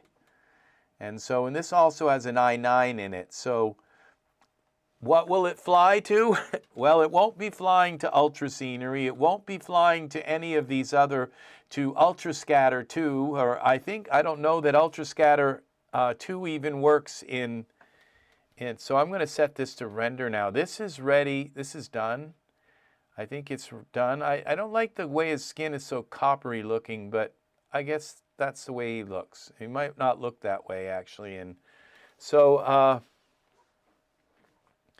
yeah. Oh, it's this little coppery thing here. That's what it is. That's okay. So he seems to be okay now. So, so this is our Mervin on the moon. So I don't know that shirt worked right, but it's okay. It's gonna work. Mervin's kind of a pizzazzy kind of alien. So, yeah. So it works. So so yes, I don't know. I don't think this thing gets stuck very easy. So it's meant for moon terrain. So it looks like he's stuck in a bunch of pigeon poop or something, but I don't know. I don't think they have pigeon poop on the moon. So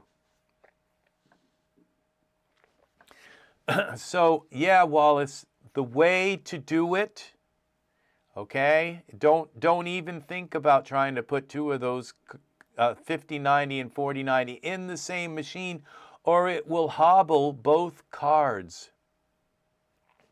The way to do it is put your 4090 in one computer, install your Daz library on there, and then you get these, and I'll show you one.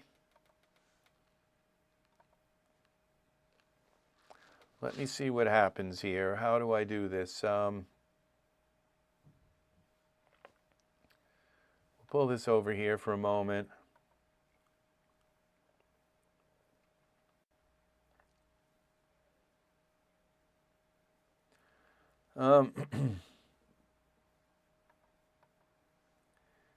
This little thing right here, look at how cool this is for 28 bucks.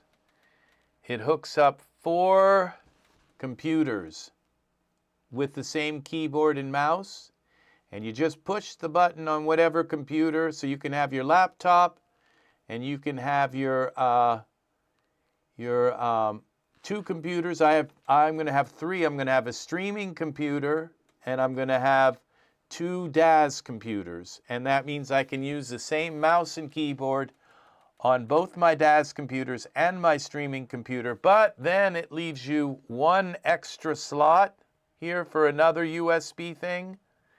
And what I'm going to do is put a thumb drive in there, okay? And that means whatever file is on that thumb drive, I can make that thumb drive available to any computer. So I can take and switch it to like computer 2, put some data on the thumb drive, then switch to computer 3, and my mouse and keyboard switch over to computer 3 plus. So you got a mouse and keyboard, a thumb drive, maybe even another little, like a hand webcam or something that just, because I already have, my Sony camera that does me. So, so this is a pretty cool little thing for it, something to grow into. It gives you four switches, and you can, so I'm going to I might have like a, I don't know what I'm going to plug in. I'm going to plug a mouse and keyboard into here.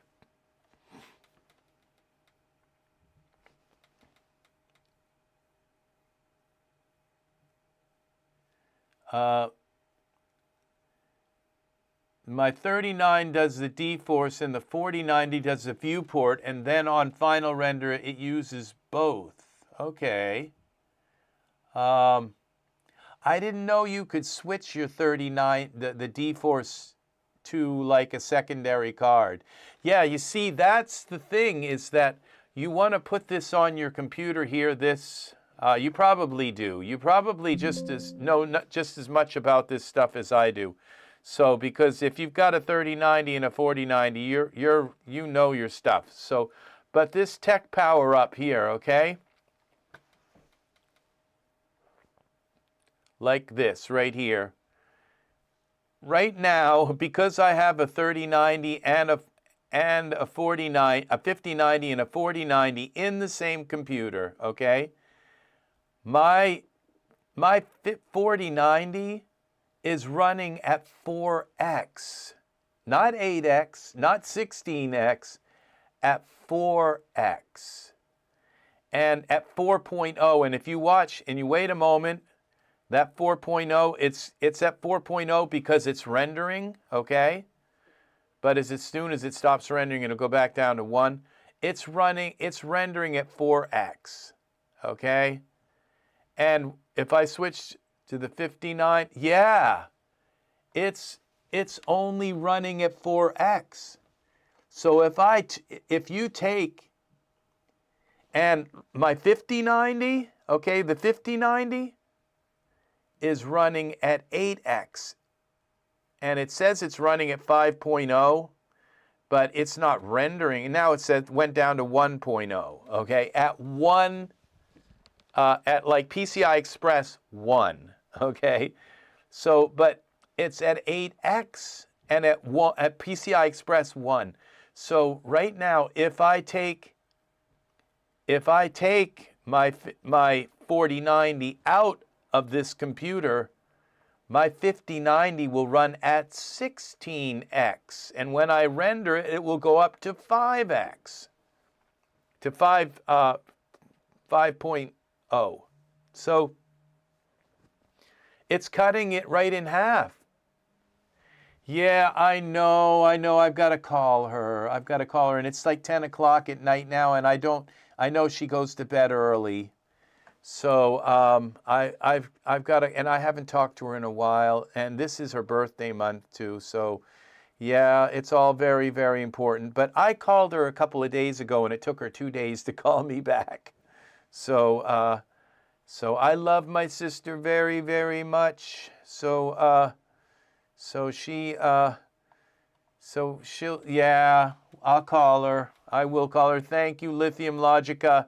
I do need reminders.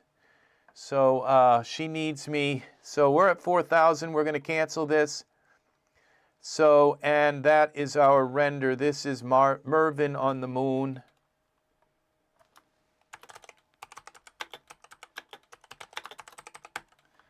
Mervyn, okay, now we've got Mervyn. Okay, Mervyn on the moon. We're going to save this now. Okay. See if he can get that thing to go into gear and get him out of that chicken poop.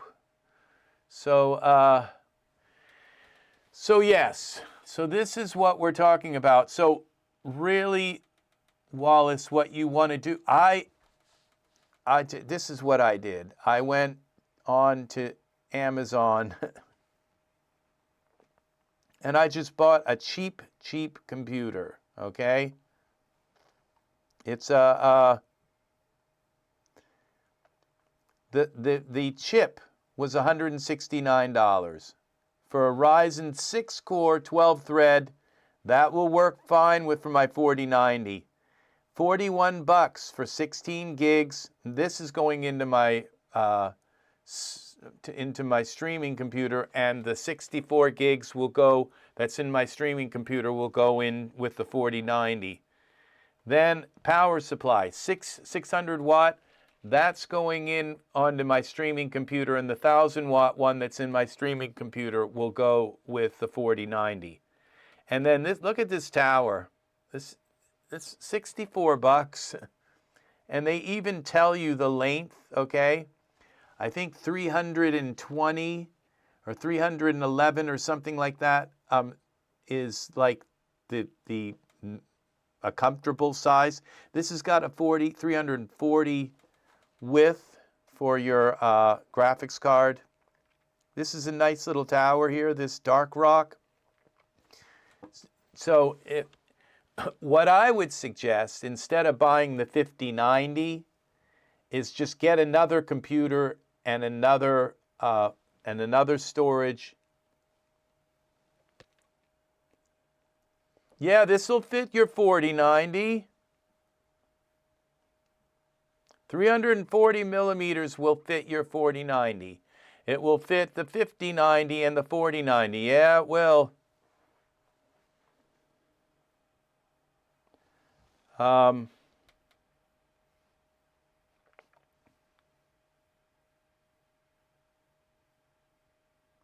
Wow.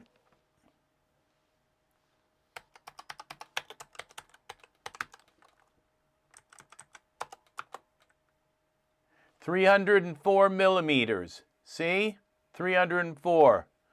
This is 340. Okay? So yeah, for $64, it's a little more expensive, but it's got a glass side, you know, and it's got and you put the hard drives down here, you put the power supply here. I suppose you could put a full-length power supply in, but I'm not sure where you'd put it. It holds 1, 2, 3, 4, 5, 6, 1, 2, 3, 4, 5, 6, 7, 8 fans.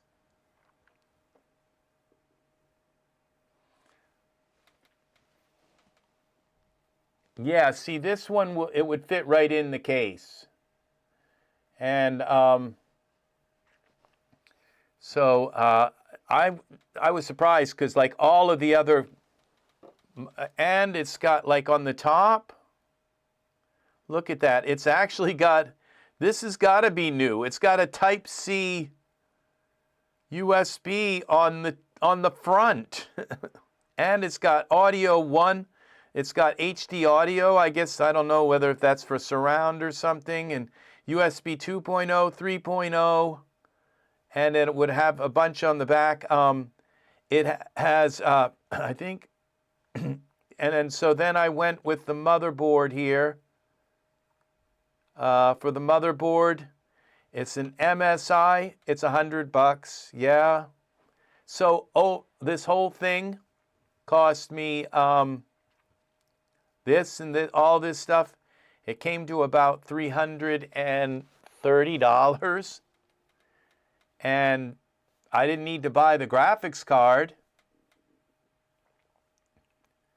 Yeah, well, that's odd that it's 357.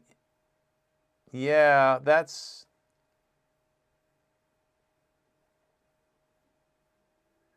Yeah, that doesn't sound right, but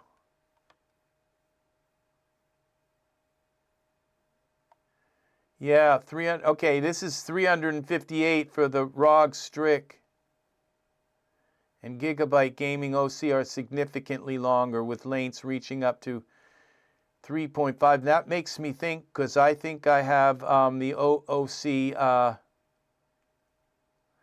Yeah, Founders Edition is 304. I have to figure out what I have here, because yeah, that's not going to work if it's too big. I'll have to send it back.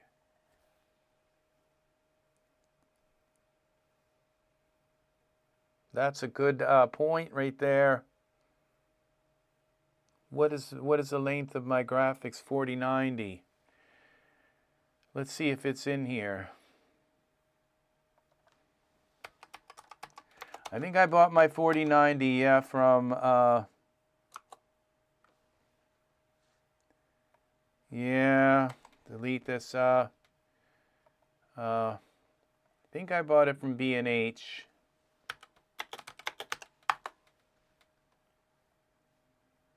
Let's see what's in here now. Orders, my orders, log in.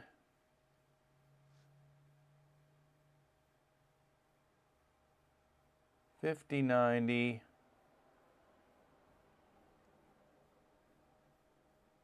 I might have bought it from... I can't believe I spent $3,235 on a 5090.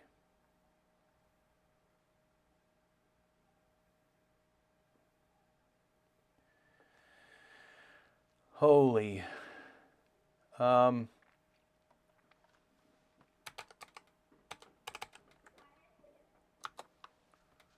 Okay, I can't search for Newegg there. Where did I buy the 4090? Let's see, sign in. Go away, honey. I can't stand this honey thing. I gotta deactivate it. It pops up and locks the whole page up until you click and close it. Remove from Chrome. Go away. They don't even, it doesn't even help with anything. All right, go away. All right, now sign in. Okay, are you gonna make me, yes, now I gotta find the code.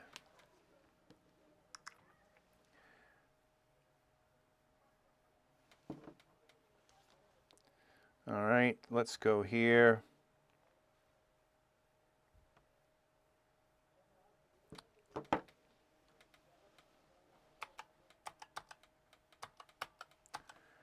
All right.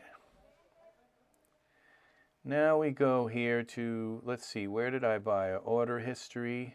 Did I buy it here? Yeah, that's a 3090s I bought here, not the 4090.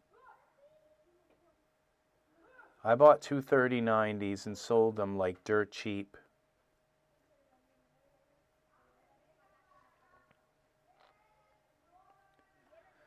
Where did I buy the 4090?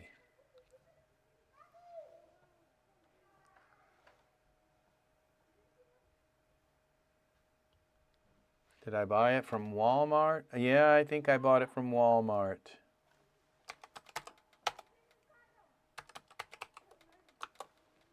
Let's go here. Sign in.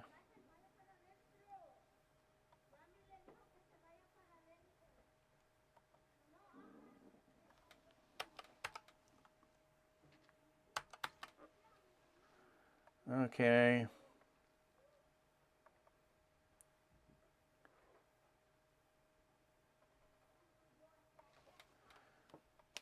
All right, another code.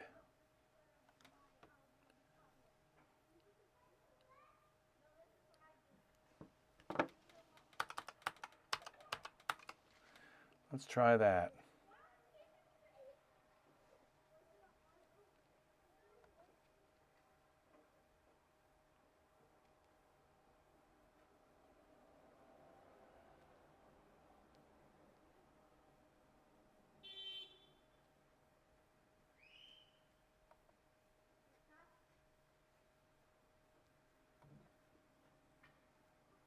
Oh my gosh.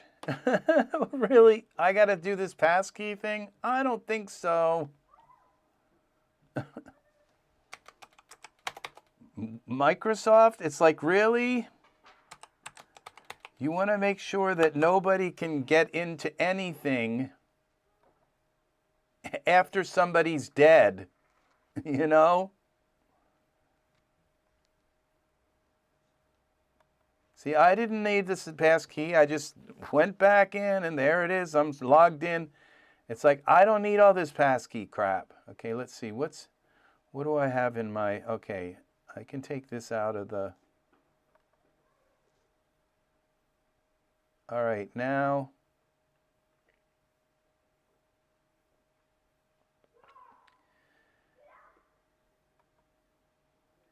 let's go to purchase history. Did I buy it here?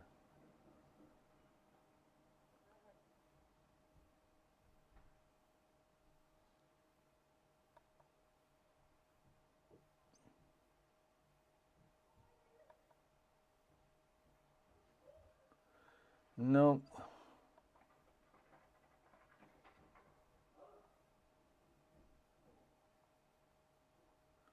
Where did I buy? Okay, well, I just have to find out what kind of 4090 I have. So I go to device, which I forget. I've got the box somewhere here, display adapter. Oh, it just says okay, GeForce RTX. That's not helpful. Properties, let's see if it gives me some more information. No, it's just an RTX 4090. I gotta go look at some box, find the box for it. Because I think you're right, I don't know if it's gonna fit in there unless I jam it in there or take a hacksaw to the inside. I could go look, let me see if I can read it off the side. Oh, I'm going to run off with my microphone connected to me. I'll be right back. Well, you going to let me out? All right. Let's see.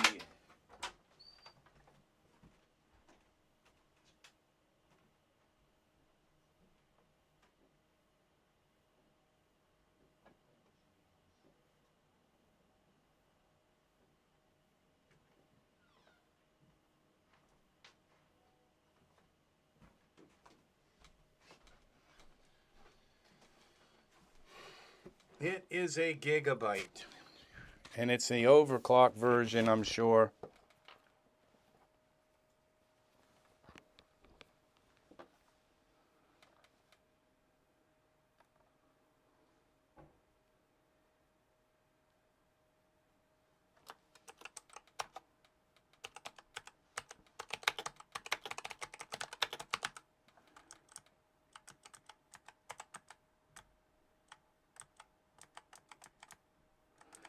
Overclock version.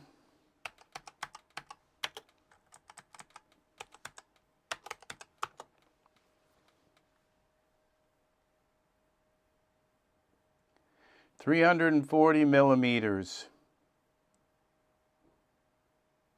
which is, let's see, tell me this is like 343 millimeters.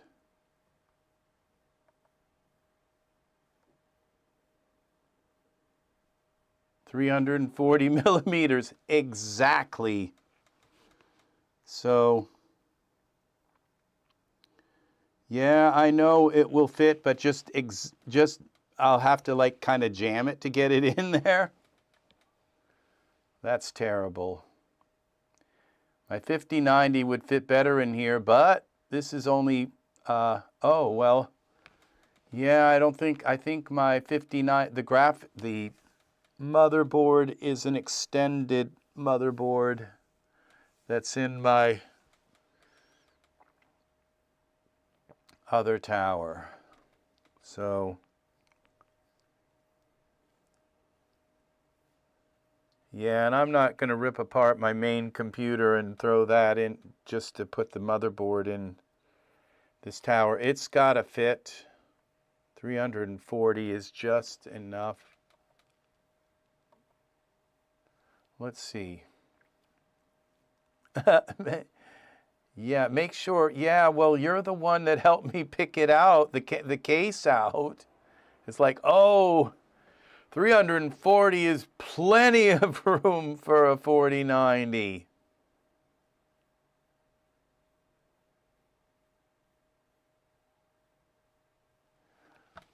And the quad slot behemoth is designed with a robust cooler and anti-sag bracket.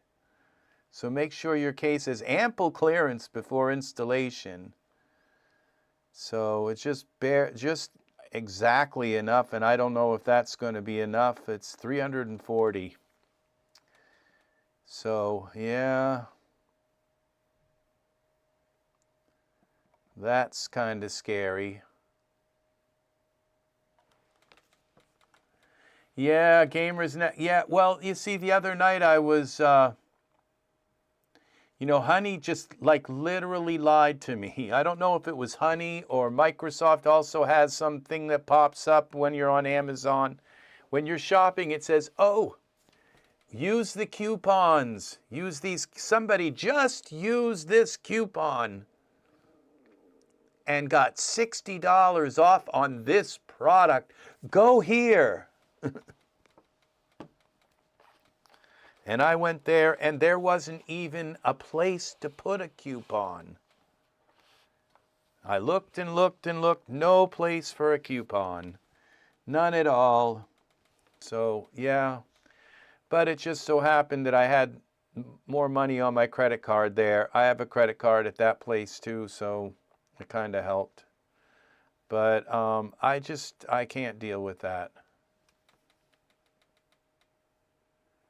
A big part of the lawsuit, they got sued.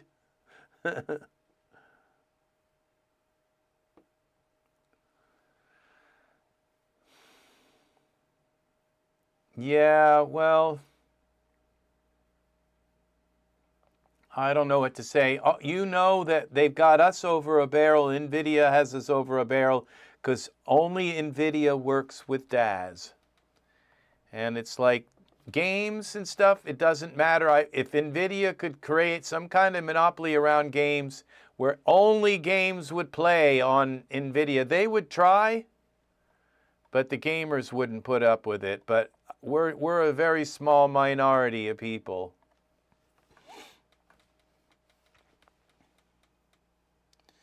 Wow, okay. Yeah.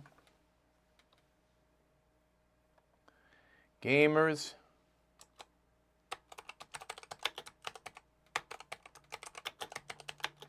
Gamers Network sued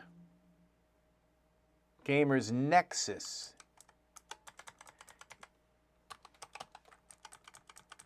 Sued PayPal.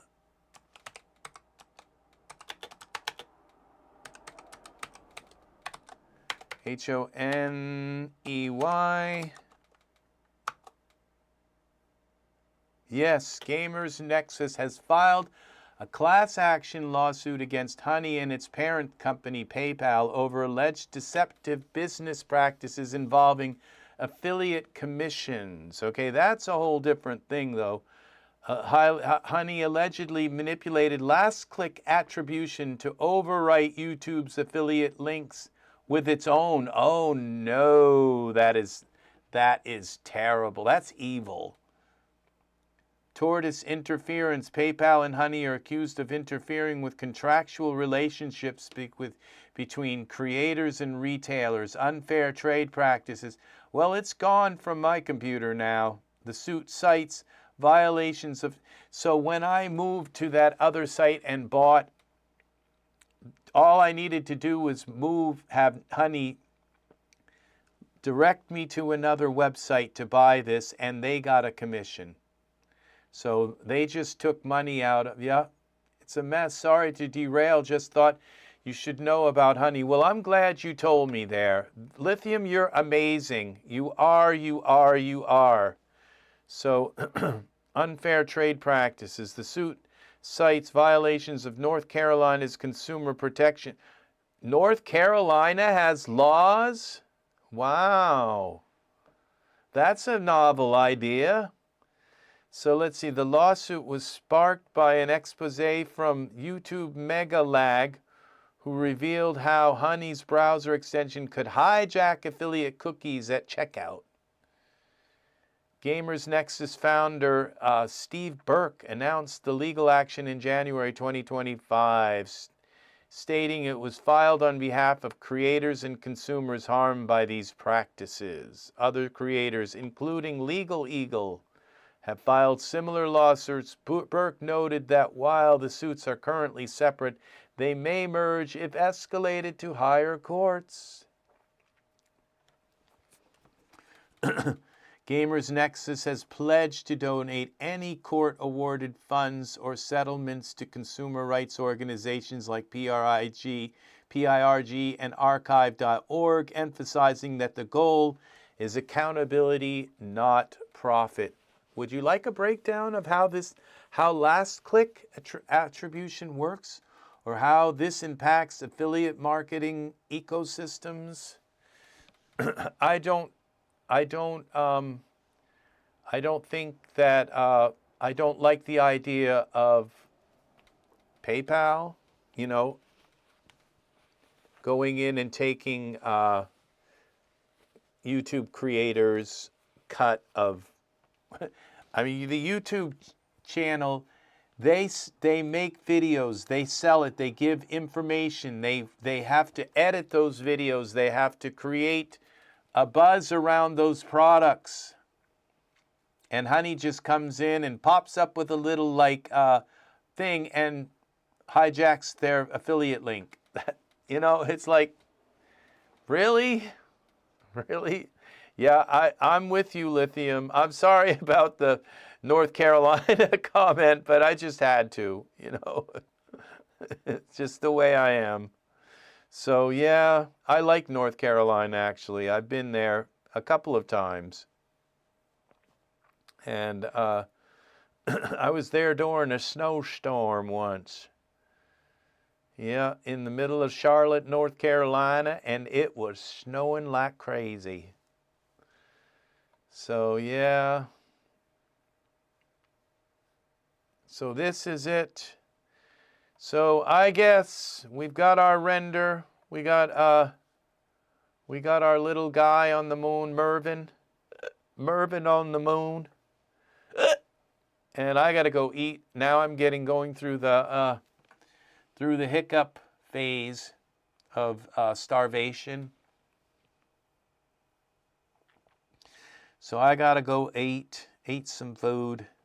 I got some turkey and some cheese and lunch meat, turkey lunch meat, and some bread calling my name. I love you people. It's nice having you friends from Brazil and Canada, Ottawa, and Lithium Logic, Angus from the hinterlands, and all of you friends. Thank you for hanging with me for 5 hours. It's 4:59, and if I don't get off of here, I'm going to turn into a moon rock. So, yeah, it's time for me to go. Bye, E. Wallace. You guys come back again. I'm going to try to be making more videos. YouTube has finally hired me back. So I have, my other channel is up and running. Thank you, YouTube. And so I will be making more videos, YouTube. I am working on videos for the Flock of Angels channel, so please bear with me. I've got lots of bills to pay, and I'm in the middle of trying to finish these programs and then I'm, but I have a new song, and maybe I'll play parts of it before I leave, okay? Here is my new song. It's called Lost. Sometimes I feel like I'm lost. Okay, so let's see if this will play some of it. I'll play some of this song and then we will fade out. I don't think I'll play the whole song because it's not really done, but let's see if this will even play. Well, I guess I got to get over here. Maybe this. Yeah, here we go.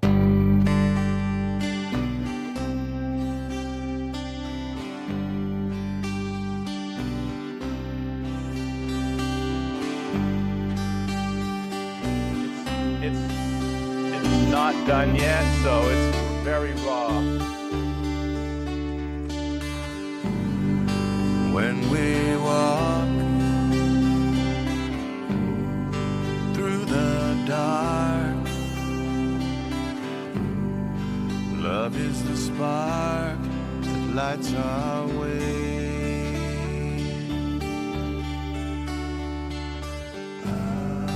Where we are is never far. Our love is a shining star. I finally understand warmth when I hold your hand. We are free to find eternity.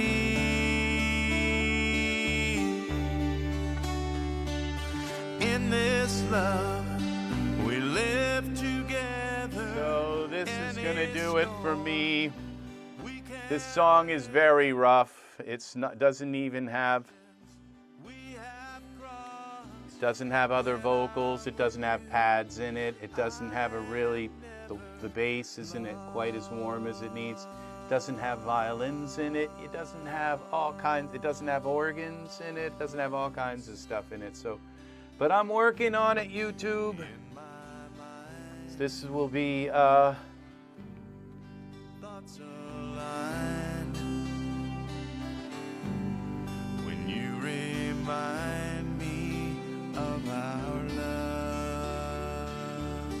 so thank you, Ez3DTv people. Yeah, it's not done. With every word We're our own worst critics. I know. Well, when it's not done, I listen to it and it's just like it's not there yet. So thank you very much, Lithium Logic and Castile. Oh, that's very nice, Castilva. Beautiful name, very, very nice. And so, all right, take care, beautiful people. I will see you in the next Ez3DTv tutorial. You can bet I'm going to be back, and the next time I come back, oh, beautiful Mexico, beautiful. Thank you, friends. The next time I come back, I will, if I can fit that 4090 in that graphics card, we will have 2 computers now, and if my wiring doesn't blow a fuse, we'll have 3 computers hooked to treasure we own. it's So I'll be able to switch back and forth between two different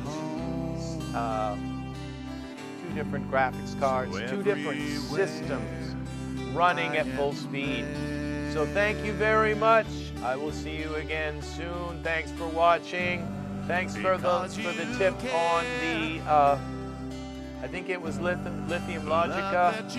Told me that my audio was having issues. That was very important. Thank you very, very much.